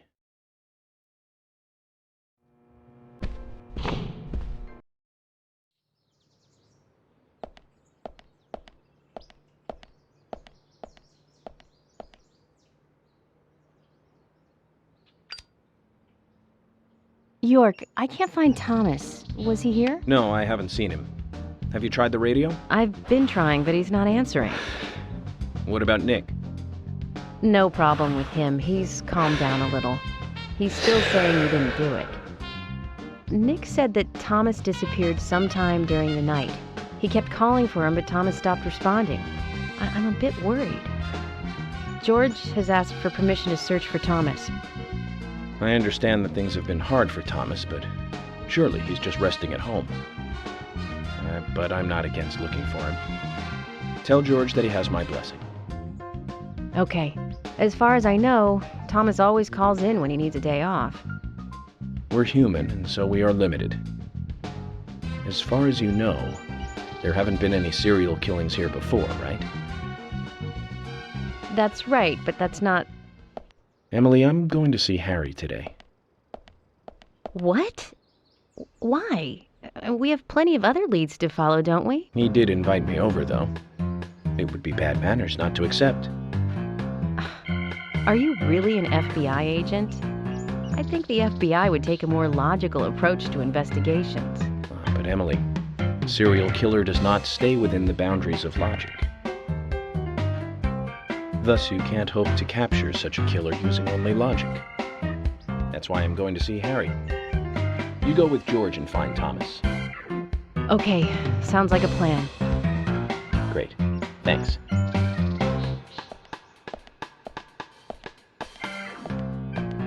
I was an idiot for thinking he might be a good pick. I really need to work on my taste in men.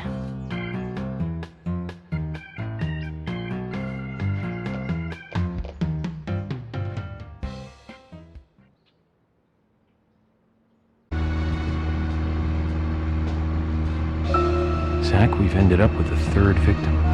That dive I made at the gallery ended up being a wasted attempt to save a life. It's a real mess, Zach. Dive. When's the last time I made a dive like that? Oh, I remember. Do you? It was in my late teens. We used to go to those concerts. You and I liked punk rock, but we liked different types of punk. You liked hard and heavy punk, like Crash and Sham 69.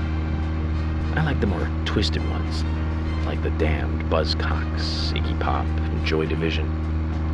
We used to talk for hours about the bands we really liked, but for some reason, neither of us listened to the Sex Pistols. I wonder why that was. Seems strange thinking about it now.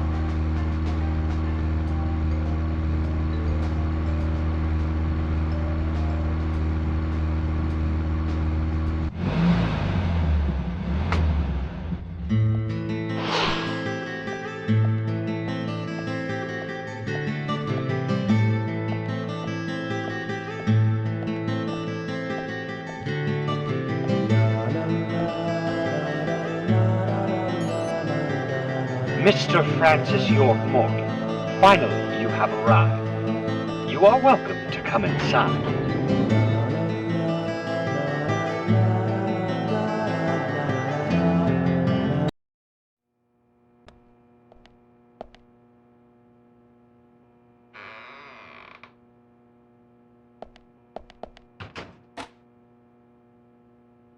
Mr. Francis York Morgan, Mr. Stewart has been waiting for you. To the meeting room you shall go to.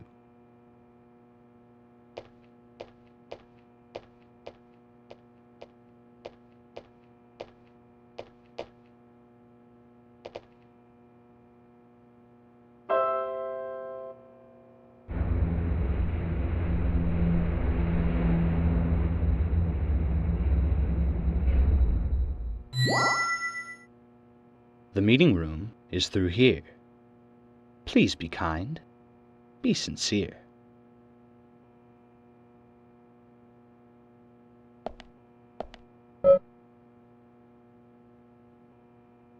Yes?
Mr. Francis York Morgan, please have some tea while it is hot.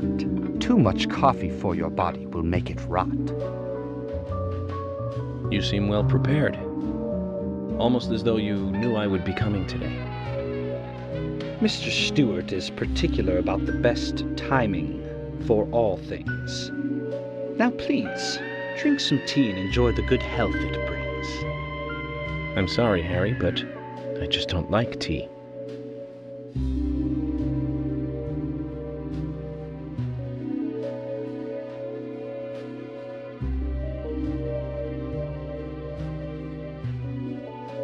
Mr. Francis York Morgan, some tea with sugar is what's best admired by your body that looks so tired.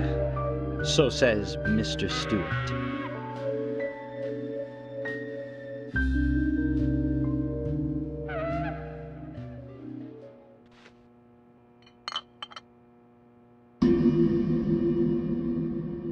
Harry, where did you get these seeds?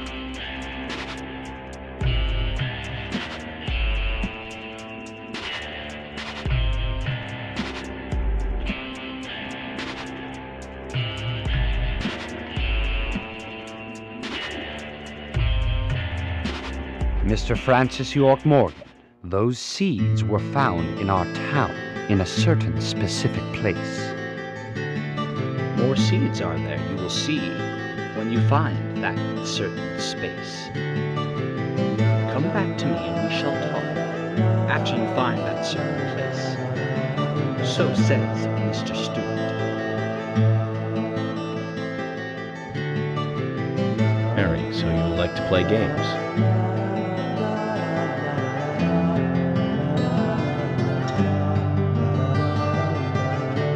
Mr. Francis York Morgan, a hint for you to find this location. It is most crowded and most quiet, and gives a cold sensation.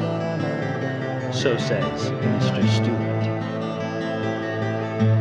All right. So you're not going to talk unless I find this certain place. I'll play along.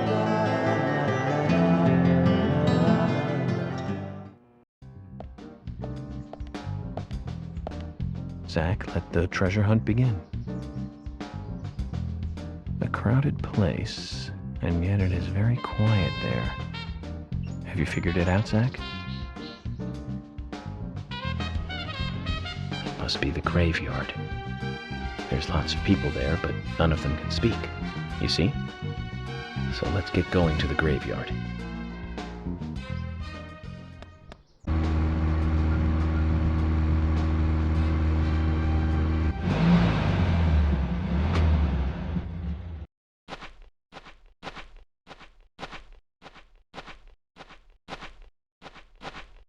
Just as Harry said, it's crowded and quiet.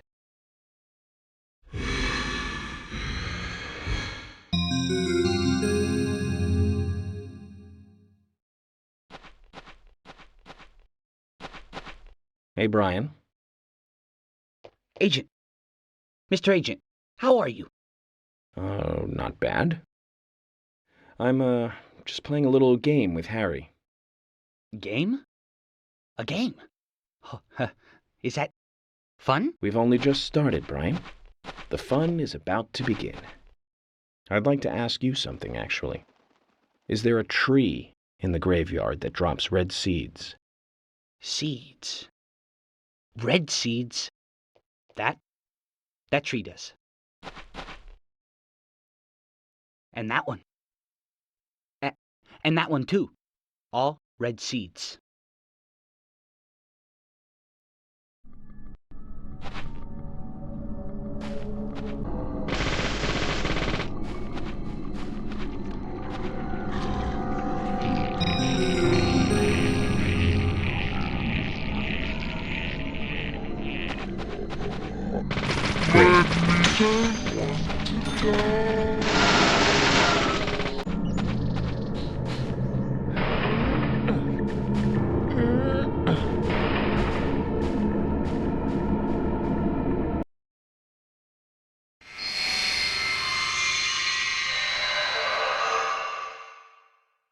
Zach, mission accomplished. Let's get back to Harry's. The reward better be good. But you know, about these seeds, they were right here under my nose. It's as if I was carefully carrying a bottle of water while walking in a pool. We're learning the countryside version of common sense the hard way, Zach.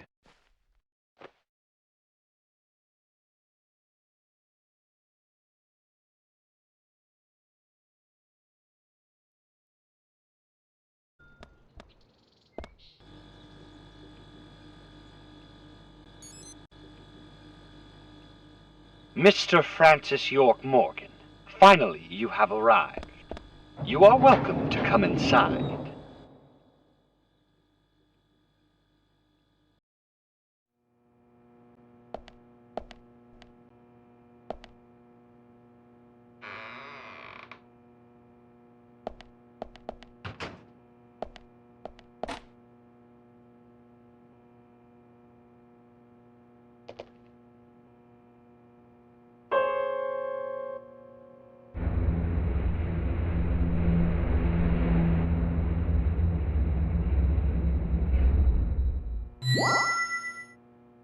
Mr. Francis York Morgan, please proceed to Mr. Stewart's room. There he awaits you, I shall assume.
Harry, turns out what you said was true, and I'd like to hear more.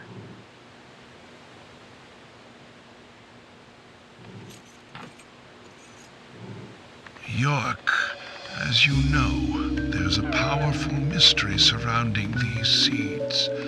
You've seen them at those other murders that took place elsewhere. And you've seen them deeply involved with the murders in this town as well. That's right. But how do you know all this? York, you must be younger than you look. Youngsters tend to hurry so much that they let things slip right past them. What you need to do is slow this down a bit. That way you'll see what's really important. Let me tell you a story. 50 years ago, when the war was over, just about when the communist Red started to become a rising threat, our town constructed a huge clock tower. Then, soon afterwards, a serial killer wearing a red raincoat went on a killing spree. The legend of the Raincoat Killer? Stop playing games with me, Harry. That's nothing more than folklore. The FBI has no such record of a multiple homicide case in this town. York, Anna, Becky, and now Diane. Their deaths are real, not folklore, not legend. The Raincoat killer is also real. But under a strict gag order, the mass murder case was never made public. In fact, one could say that it was completely erased from history. Tell me, who do you think would be able to do something like that? The military. Very good. A model student. But if there are no records about it, then how do you know it really happened? Good question, York. Why would I know this? The answer is very simple. I was there. I saw it with my own eyes. The brutal killer himself. But we can talk about the details of that encounter another time. What we need to talk about is your Raincoat killer. The new Raincoat killer, if you will. The new Raincoat killer. Yes, let's call him that. After all, he's not the real one. What you want to know more about is the new one. Between 10 and 20 years ago, I noticed that these red seeds were special, and someone else did too. The human imagination can lead to tragedy sometimes. Someone linked the red seeds to the serial killer legend and said, if you eat the red seeds and then kill someone, you will become immortal. This new fabricated legend was passed on from one to the next, evolving and changing every time, like a rumor. Some may have actually taken the seeds to try them out, to prove the legend, that is. York, the red seeds you have found from those other murders, they all came from this town, together with that one evil rumor. People on the other side of the planet may have heard of it by now, and no seeds might be growing in different parts of the world. So you're saying that the series of cases I've been following are all linked to this town? That's interesting, Harry. But there's no evidence to support that story. None of the criminals we caught for the other murders ever mentioned anything like that. It's your job, your role and duty to look into that, York. Now, the game must go on. You know I said that the incident 50 years ago was totally erased. Well, not quite. Records still exist in the sheriff's office. The old sheriff back then hated the military and did his own investigation. I need you to bring those documents here to me. Once you've done that, I'll tell you everything I know.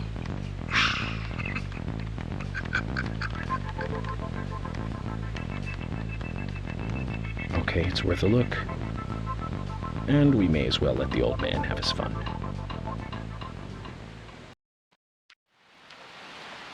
Documents from a case that happened 50 years ago. Let's play along with the old man for a little longer, shall we?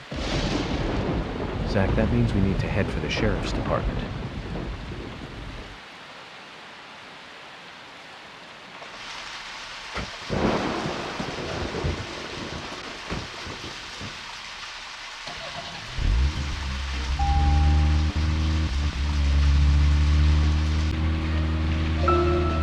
You know what? There was one band that we both liked.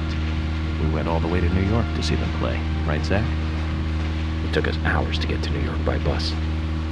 We got to the CBGB and we were so nervous we couldn't go inside. It took us 30 minutes to gather enough courage to go inside. And inside, we were shocked. Right, Zach? I'll never forget that feeling. It was like a blitzkrieg bop.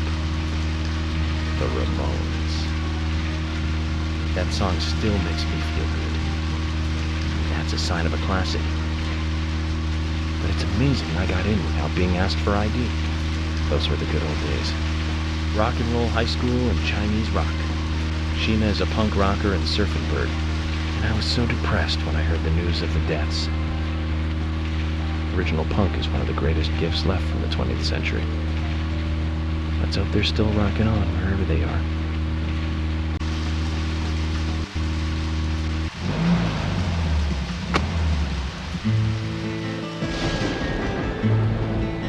Can there really be documents here that the FBI doesn't even have? What do you think, Zach?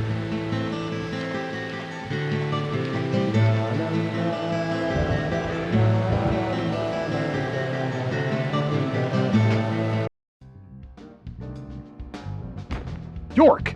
I told you! That's nothing more than local folklore. Harry said that he was there.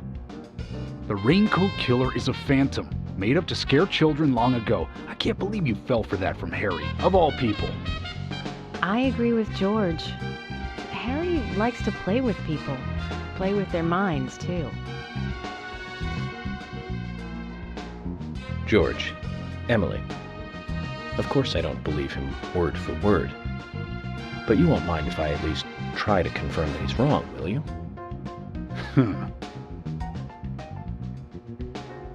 Well then, can you look for the files by yourself? I'm still looking for Thomas.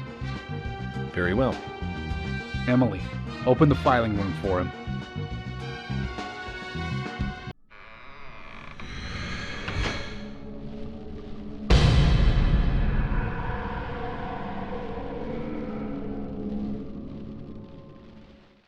They're here too, Zach. This might mean we're getting warmer to what we need.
Too much noise.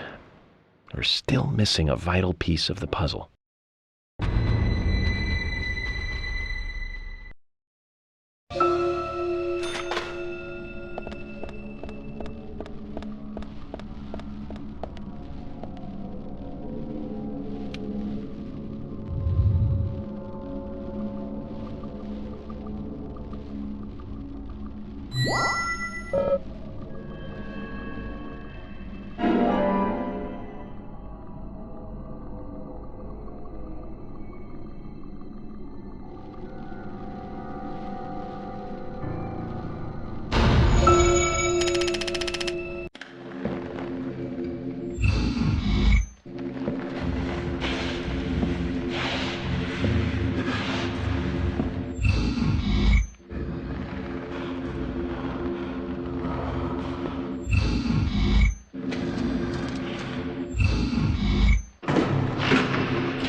Zach, looks like we need to continue our search for the documents.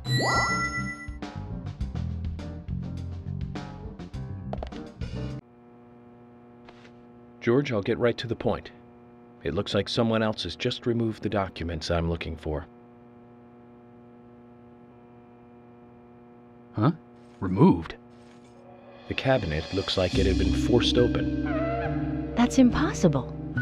No one could break into there. No. Emily, there is one person that can access that room at any time. You don't mean Thomas? It's too early to speculate. And profiling is my job, remember? More importantly, Emily, could you get me a coffee? A fresh one if possible. Coffee? At a time like this? Why now? Emily, please. This is very important. Some coffee. And bring some milk on the side.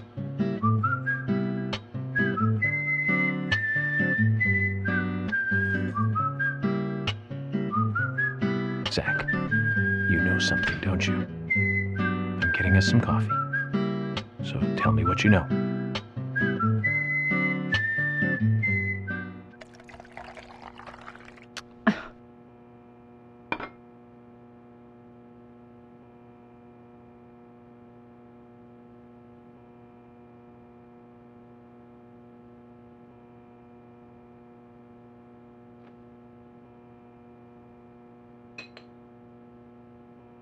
Ah, Zach, this is amazing. Even the taste of her coffee is thrilling, to say the least. What?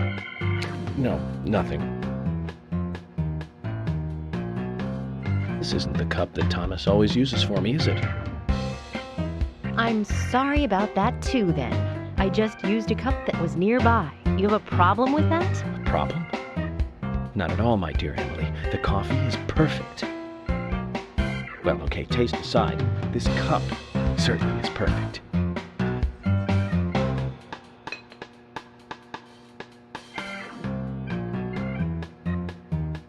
George, Emily, we're going to Velvet Falls. There's something waiting for us there. I can feel it. York, are you joking? You're trusting your cup? No, Emily. Going to a waterfall just might be a good idea. In feng shui, a waterfall is known to be a source of power. Even if we find nothing there, I'm sure it will give us some power. Thanks for the vote of confidence, George. And don't forget to bring a fishing rod. All right. I'll go get it. Fishing?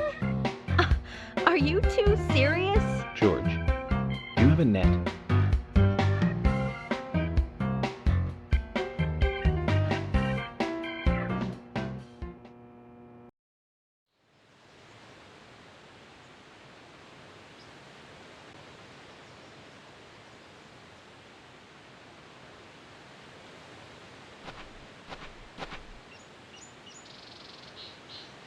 Zach, I hope we can catch a big one.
fishing, Zach. We've caught something to brag about now. In all the history of the FBI, I'm probably the only one who fished out documents thrown into a waterfall. Don't you think so, Zach?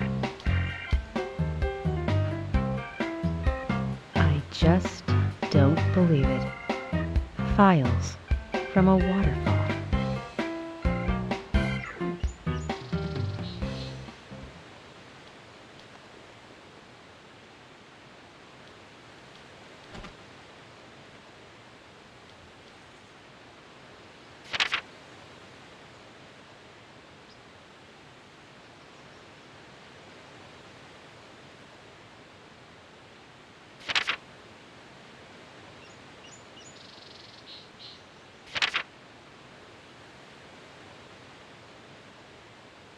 What does that all mean? It's called The Legend of the New Raincoat Killer. George, have you ever seen this handwriting? Yes. It's Thomas's. George, I need to take these documents to Harry. He said he'd tell me everything once I take the docs to him. But those are classified. I can't allow a civilian to view them. Especially that deranged old goat who owns most of the town. I agree with George. Harry is... how can I put it? He might be dangerous. You don't need to worry. You said it yourselves, didn't you? There has never been a mass murder case in this town. That means these documents pertain to a case that never actually happened. Just look at it as though they never actually existed either. Ridiculous. York, I'm sure you've got a plan or something in mind. Okay, you have my approval. George, are you sure? Emily, we need to continue looking for Thomas. Our search may just have become a hunt. Yes, get on it. I'll go see Harry alone. Okay. I wouldn't believe it if I hadn't seen it for myself. But Thomas? There's got to be a rational explanation for this.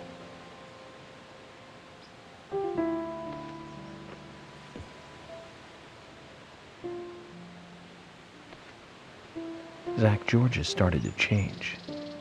I think the deaths of Becky and Diane had a deep effect on him. I guess this town truly is without a king now.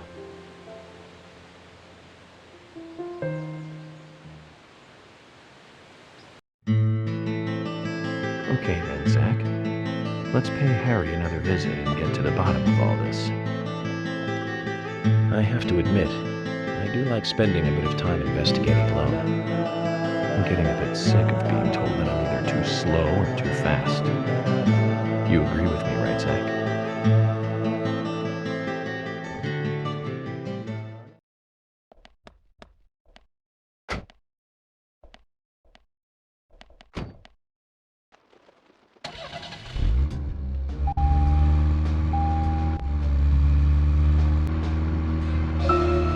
So, Zach, about Emily. My first impression when we met her on that bridge is slightly different from what I think about her now. Don't you think she's pretty mesmerizing? And Zach, she seemed interested in you. Did you make a move on her? No, don't answer. I'm just asking. But if you like her, I won't stand in your way. But I'd like to hear the truth. Because this kind of stuff could affect our friendship, you know. Me? I'm just interested in her, that's all. He doesn't love or anything. From what I can tell, she doesn't even seem to like me. It's pretty clear from how she acts when she's around me. As you know, Zach, I'm cautious with women. It's because I was badly burned in my last relationship. I really have no idea what women are thinking. That's my problem. You're pretty friendly with the ladies, aren't you, Zach? Maybe you should teach me about how to interact with women.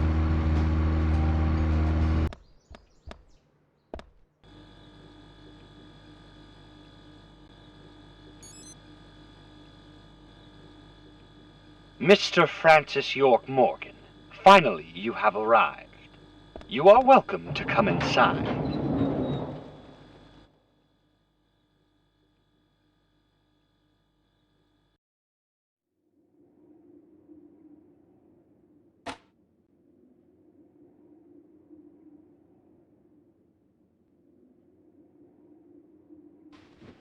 Looks like the next game is hide and seek.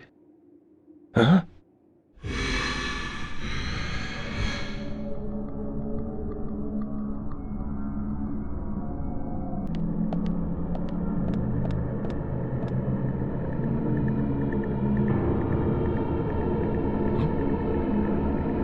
These girls, Zach.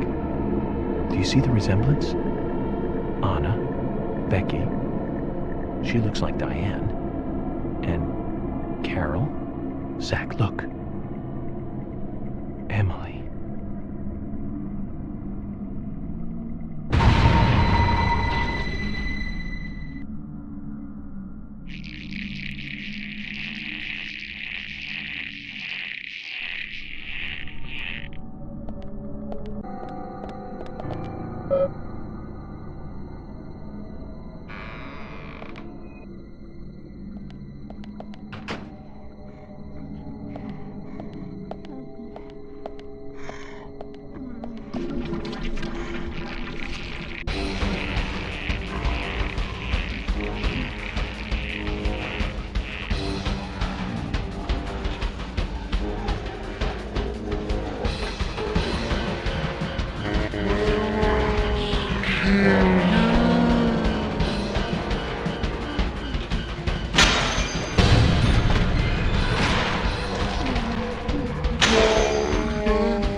Huh?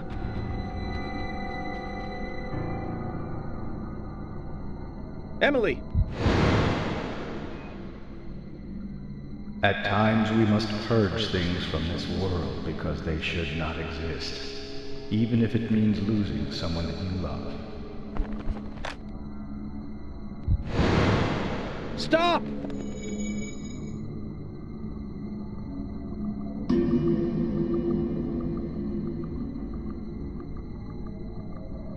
Zach, did you see that? I must be getting tired.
Zach, looks like we're out of the countryside and back in civilization.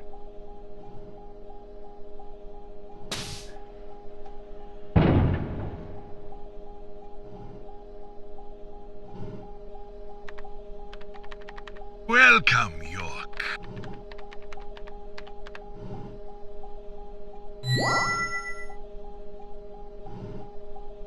I brought the documents. Just what is going on in here? I warned you about haste. Take it slow. You'll lose sight of what's important if you just rush past it. As an agent of the FBI, I'm sure you know. So many people have got it all wrong. They think speed is the key. That being first is the best. They want speed and are satisfied with what the speed brings, even if it means that they miss so much on the way, they don't even see that. I see everything that they don't. From here, I see it all. Then, when the time comes, I make use of what I've seen. I can get whatever I want in this way. Anything at all.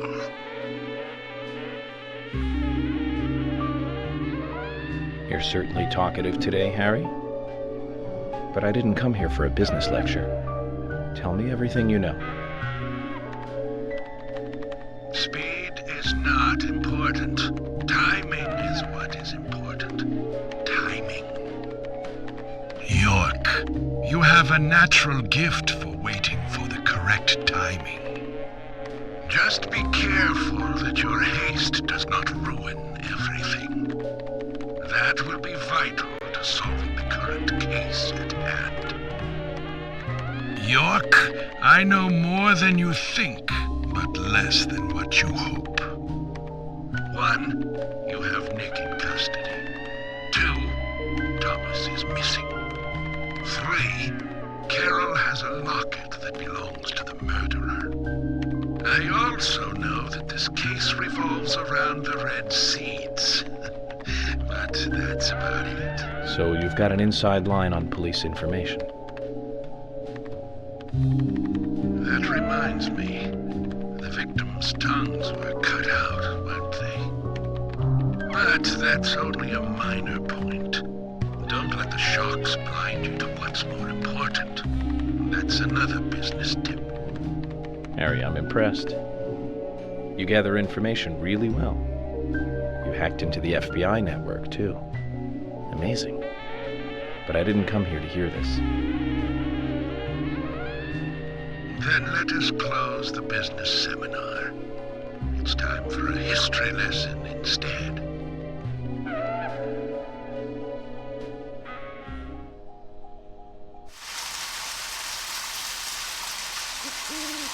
I remember it as though it were yesterday, if you'll pardon the cliché. It was dark, rainy, a foggy night. My parents, who normally got along, were fighting over something. My father was blaming my mother, it seemed. So I left the house and headed for the clock tower. There was a party being held that day to celebrate the tower's completion. I wanted to see the town from above, and so I decided to climb the tower.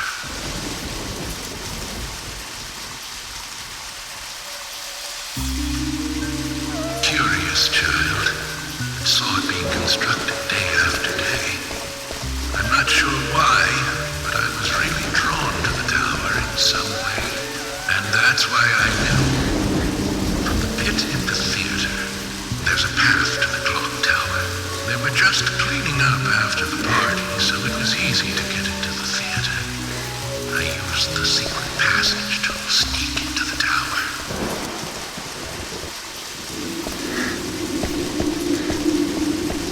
But when I reached the top, I saw something very strange.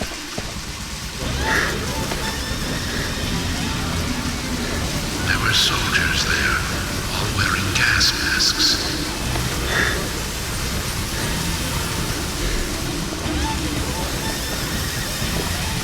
I moved closer,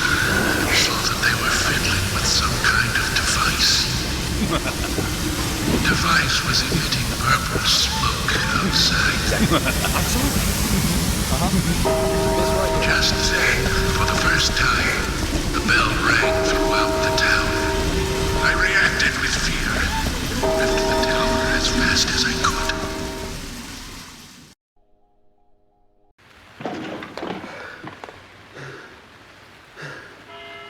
When I got outside again, the purple fog was spreading.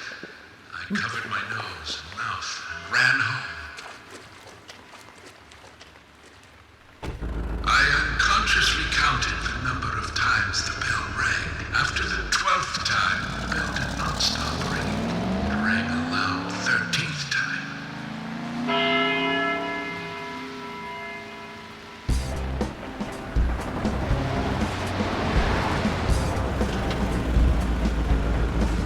I got back into town to see another, even more disturbing sight.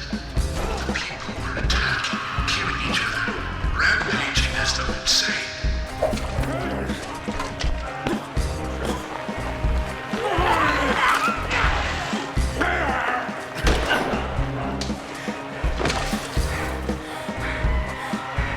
One man, dressed in a red raincoat, was particularly strong.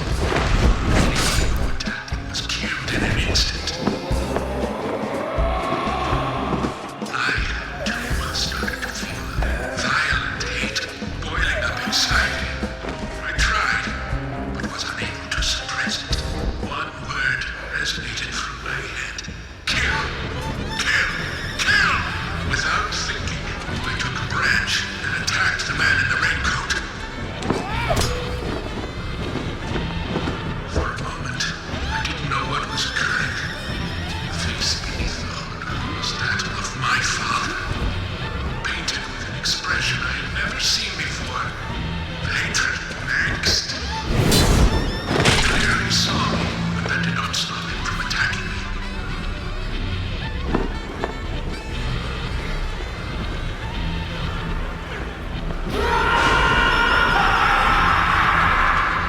He knocked me out, and I fell to the ground.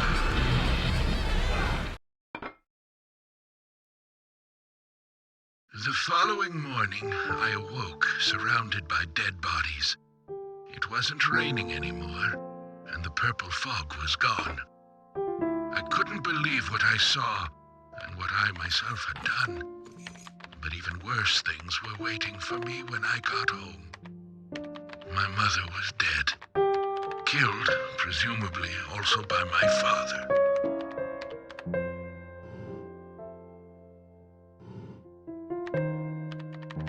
The next day, the town was overrun by military personnel. That's when the gag order was issued. Talking about the incident was unappreciated, a taboo. But even still, people stopped going outside when it rained. Country folk are very patriotic. We never tell our children about what happened.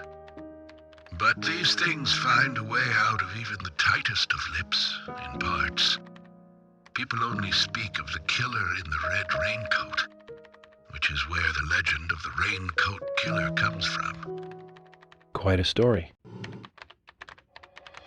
After the incident, the gas seeped into the soil of the town. Even today, when it rains, a minute amount is released.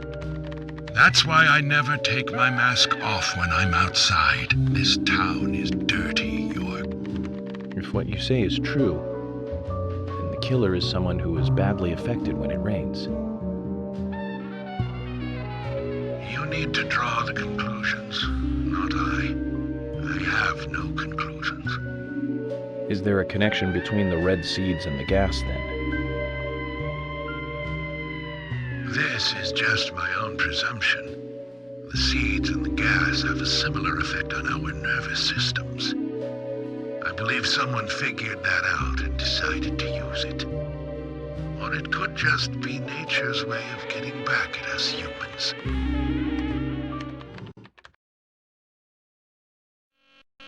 York! Good news! You'll hear from George soon. They have found Thomas.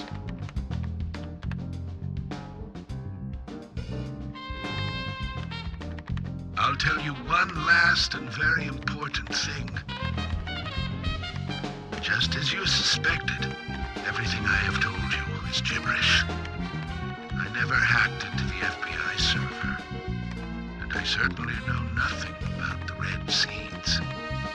I shall thank you for listening to an old man babble on.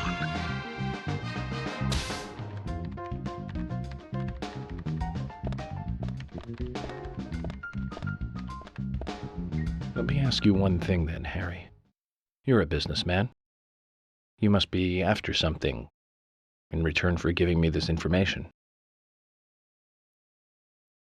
York, at times we must purge things from this world because they should not exist. Even if it means losing someone that you love. But that still does not justify murder. Remember this. Everything changes in form.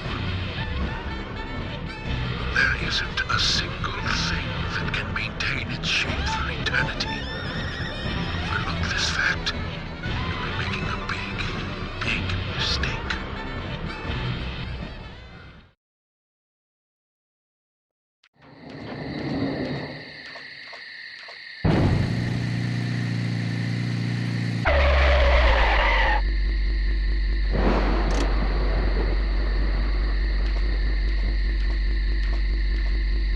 York, we found Thomas. Ah, he's at his house, right? How did you know that? Timing, Emily. Good timing. Whatever, just get in. George is heading over there already. Let's get a move on. Zach, things are finally starting to come together. All we need now is for Thomas to fill in the blanks in our new legend.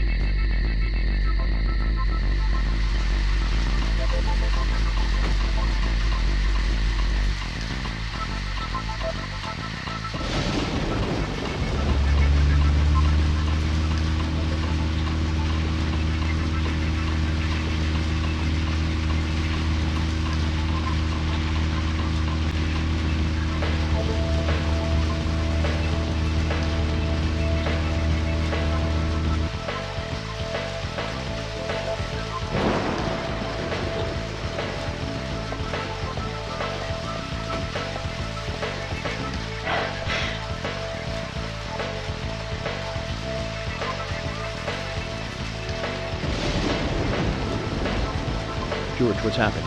You received an anonymous call informing us that Thomas returned home. I sent Emily to get you right away. No idea who made the call? No. That's why I came on ahead, to see if the information was correct. A light did come on, but only for a second. I saw a tall male silhouette in the window. It was Thomas. Okay. I'm going in. You two wait here. We'll be ready to burst in at any moment. Just call out.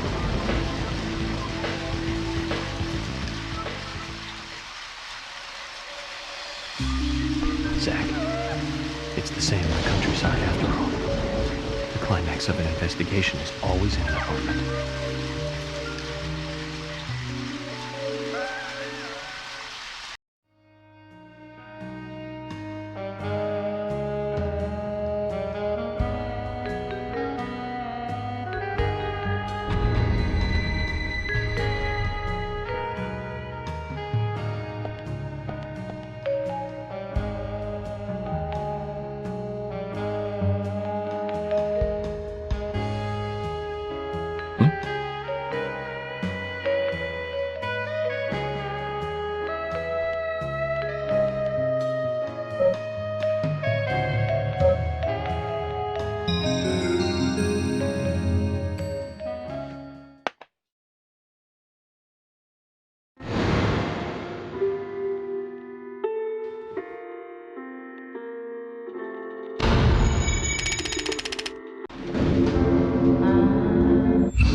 Too much noise.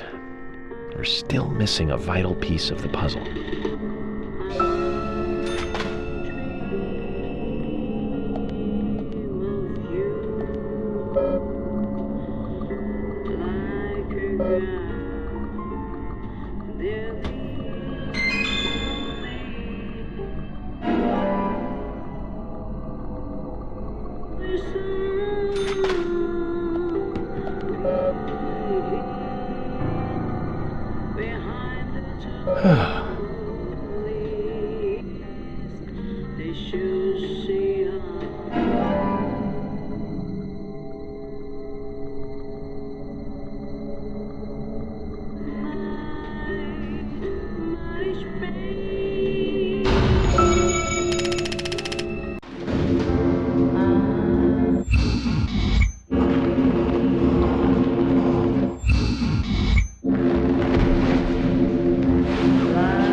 Huh?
Huh?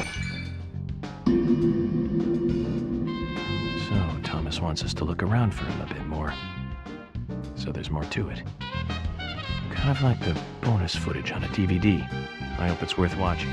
Don't you agree, Zach? York? What was that noise? Damn it! We need to seal off all routes out of town. No need for that, George. Huh? If he was going to leave town, he would have done so by now. Which means he's still got some unfinished business.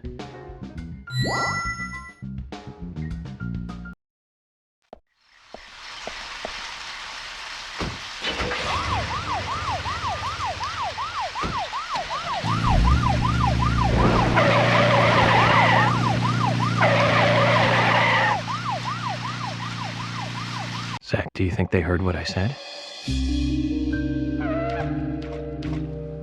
We don't have to make a fuss. Thomas isn't going to leave town. That gives us plenty of time to find a way to view the bonus footage.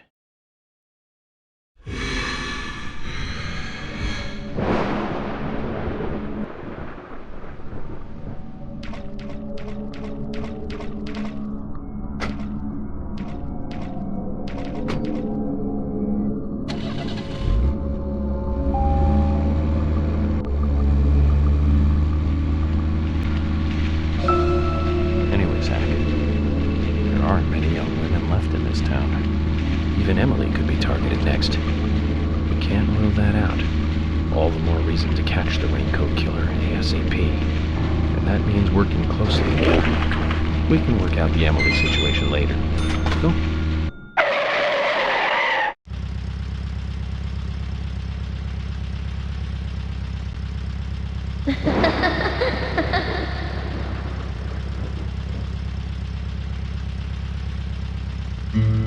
Is that Anna?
Huh?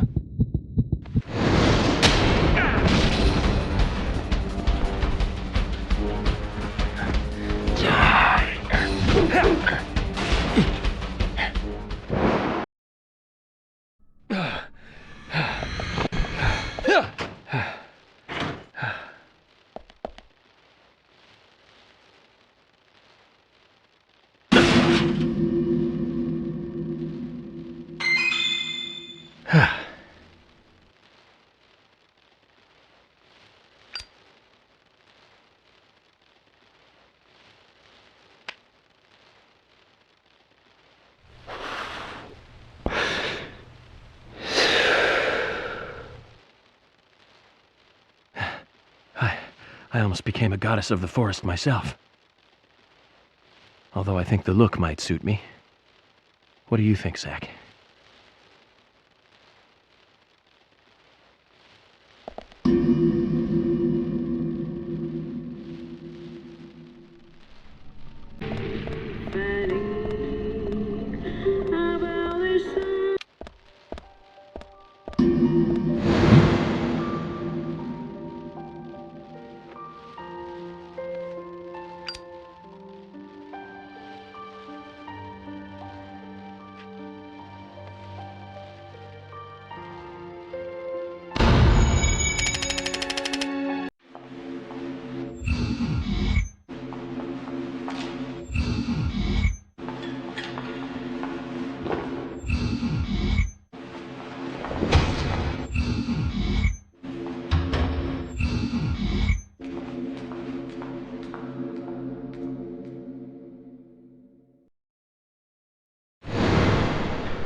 noise.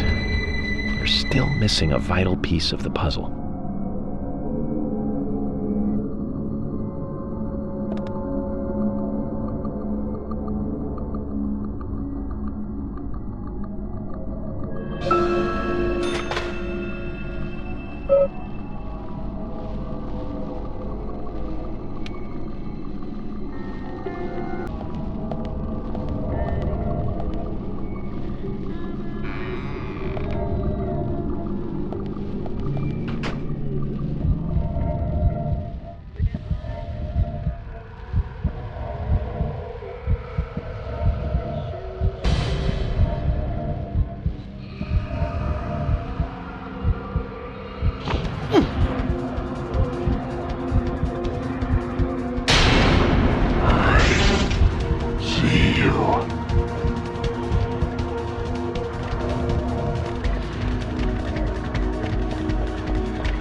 Zach, this is a waste of time. Let's go.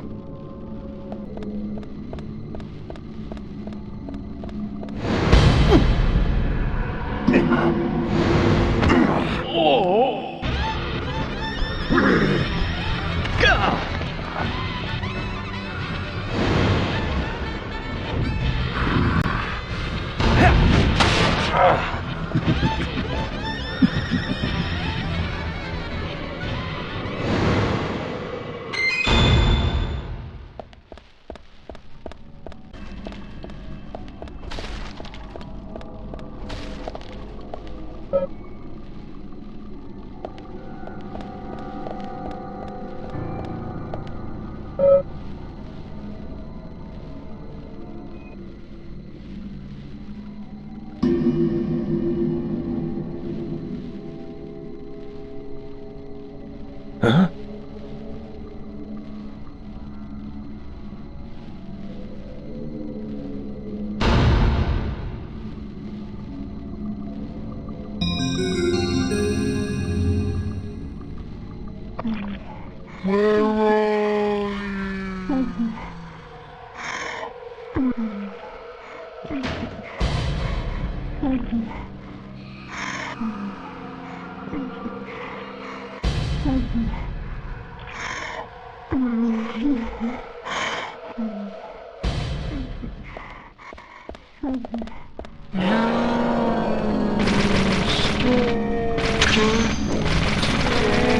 Amazing.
Huh?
That's one bizarre setup. Whoever made this must be crazy.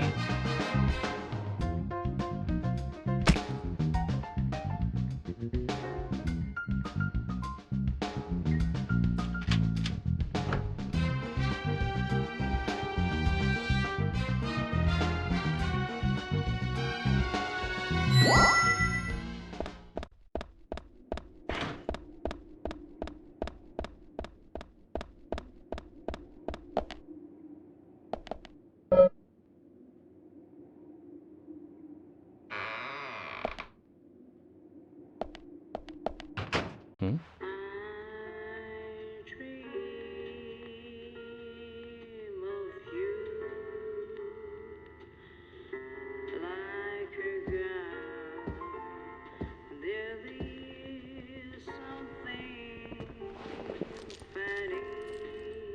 Zach.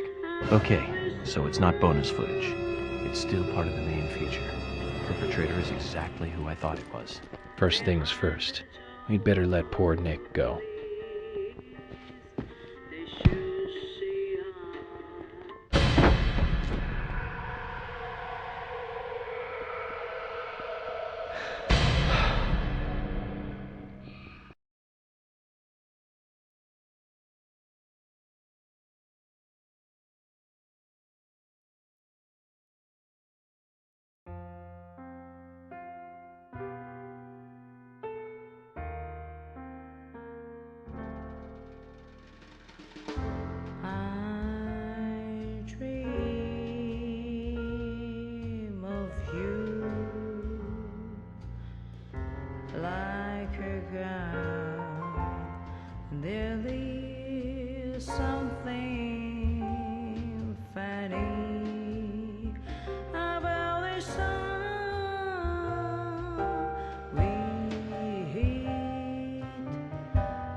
Previously during the investigation. Okay then, Zach. Let's pay Harry another visit and get to the bottom of all this. And that one. And that one too. All red seeds. Welcome, York. The killings 50 years ago. There is something about it that you will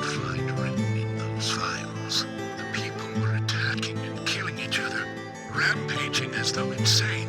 Quite a story. York, I told you, it's nothing more than local folklore. What does that all mean? It's called The Legend of the New Raincoat Killer. York, we found Thomas. Zach, okay, so it's not bonus footage. It's still part of the main feature. Perpetrator is exactly who I thought it was.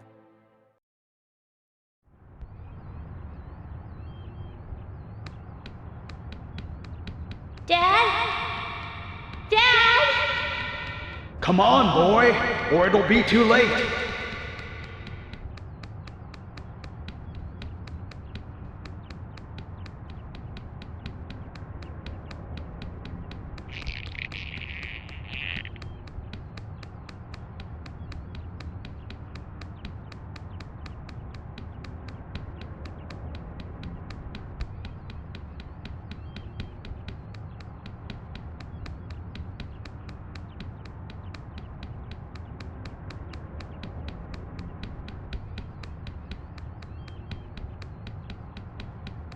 Dad? Dad? Come on, boy, or it'll be too late.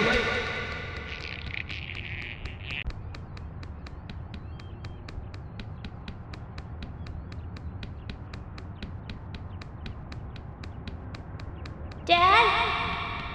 Dad? Come on, boy, or it'll be too late.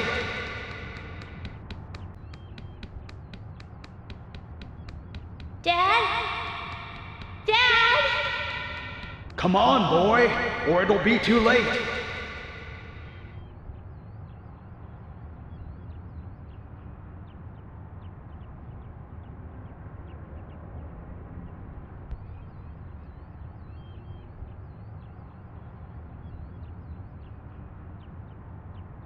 Daddy? Daddy? Daddy?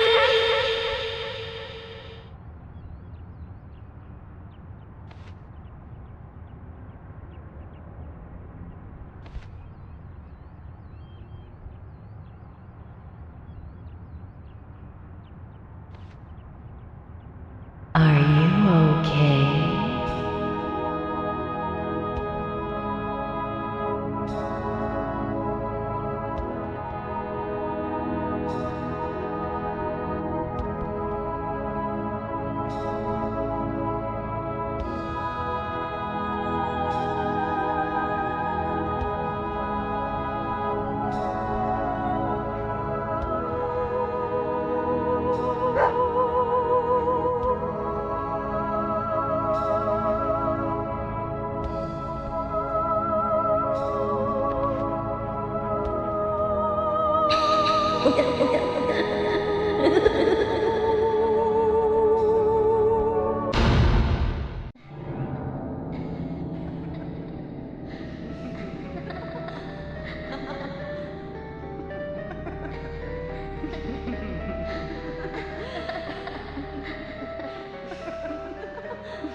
You are waiting here for someone, aren't you? The person you are waiting for will be here soon.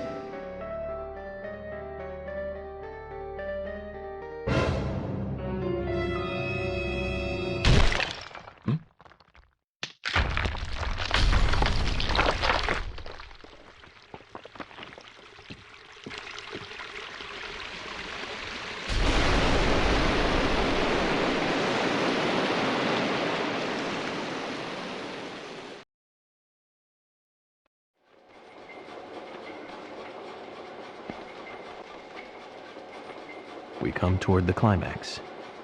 As the angel said, I was soon fated to meet him. What do you think of those dreams, Zach? So I do care for Emily. What about you? We should take this opportunity and talk about this a bit.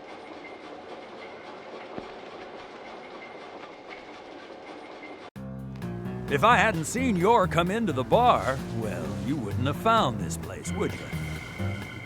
Now, how about that? I guess I've always been lucky when luck was needed. That's why I've been able to stay in business, too. Although we have Willie to thank for finding this room, I suppose. He's got a great nose. Clever, too. He'd be a great businessman if he wanted to be. I owed you guys one anyway, and I owed York big time, too. You guys didn't tell anyone about that whole thing with Diane. I want to help you guys out. Is there anything I can do? Kaysen, I appreciate the offer. But this is a police matter. You can leave everything to us from here. Oh, well, okay. George, look.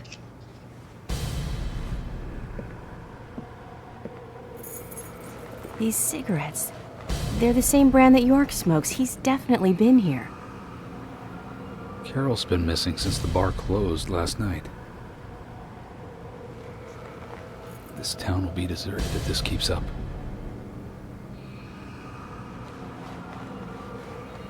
What do you think is really happening here in Greenvale? Emily, let's focus on looking for York.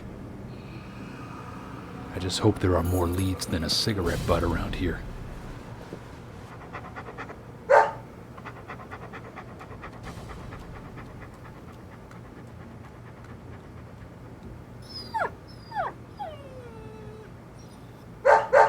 Hey, Willie, of course! You can track his scent, can't you, boy? What do you think, officers? Let him help you out, why don't you? Oh, he'd make a fine police dog. I told you we don't need... Sounds good, Kaysen. We need all the help we can get. Come on, George, let's let them help us. But they are civilians. Do you have a better plan? As we speak, York might be...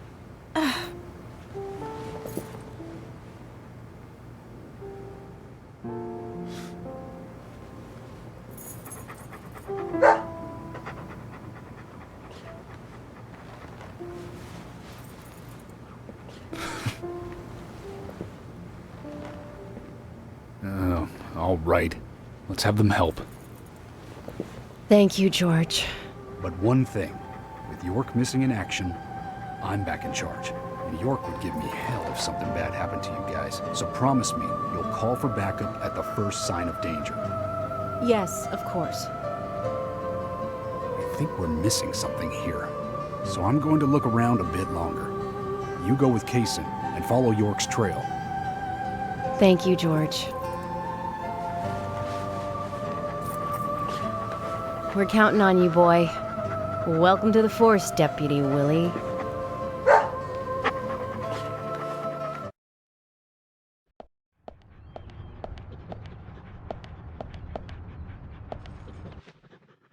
Let's get rolling then. Okay, I'm counting on you, Willie. Oh, not counting on me, though, are you? Sheesh.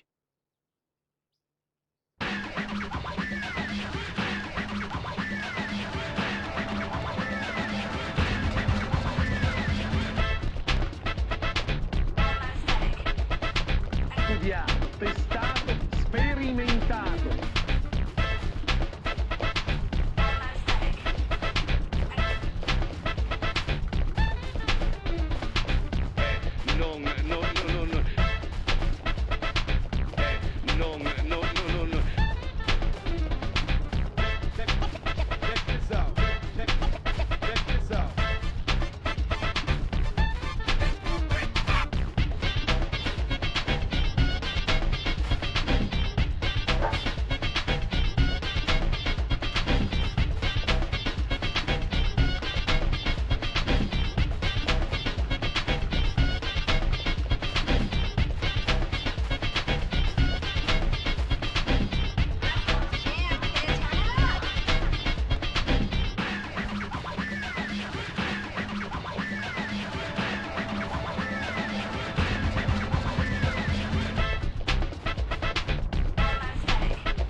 He can be a little selfish, but he's a good dog.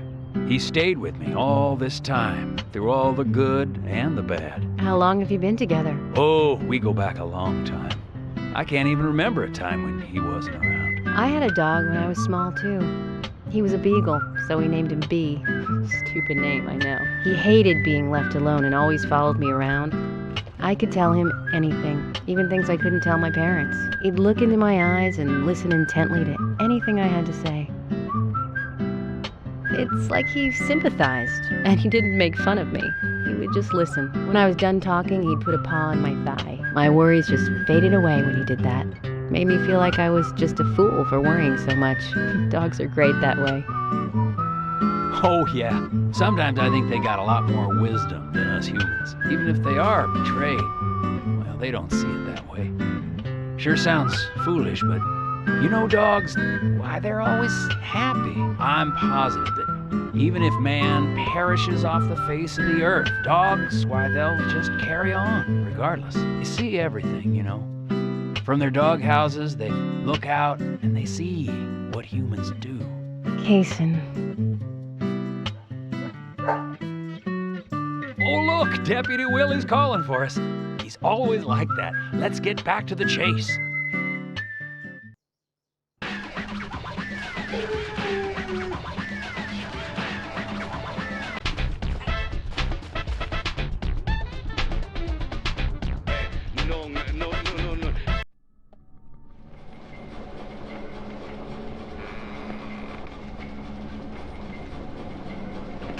Thomas, I know that you're there. Your disposition is not of my concern. But you do need to stop this. Untie me. Let me go. Right now. And you and Carol should take off. Go as far away as you can. Open a bar or a diner in a new town. With your cooking, I know you do well. Why, thank you, York. You're so kind. Unlike him. If I had someone like you, things may not have come to this. York, have you ever been in love with someone? Thomas, a long time ago, I witnessed two people that I really cared about die.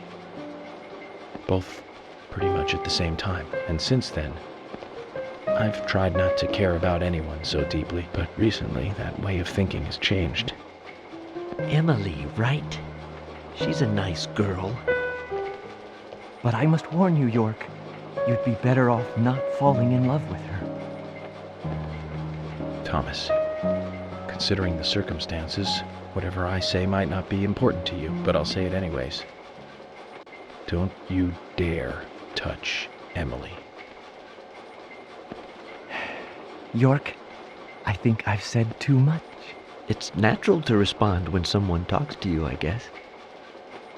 Everything will end tonight. You just stay there until then.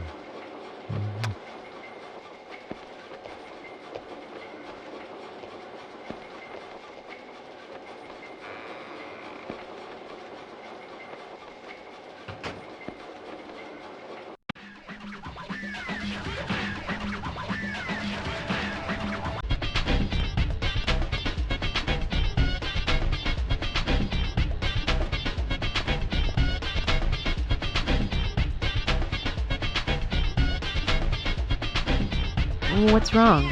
Something's bothering you. Oh, no, it's just... I promised to have tea with Polly.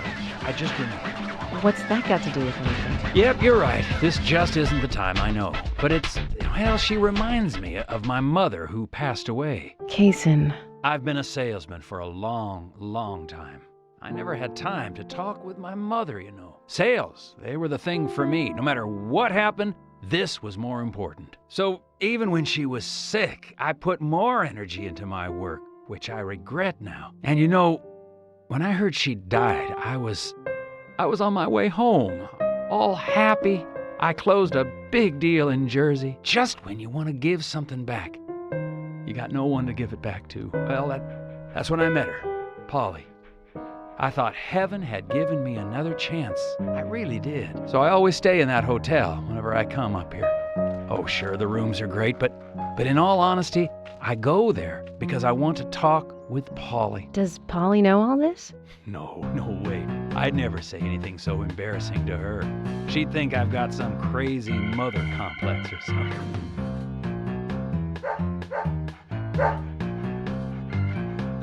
Right, let's get going. Deputy Willie disapproves of any chit-chat. I'll make it up to Polly some other time, I guess.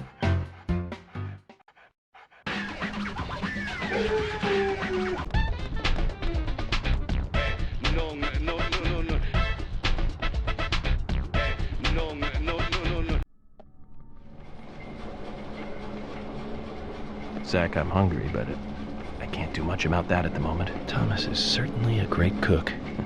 It's a shame to keep his cooking hidden out here in the countryside. Don't you think so, Zach? Which reminds me, there's another great cook in town. To fall in love with her would mean that I would need to love her cooking, too. Why does God test us so, I wonder? That coffee she made. Man, did that pack a punch. I wish you could have tasted it, Zach.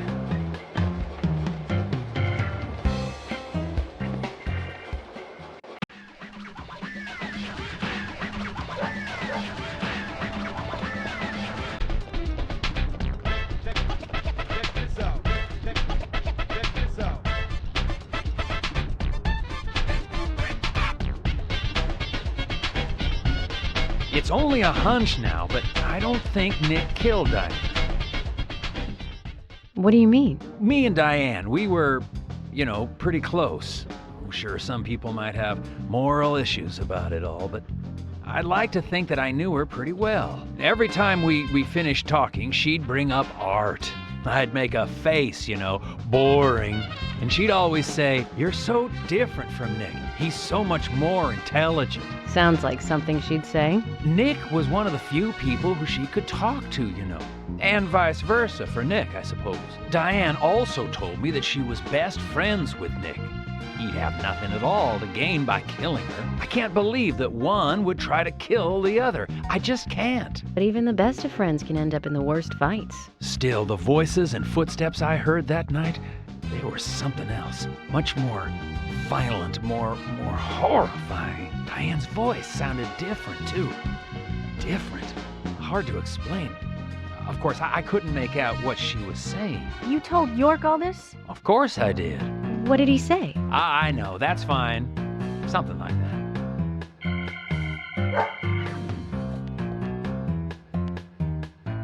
Let's go then, and catch Diane's killer.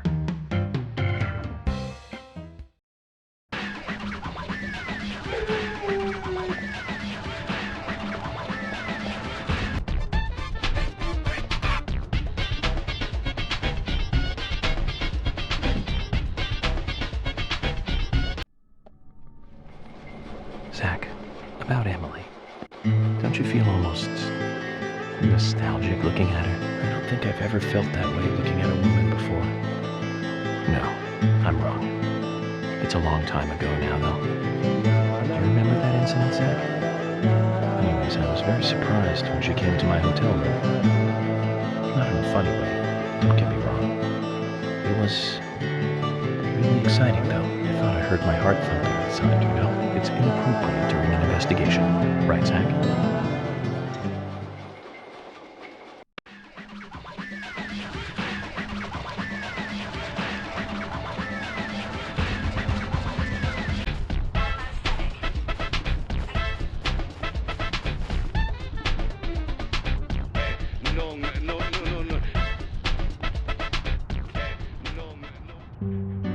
Are you close to the Ingrams? No. I mean, well, I always say hi when I see them at their store. Don't you think they make a wonderful family? I guess so. Including Jim, I suppose they do. Indeed they do. The ideal family, I'd say. You know that I look after Isaac and Isaiah pretty often, right? They talk a lot when I take them out. Yesterday, Mama and Papa, and this morning, Grandpa, always about their family. Just listening to them makes me feel so happy. I don't have any brothers, Maybe I'm a little jealous of those two. That's why when I come here, I always pay them a visit. Greenvale is really like a second home to me. I can tell. Deputy Willie's calling again. Enough about me. Let's get going.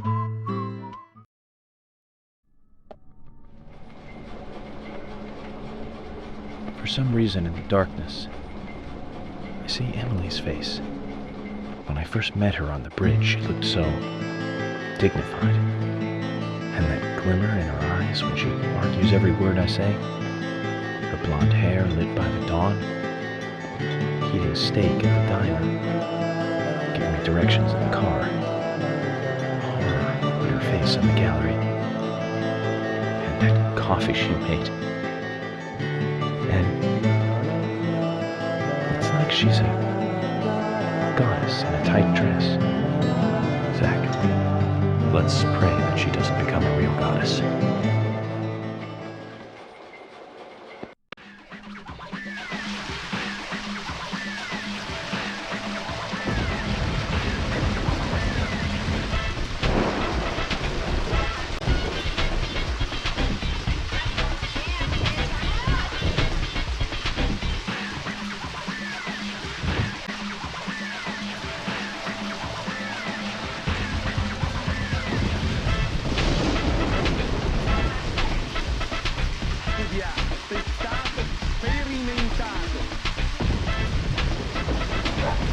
Willie, York is nearby? Good job, Willie. Can we stop running now, please?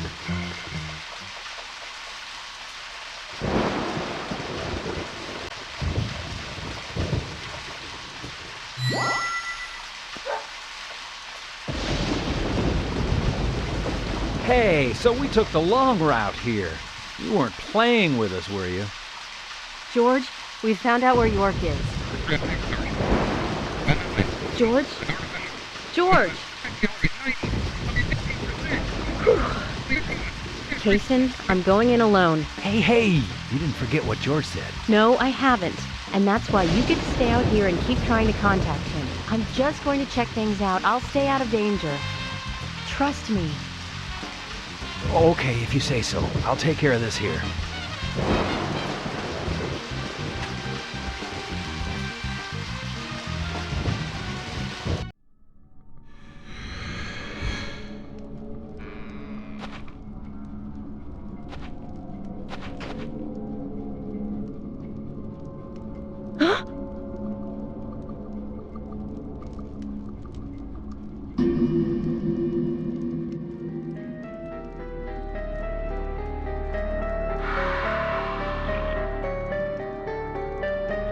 Freeze!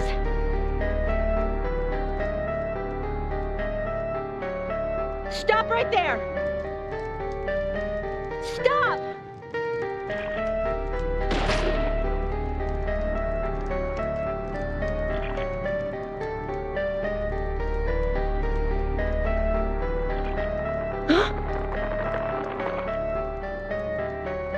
What the hell?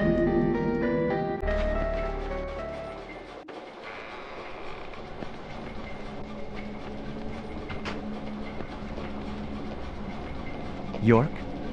Emily is here. Time to say goodbye then. Thomas, let me tell you one more time. It's not too late. I can help you. Just untie me and let me go. If you don't, the situation will be irreversible, unfixable. York, no situation is reversible. Didn't you know that? Everyone, everything proceeds along a path preordained by fate.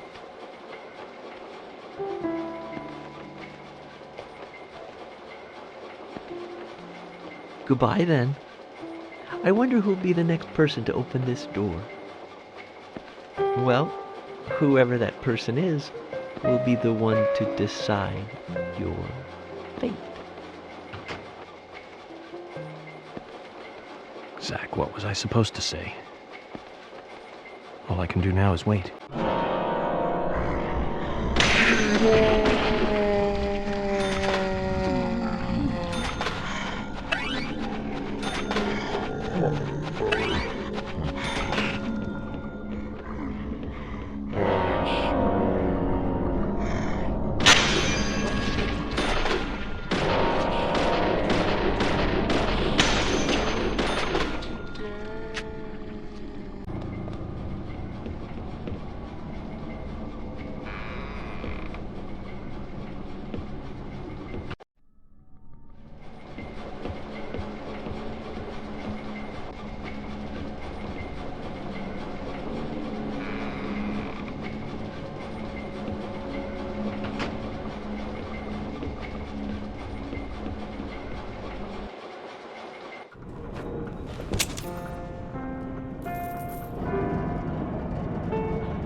You sure took your time.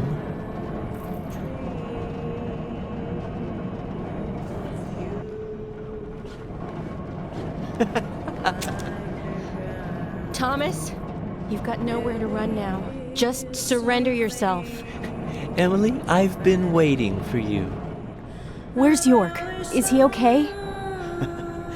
He's quite the handsome one, isn't he?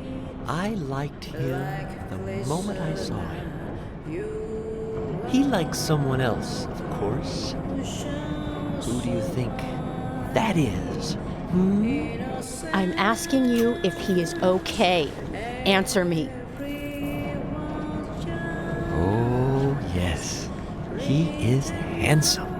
But me and Carol, we love not him, but a different person. My lovely G. Cut the crap. Do you know what you're doing? Why, yes, I do. All too well. Far better than you do, I think. You know nothing about yourself, nor this town. Please don't make me shoot you. You're a silly, sad little woman. We're heading for devastation. All of us. And no one can stop it.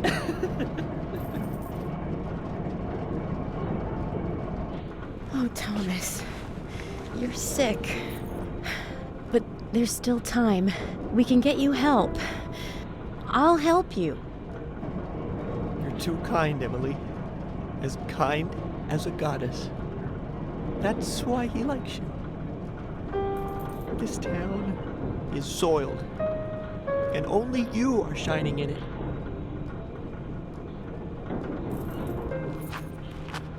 That's right, Thomas. Let's just leave here together. It was so much better back then.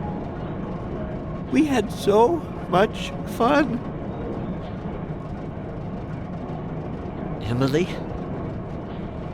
that was before you came. I won't let you have him!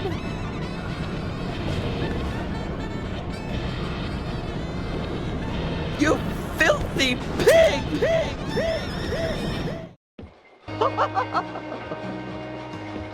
How's this?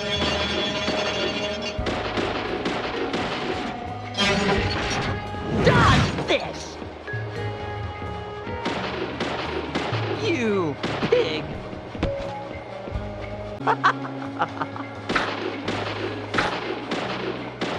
Dodge this! Eat this!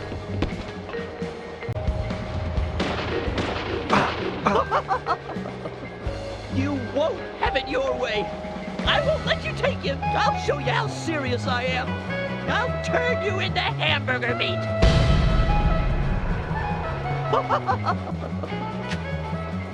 How's this?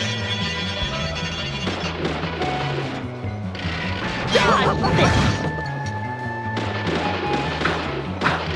Take this! Help me! My G! Eat this!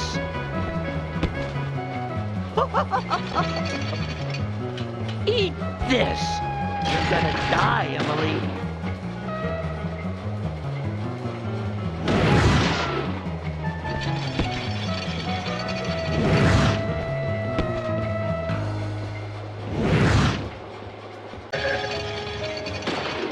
That hurts.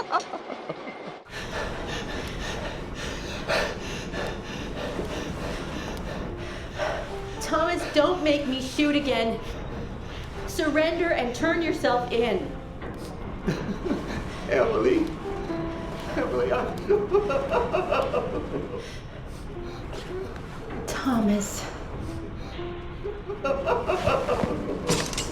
I'm sorry.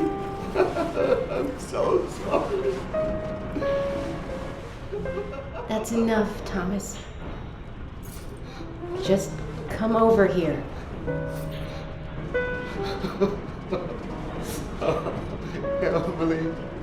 Emily, I just...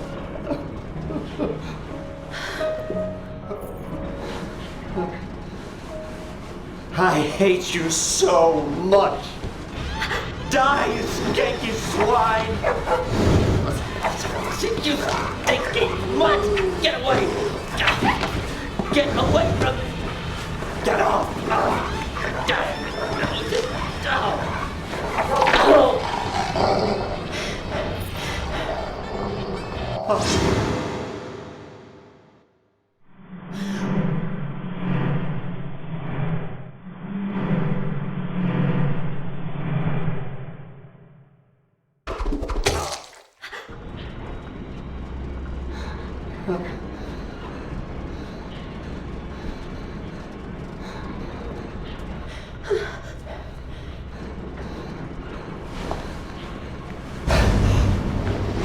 Thomas!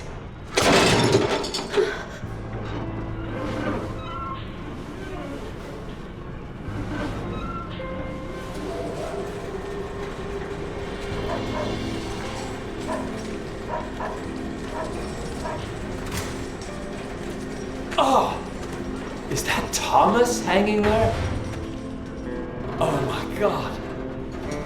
He looks like a strung up turkey.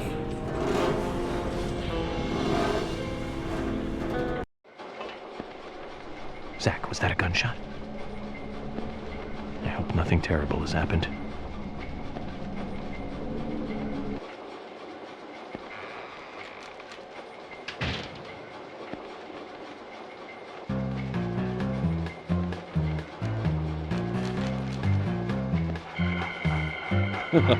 Hey, Willie.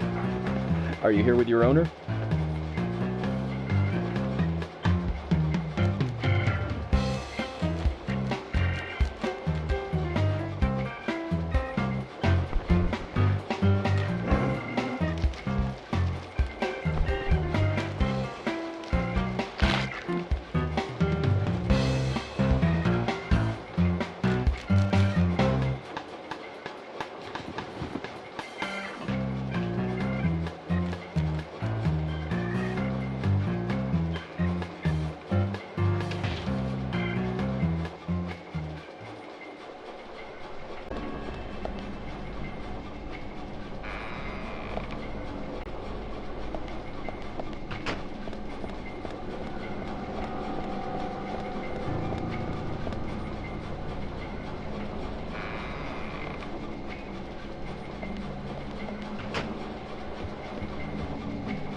Hey!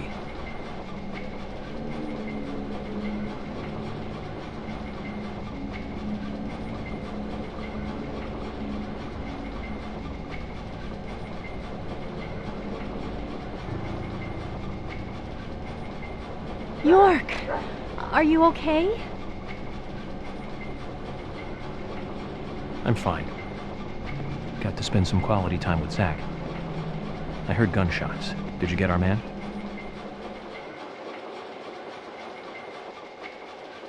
York. Thomas is dead. I shot him. He tried to kill me. Thomas. I suppose that this is the fate you talked about. But Emily, what about the murderer? I just told you I had to shoot Thomas. Thomas's actions may have surprised you, I understand that. But our job is to catch the killer, isn't it? You didn't let the killer get away. York, are you saying that Thomas was not responsible for the murders? What? That makes no sense. Emily, are you out of your mind? Thomas was certainly neck deep in this. But he didn't kill the girls. He has concrete alibis for all 3 murders. He also doesn't have the reverse peace symbol on his back. These are basic facts that for sure you haven't forgotten. Then who? I need you to be strong, Emily. If Thomas is not the killer, then there is only one other possibility. The only one with free access to the department files. and doesn't have an alibi at the time of the killings. Love G himself. George? George is the killer? And since when did you start thinking this? I wasn't sure to start with, but you saw the pictures, right? In that secret room in Carol's bar. That was when I became 100% positive. But George didn't have the tattoo on his back. Ah, right. He doesn't have a tattoo on his back, but there is a pattern there. What do you mean? Emily, I'm not saying that the pattern was the tattoo. Remember what Harry said. There isn't a single thing that can maintain its shape for eternity. And George's back is a perfect example. Hey, you two! Could you explain this so I can understand what's going on? Emily, come in. Emily here. I've rescued Agent York from the clock tower. Thomas is dead. I was forced to shoot him. I see. Huh. And you two were both all right? York is a little weak, but we're heading back to the department now. Okay. I'll do the same.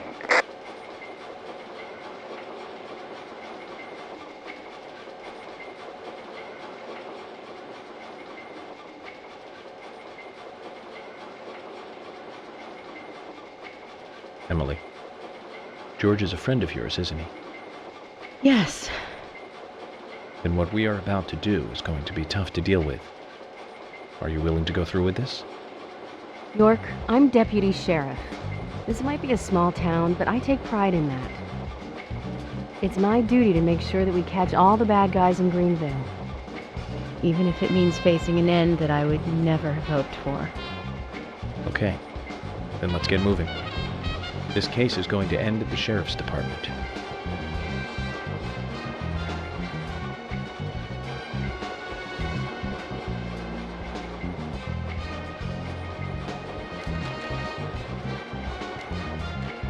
This is madness! Willie, come on, let's go with it. Chickening out now would be like leaving after eating the appetizers.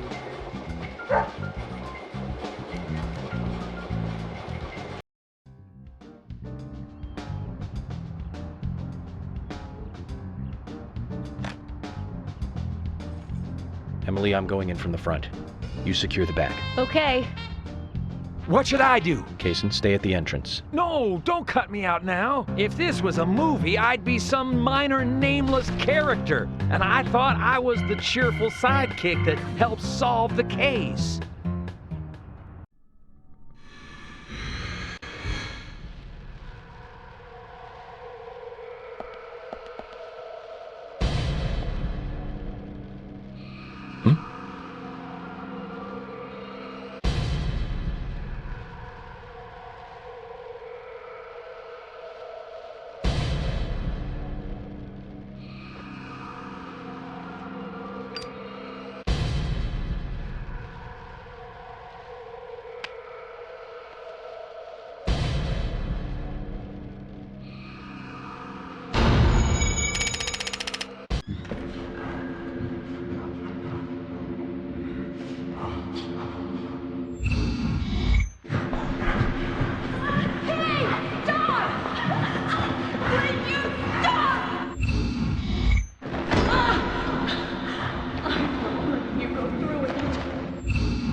Zach, I thought we might get a warm welcoming.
Don't want to die.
Huh?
Carol, are you okay?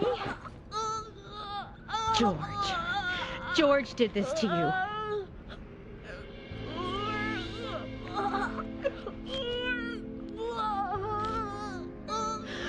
Thomas. He's dead. I shot him. I had to.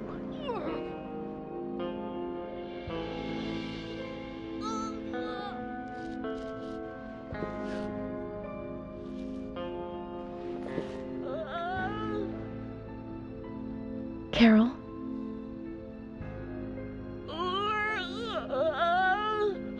Carol?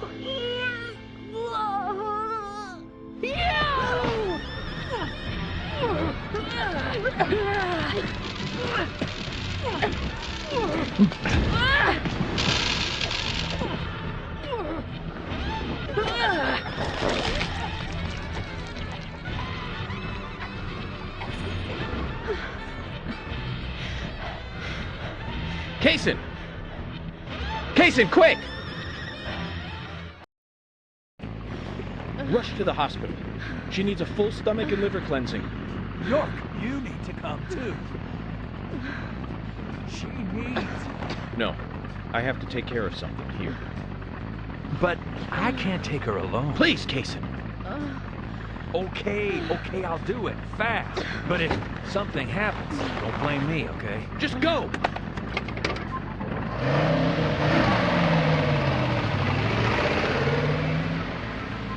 I haven't been this emotional in a long, long time. Can you tell, Zach?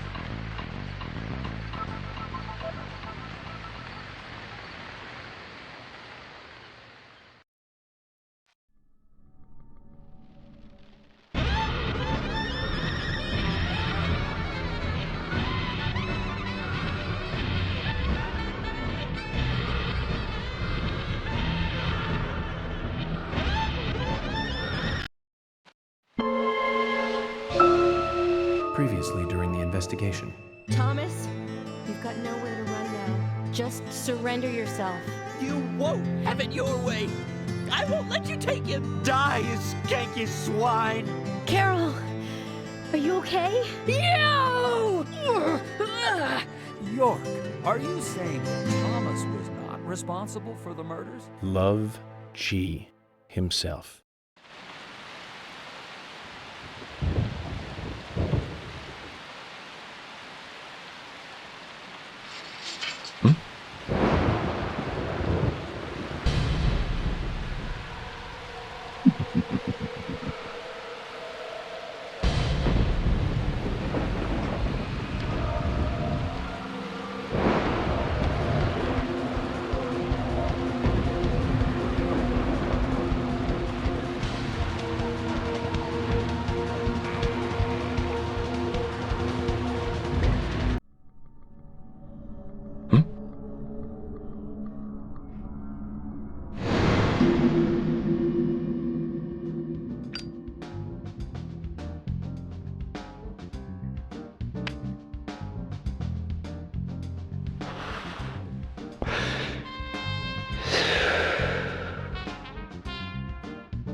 So, Zach, I'm thinking of asking Emily out for dinner once this is all over.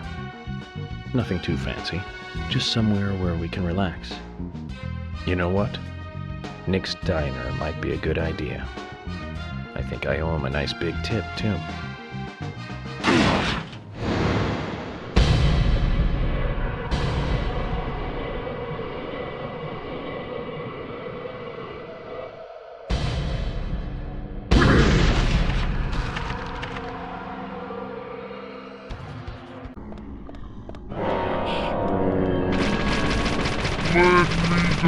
Yes.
Great. Bullseye.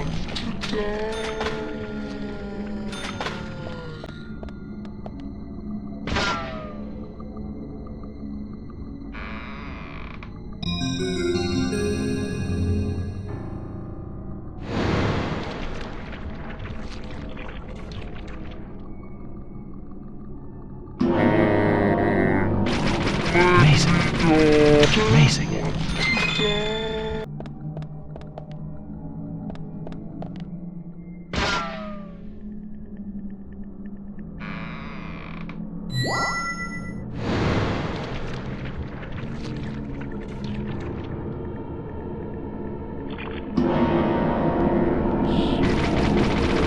Bullseye. Great.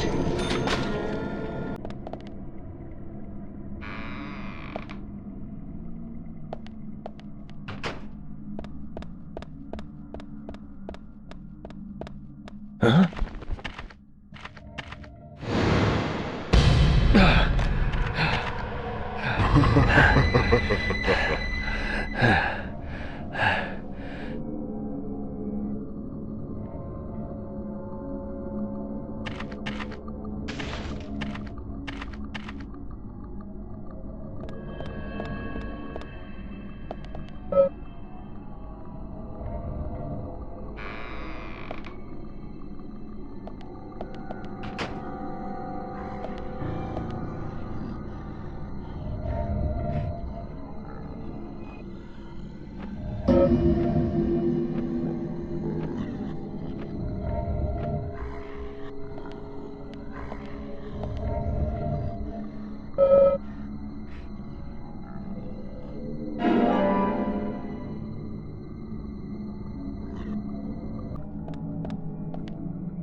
Welcome to Greenvale, Agent Francis York Morgan. Ah, I finally got to see the real Greenvale. I knew you country folk were shy. It took you long enough to show me who you really are. York, this is a wonderful and powerful town. Especially when it is raining. I always get depressed when it rains. Especially in this town. This town has two great treasures. Do you know what they are, York? Those seeds are one of them. But I don't think they deserve to be called a treasure. An ordinary man could never appreciate their true value.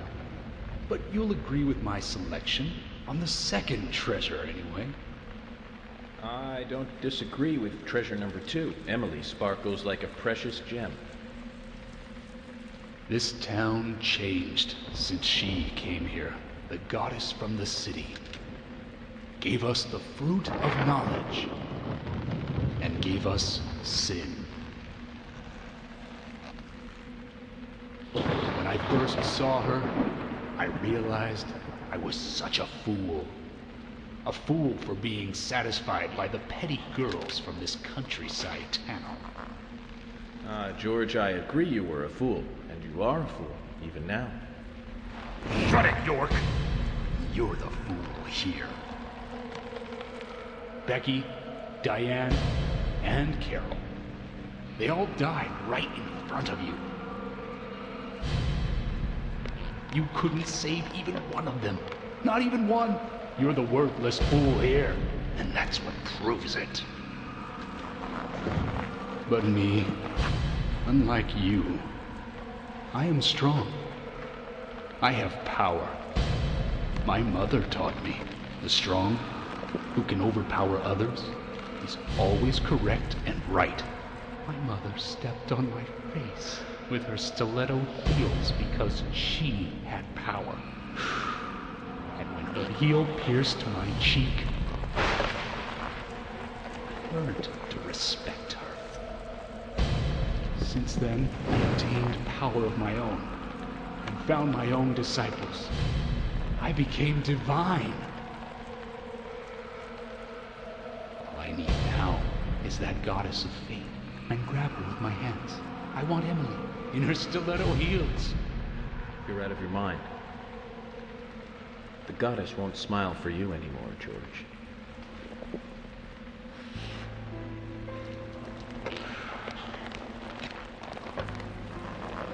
York, have you ever shot down a deer? Oh, it's so different from shooting a man. Deer hunting is great. They can be erotic creatures. Those black eyes, Firm hips and slender legs. Hunting is a sign of power, especially in deer hunting. Did you know, York? From time to time, there's a family of deer that comes down to the graveyard. I shot them full of bullets, and they still remain standing. First, I thought they were zombies, but when I snuck up on one and cut its stomach out, I found the truth. The red seeds. Those seeds made those deer invincible. George, no Olympics for you. You'll fail the doping test. You'd be good food for wild animals, though. Shut your trap, York. I have these seeds because I chose them. They come to me, and that proves my divinity.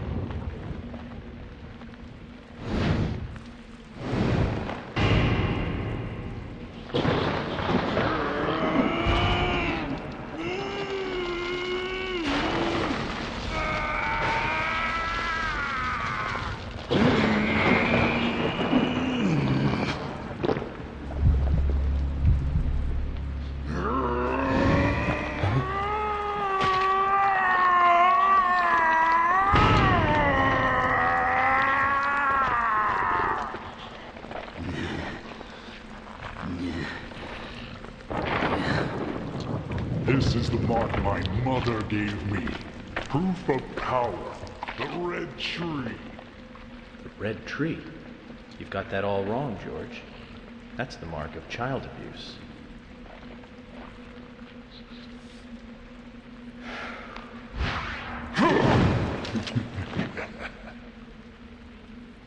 That's no use, York. Carol's death gave me eternal strength. It's surging through my body. I can no longer be killed. York, aren't you honored? You'll be the first to congratulate me for my new powers.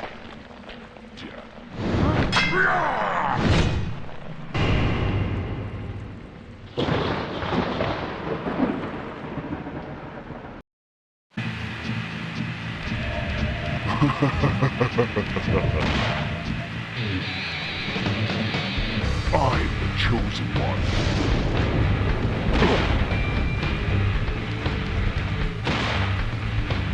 I've got many more, York.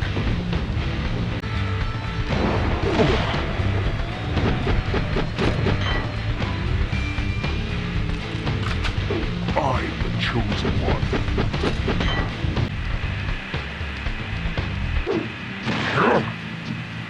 You think you're so clever. I've got many more.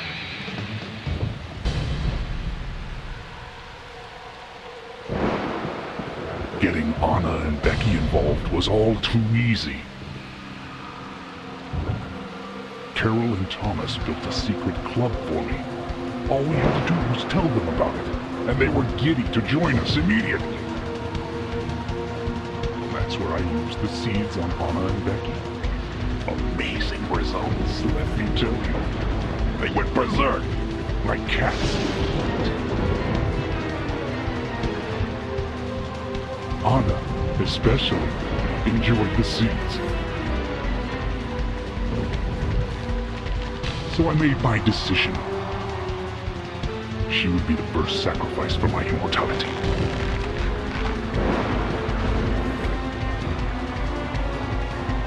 George, your poetic prose is a bit confusing. Let me reword this so it makes sense. You chose Anna as your first victim, so you could be a first-degree murderer. And you framed Thomas so it looked like he did it.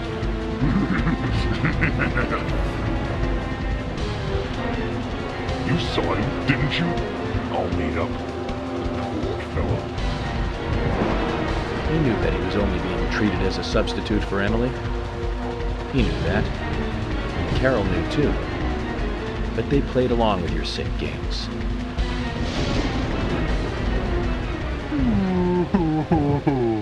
Oh my, you're making me cry.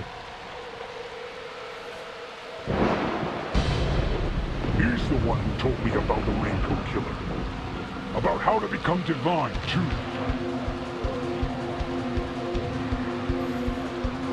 He didn't believe any of it. He told me it all made sense.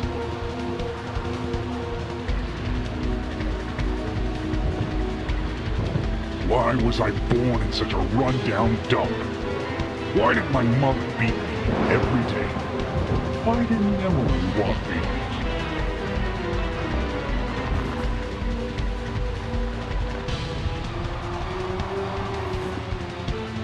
All these things were just preparing me for something more. Ultimate power! Ah!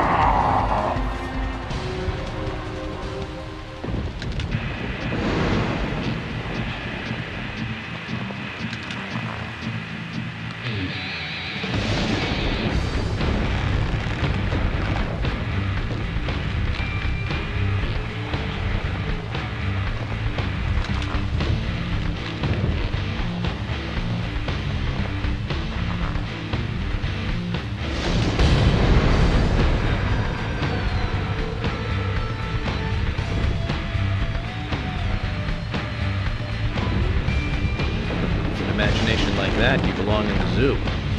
Hollywood Zoo.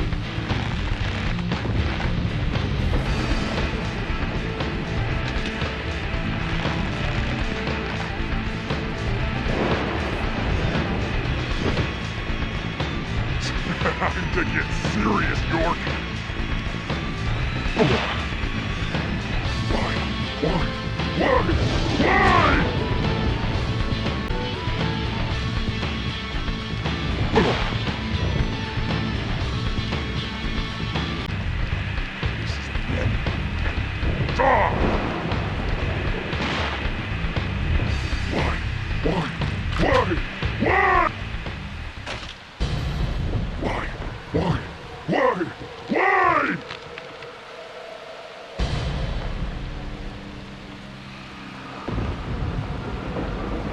Mama, I didn't do anything bad.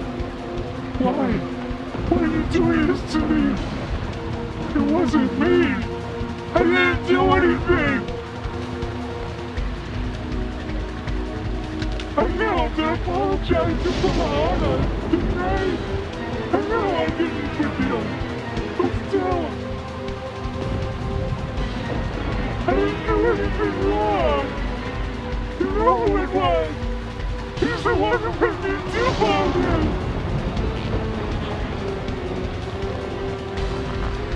He's the one that gave me the wonderful present, and it filled me with confidence. And that was when I realized.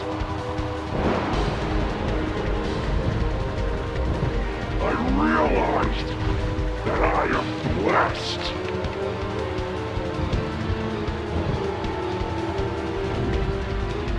York, no, you haven't.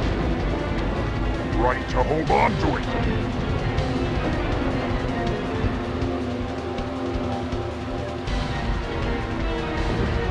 You mean this? Why are you so concerned about this locket?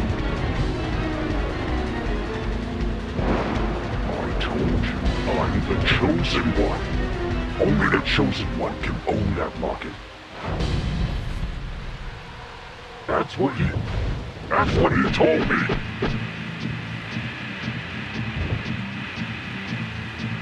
Haha!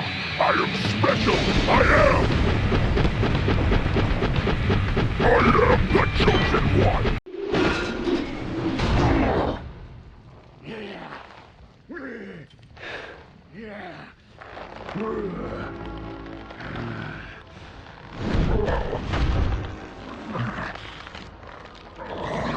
How can this be? I'm divine. No. You're a first-degree murderer. And I'm a federal agent. George, of course you're going to lose.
You will also be able to return back soon.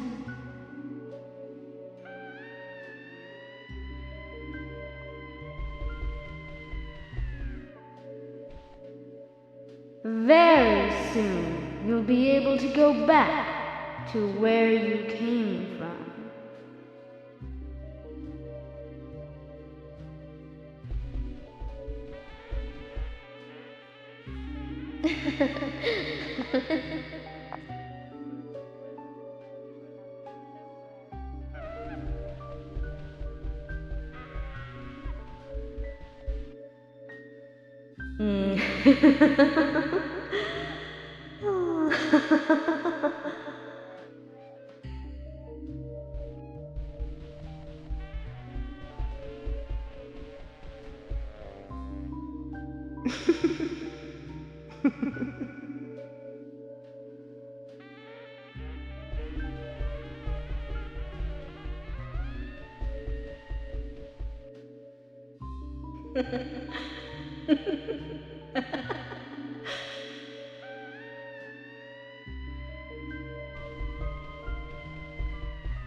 You also need to have more fun. I'll play with you a little if you like.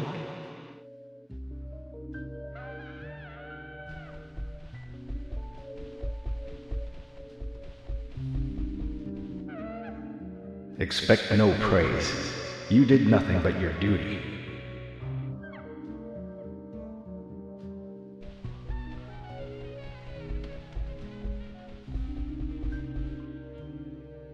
Francis, well done. I'm sure your father wants to congratulate you.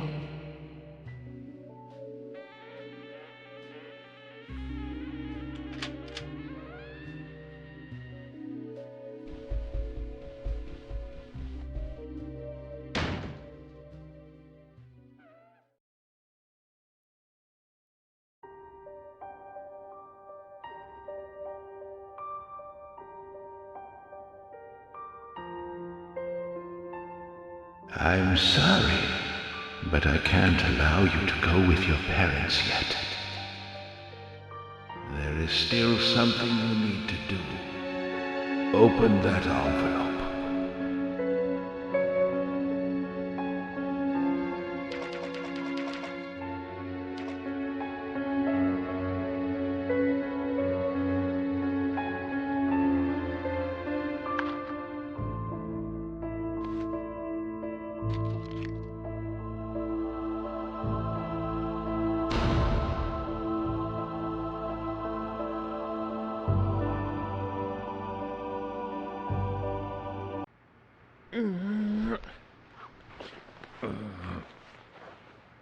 Agent York, finally you're awake.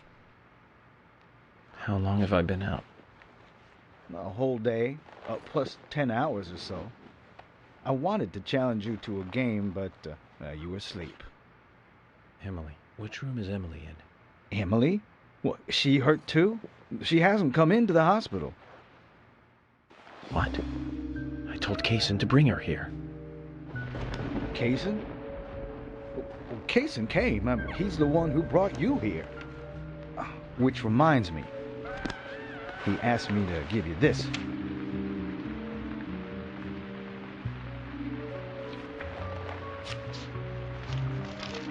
What is it? I don't know. He just asked me to hand it to you after you woke up. Anyway, you solved the case, right? Hey, do you want to play some chess? Sorry. I'll have to take a rain check. I have an urgent issue I need to attend to, and I need to leave the hospital.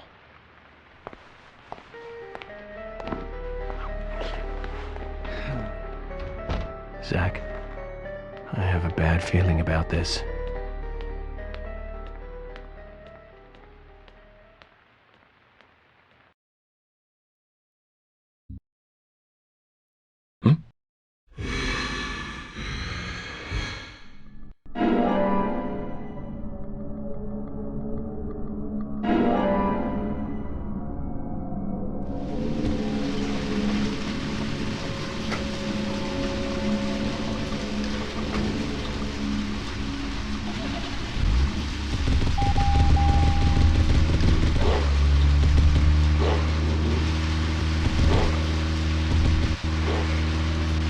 Zach, I'm getting a really bad feeling about all this. I truly believe George was the murderer that we were after, but killing him, of course, does not solve all the murders related to the Red Seeds. I do not know if what Harry said is true at all, but the answer to the mystery of those Red Seeds is here in this town. I'm sure of that. I failed as an FBI agent and left Emily alone as I slept through an entire day. Zach, I need you to pray with me. Pray that things have not gone too far. All we can do is go to the location written in Kaysen's letter.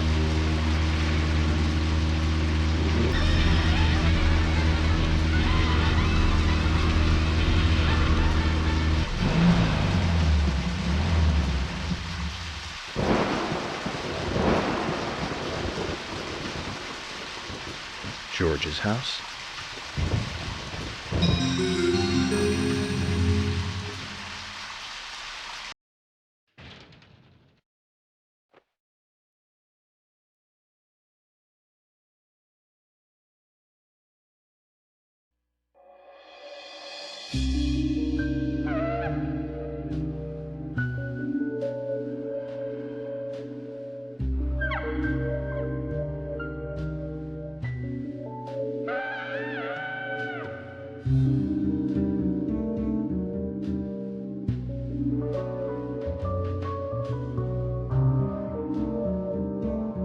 This is most strange, Zach. I thought the story was all over. But it looks like there's something else before we get to see the ending.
Zach, it looks like George really had a thing for Emily.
Meeting the mother is always a bad experience after killing the son.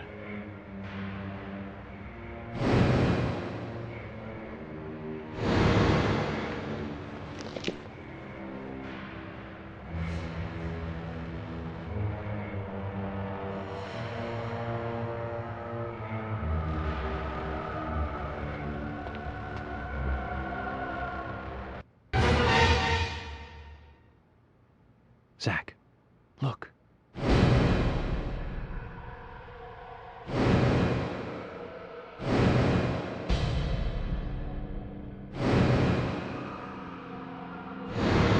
That wasn't a reversed peace mark.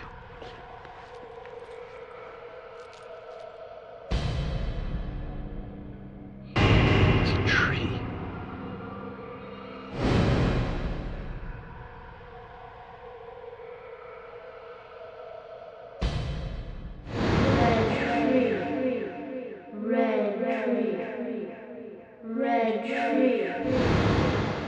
Red tree.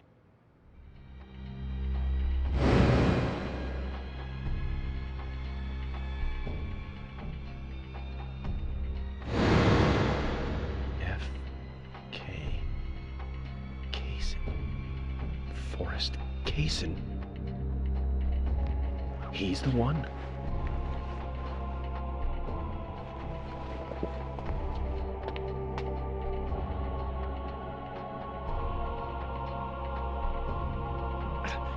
Emily.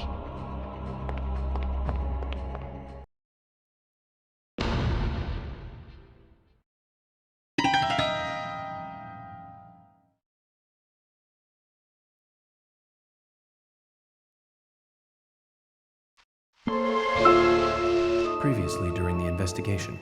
Welcome to Greenvale.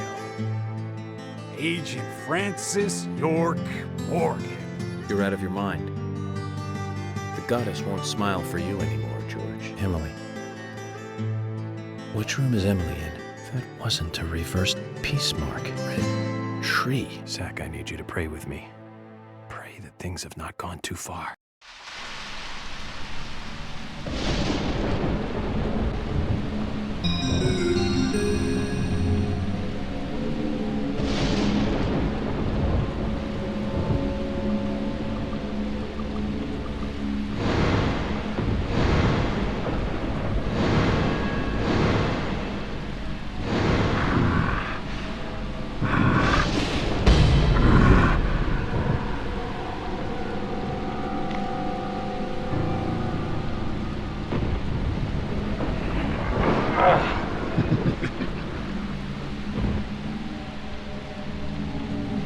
There! Over there!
Daddy, Mommy, and Grandpa. Everyone's acting strange. It's okay.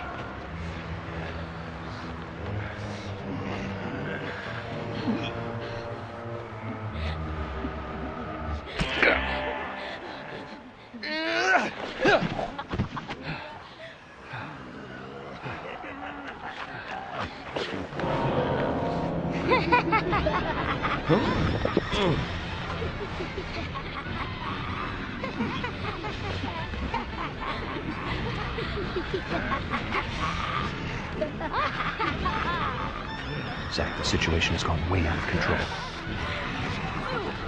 We need to get inside the theater. Zach, they're currently being controlled by an unknown force. Let's try not to hurt them if we can.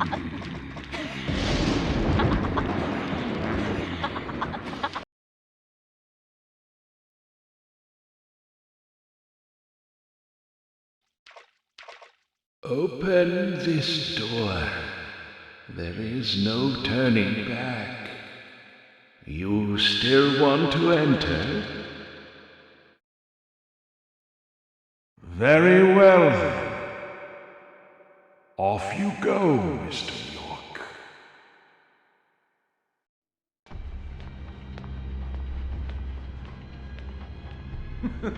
And finally you arrived, York. George is dead. You've got nowhere left to run. George! Oh, right, George. He was a funny one. I gave him a toy locket, and he was so impressed, so moved. But he wasn't very intelligent. He was born in this town, you see, and it took him too long to discover the red seeds. Binding down people with rules is a sign of small-mindedness, and that was what George represented in life.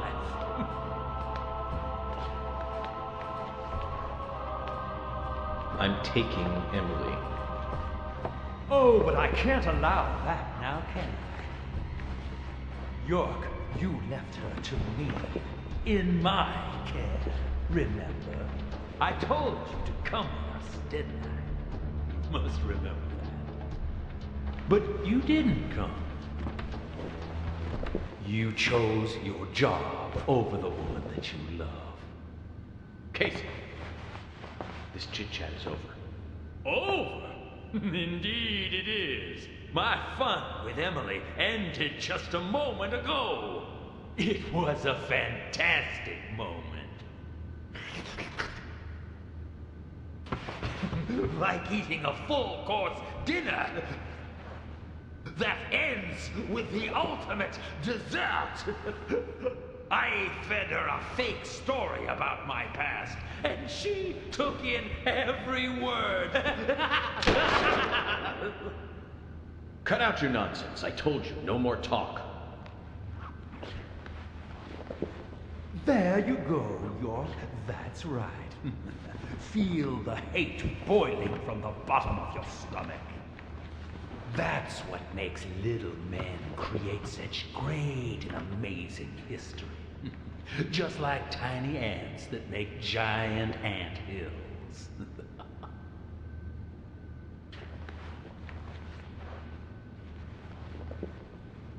You know, I just had dessert, and yet I'm already hungry again.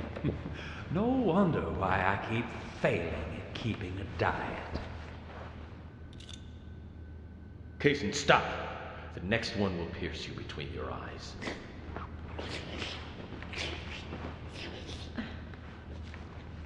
York. Emily, it's me. I'm here. Don't worry. Everything will be fine now. York? Is that you? Oh, thank God. York, Emily, no! That isn't me! York. York. Mm. Emily!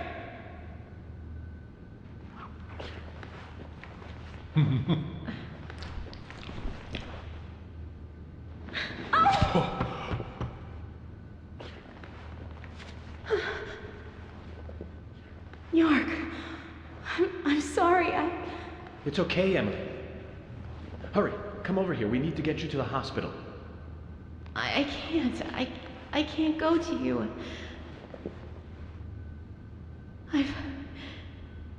I've been soiled.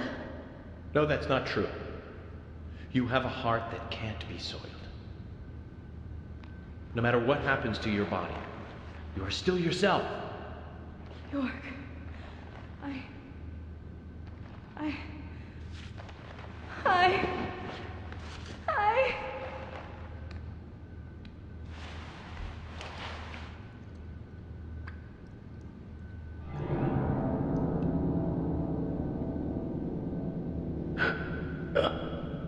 Oh, didn't I tell you? Getting these saplings to sprout requires a certain technique.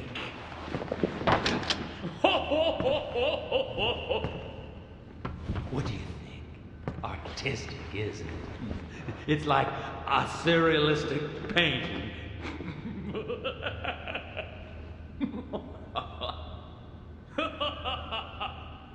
York, shoot me. Emily? Let me die. Please. York.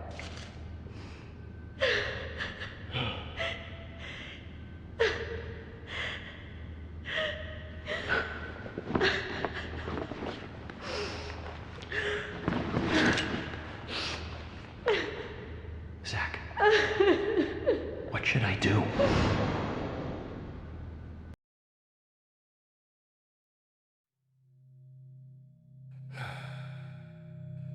I'm sorry, my darling. Let her go!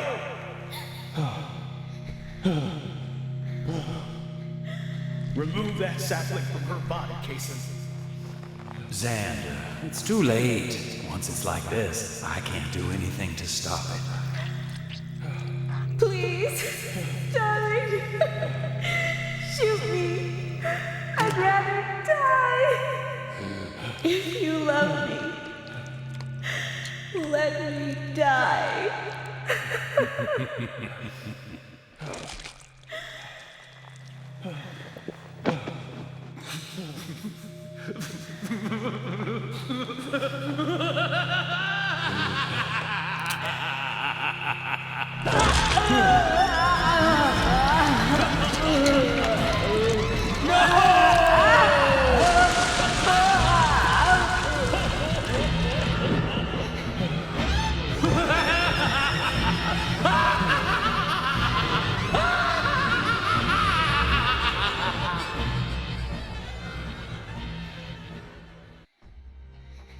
At times we must purge things from this world because they should not exist.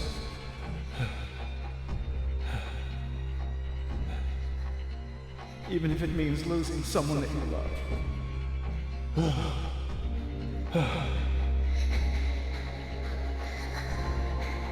Yes, I couldn't do it. However, you can. When the time comes and you have to make that decision, make the right one. Okay, Zach?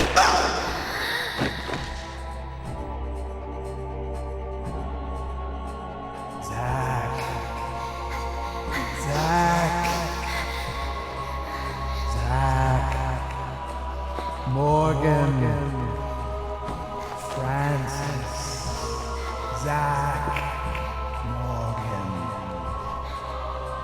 Francis, Zach, Morgan.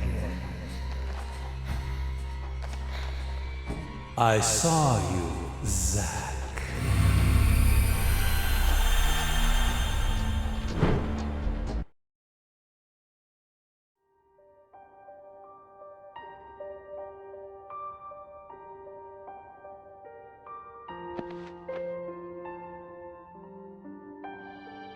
Hey, Zach. It's okay. I'm here. I'm with you. I'll be with you always. We can get through this together. Who are you? My name is York. Me and you will always be together. Okay, Zach? I'm you, and you are me. Now, give me your hand.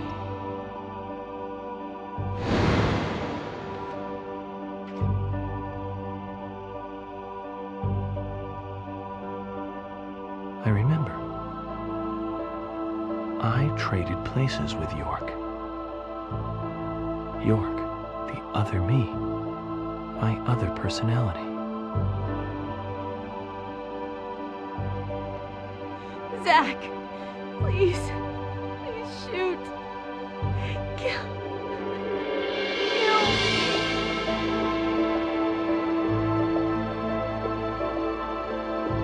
York, what should I do? Tell me what to do, York. Zach, you have to decide for yourself what you must do. I'll be with you no matter what you decide. Don't worry.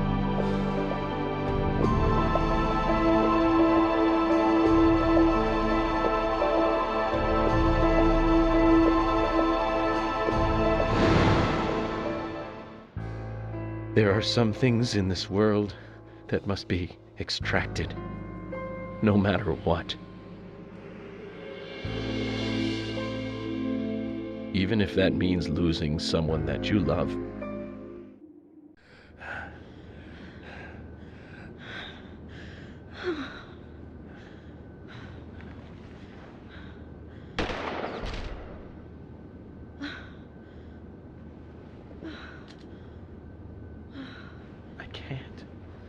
I can't do it. I can't kill Emily. I'm sorry, Zach. Stop.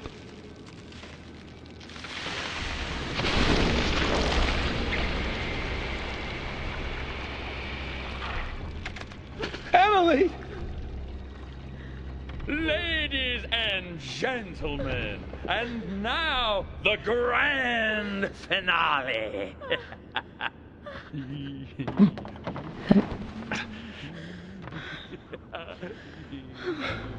Emily, what have you done?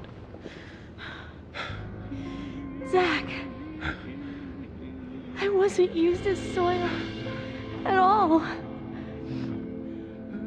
You're beautiful. The most beautiful person I've ever seen. Thank you, Zach. I wanted to be with you.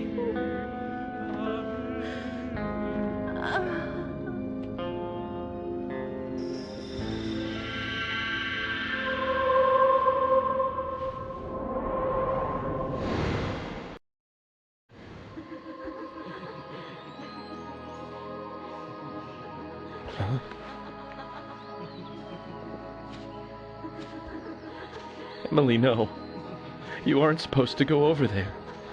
That's not the way. Come back, Emily.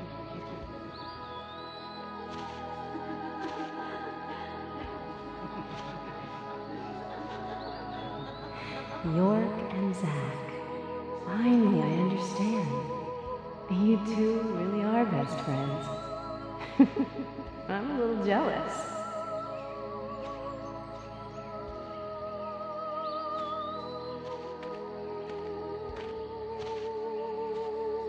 Hey, stand up, Zach. It's up to you now.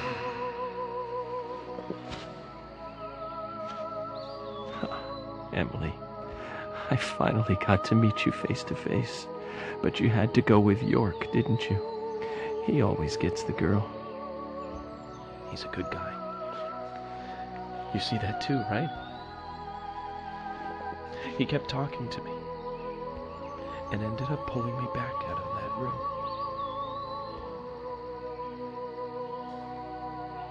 I'm sure he'll make you very happy.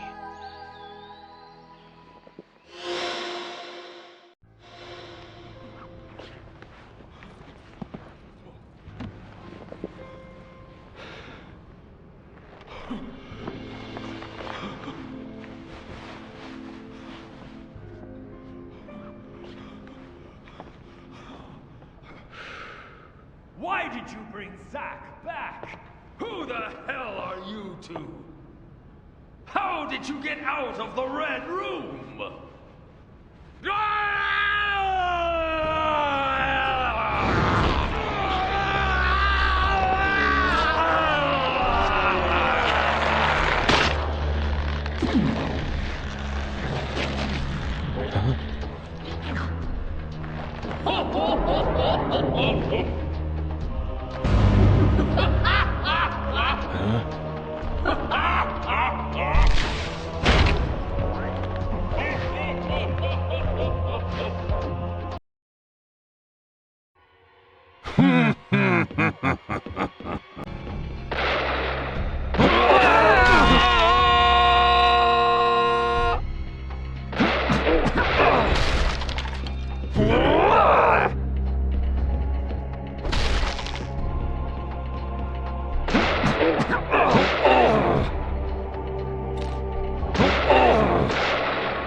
Could have stayed hidden in the White Room.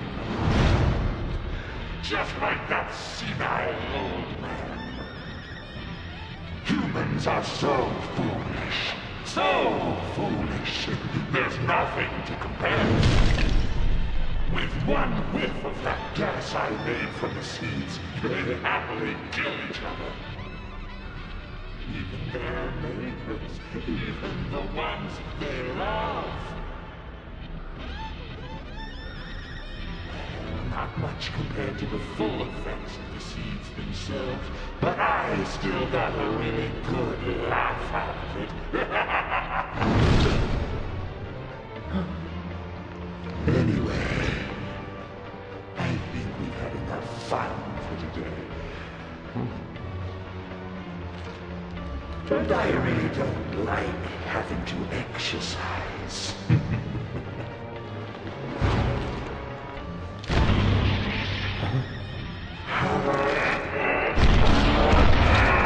Red tree!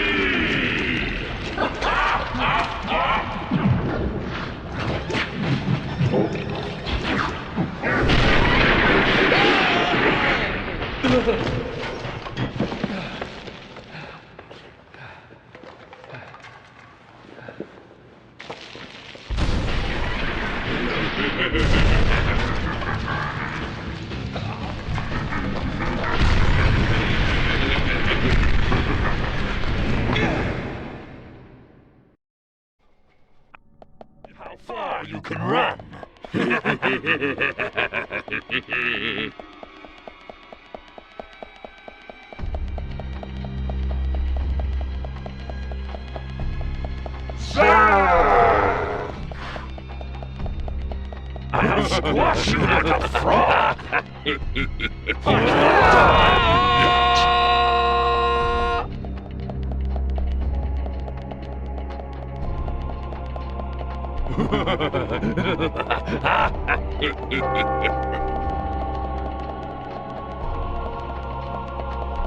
You're an annoying little bug.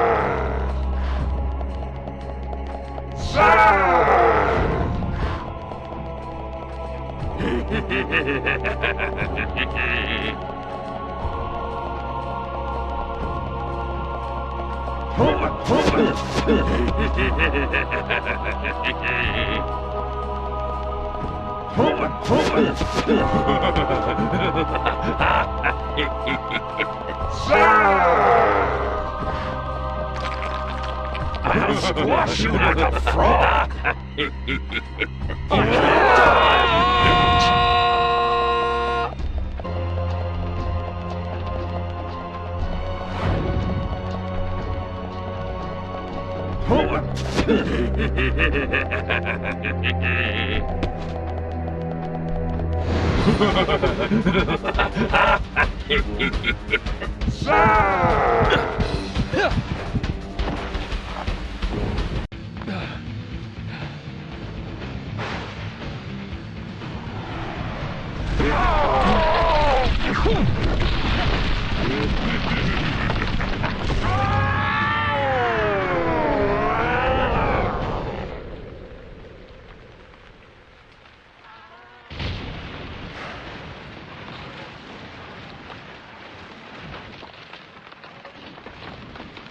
Emily, I will avenge your death. Just a moment longer. I'll buy you a new dress to make up for all the pain I've caused you. The dress you wore when you came to my hotel room didn't seem to fit you right.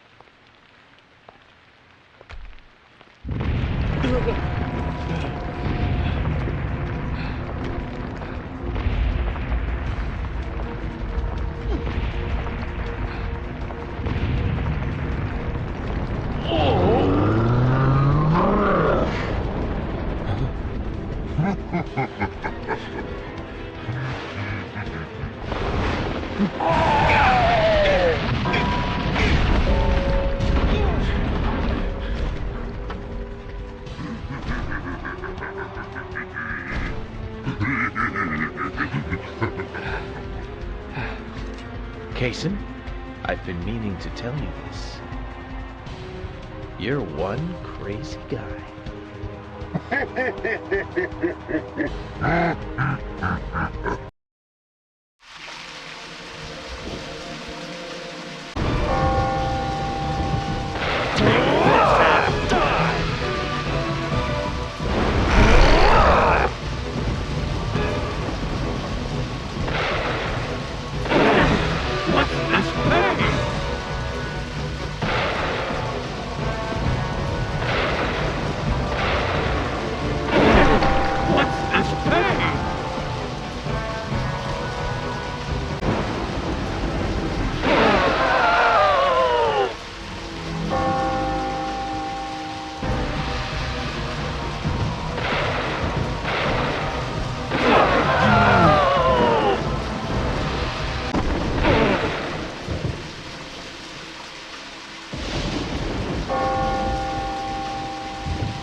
Annoying little bug.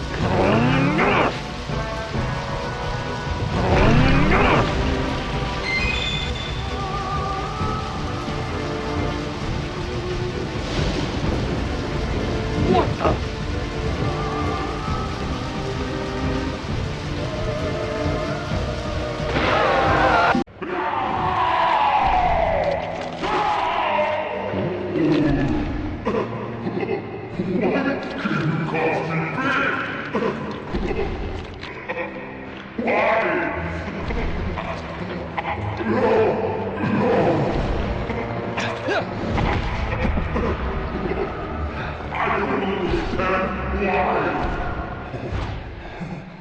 It's because you don't understand humans.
Emily, York tries not to show it, but he's pretty shy. Don't wait for him to propose. Just ask him to marry you.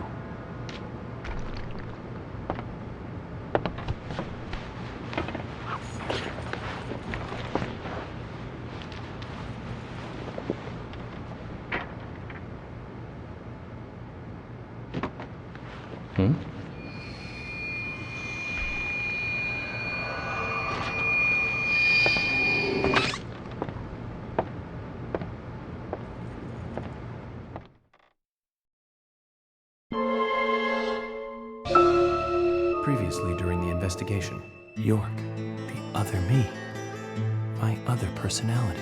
There are some things in this world that must be extracted, no matter. York, I'm sorry, Why can you cause me pain? Red tree! York and Zach. Finally, I understand. You two really are best friends. I'm a little jealous. I'm sure he'll make you very happy.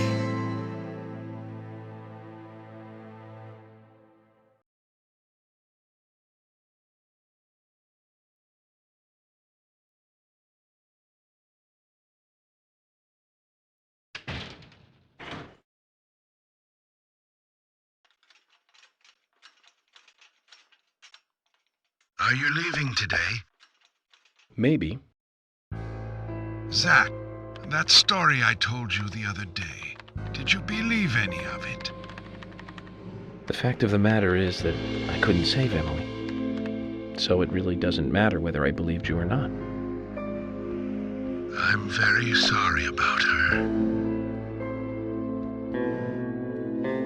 There's something mysterious about that picture. There's a calming beauty to it, and yet it exudes sadness.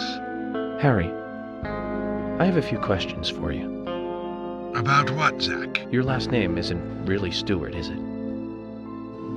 Yeah, that is correct. It's really Woodman. Harry Woodman. George was my son. You were there in the White Room when I was there. Why? The same reason as your father. Long, long ago, I too was unable to shoot my wife. What's worse is that I was also unable to kill myself. Which is why I lost both. The woman I loved and my son. My wife suffered from a mental illness, but I still loved her. I wanted to save George too, if I could. Everything was my fault. If only I had the courage to make the right decision, Emily and the other girls would not have died. But you have put an end to all of that. I wonder if they are happy. Zach, no need to worry about that. York will guide the other girls into the forest.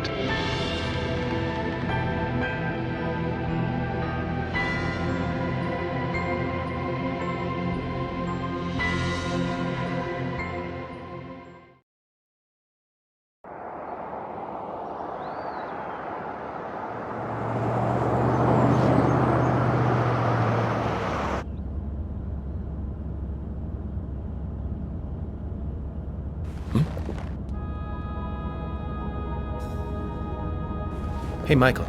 Mind stopping the car for a moment? Very well, Mr. Francis Zach Morgan.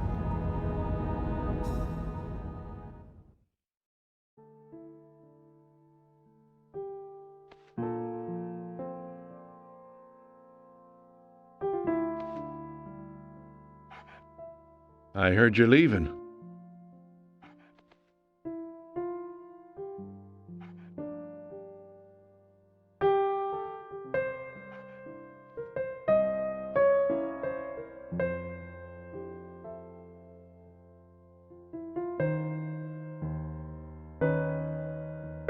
Uh-huh. That's right.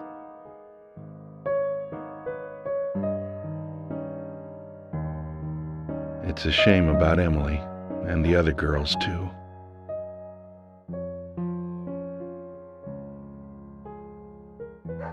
How are Isaac and Isaiah?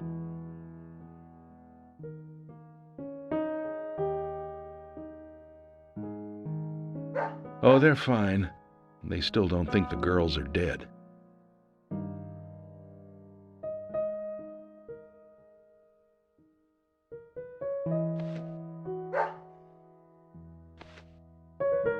Give it to him yourself. He's right next to you.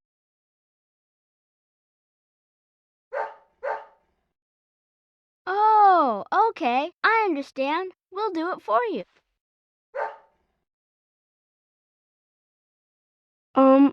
Emily kind of told us to give this to you. Emily said it's a present for Zach. Thank you. Where did you get this? Emily asked us to give it to you. See? She's over there. There's another Zach there too. You're twins, just like us. Emily couldn't give it to you herself. She said she's too embarrassed. So, she asked us to hand it to you. Emily really likes you, Zach. She really likes you. No, she doesn't. Not me. She really likes that guy York, the guy you see standing next to her.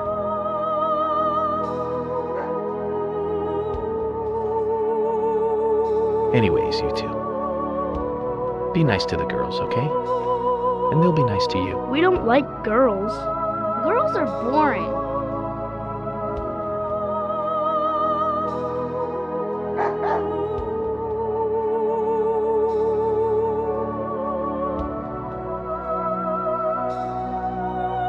Gotta love them.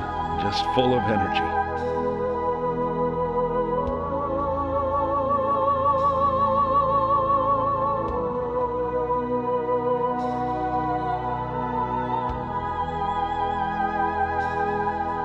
Emily, York, sounds like you're both doing fine.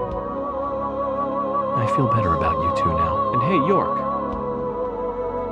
I figured out why George carried Anna's body all the way into the woods. It was for them. He wanted Isaac and Isaiah to find her.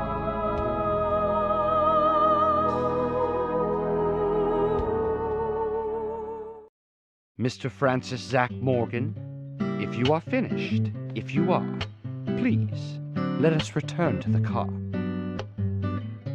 No need for that. You can go home. I want to take a look around more. Very well, then. I'm sure Mr. Stewart will approve of that.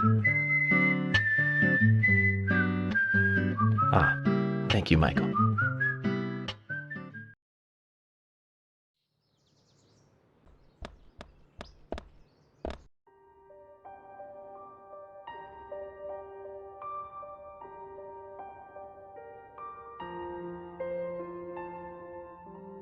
York, tonight I'm going to sleep like a baby.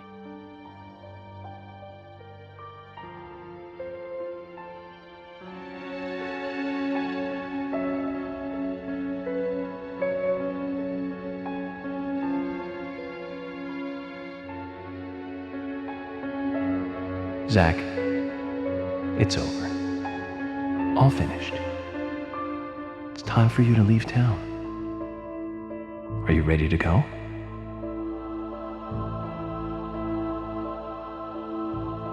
Then this is goodbye, Zach. Thank you for everything. Good night, Zach. And sleep tight.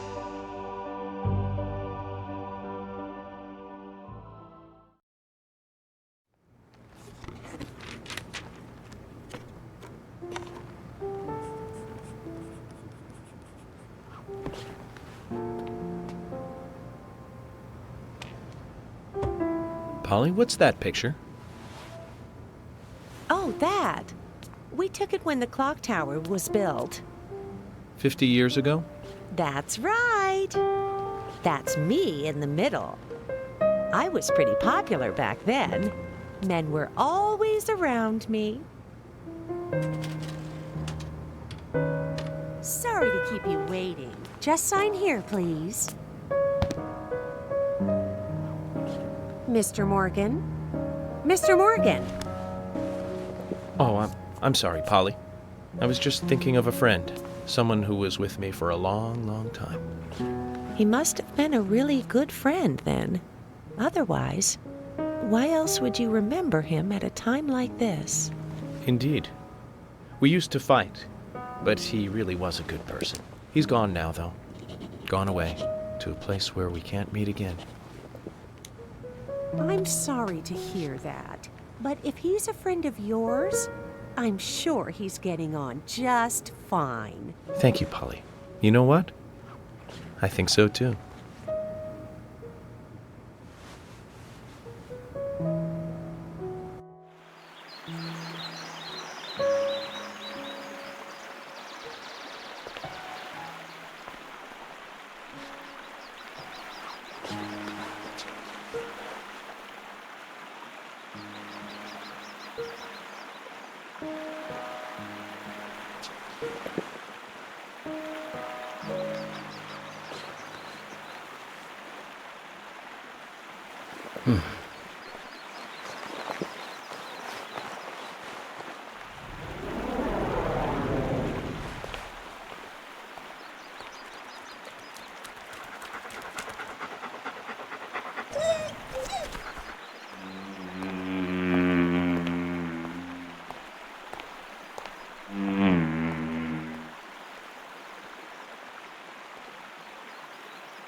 fearful shade.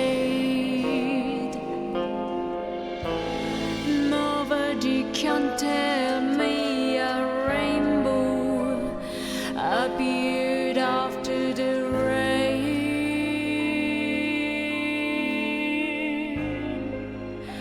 I try to hide my sadness.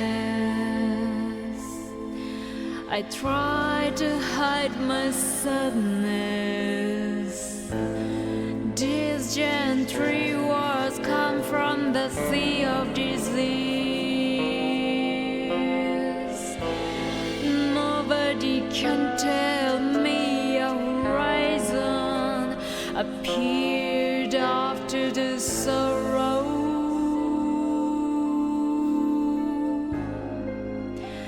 I try to varnish my scar.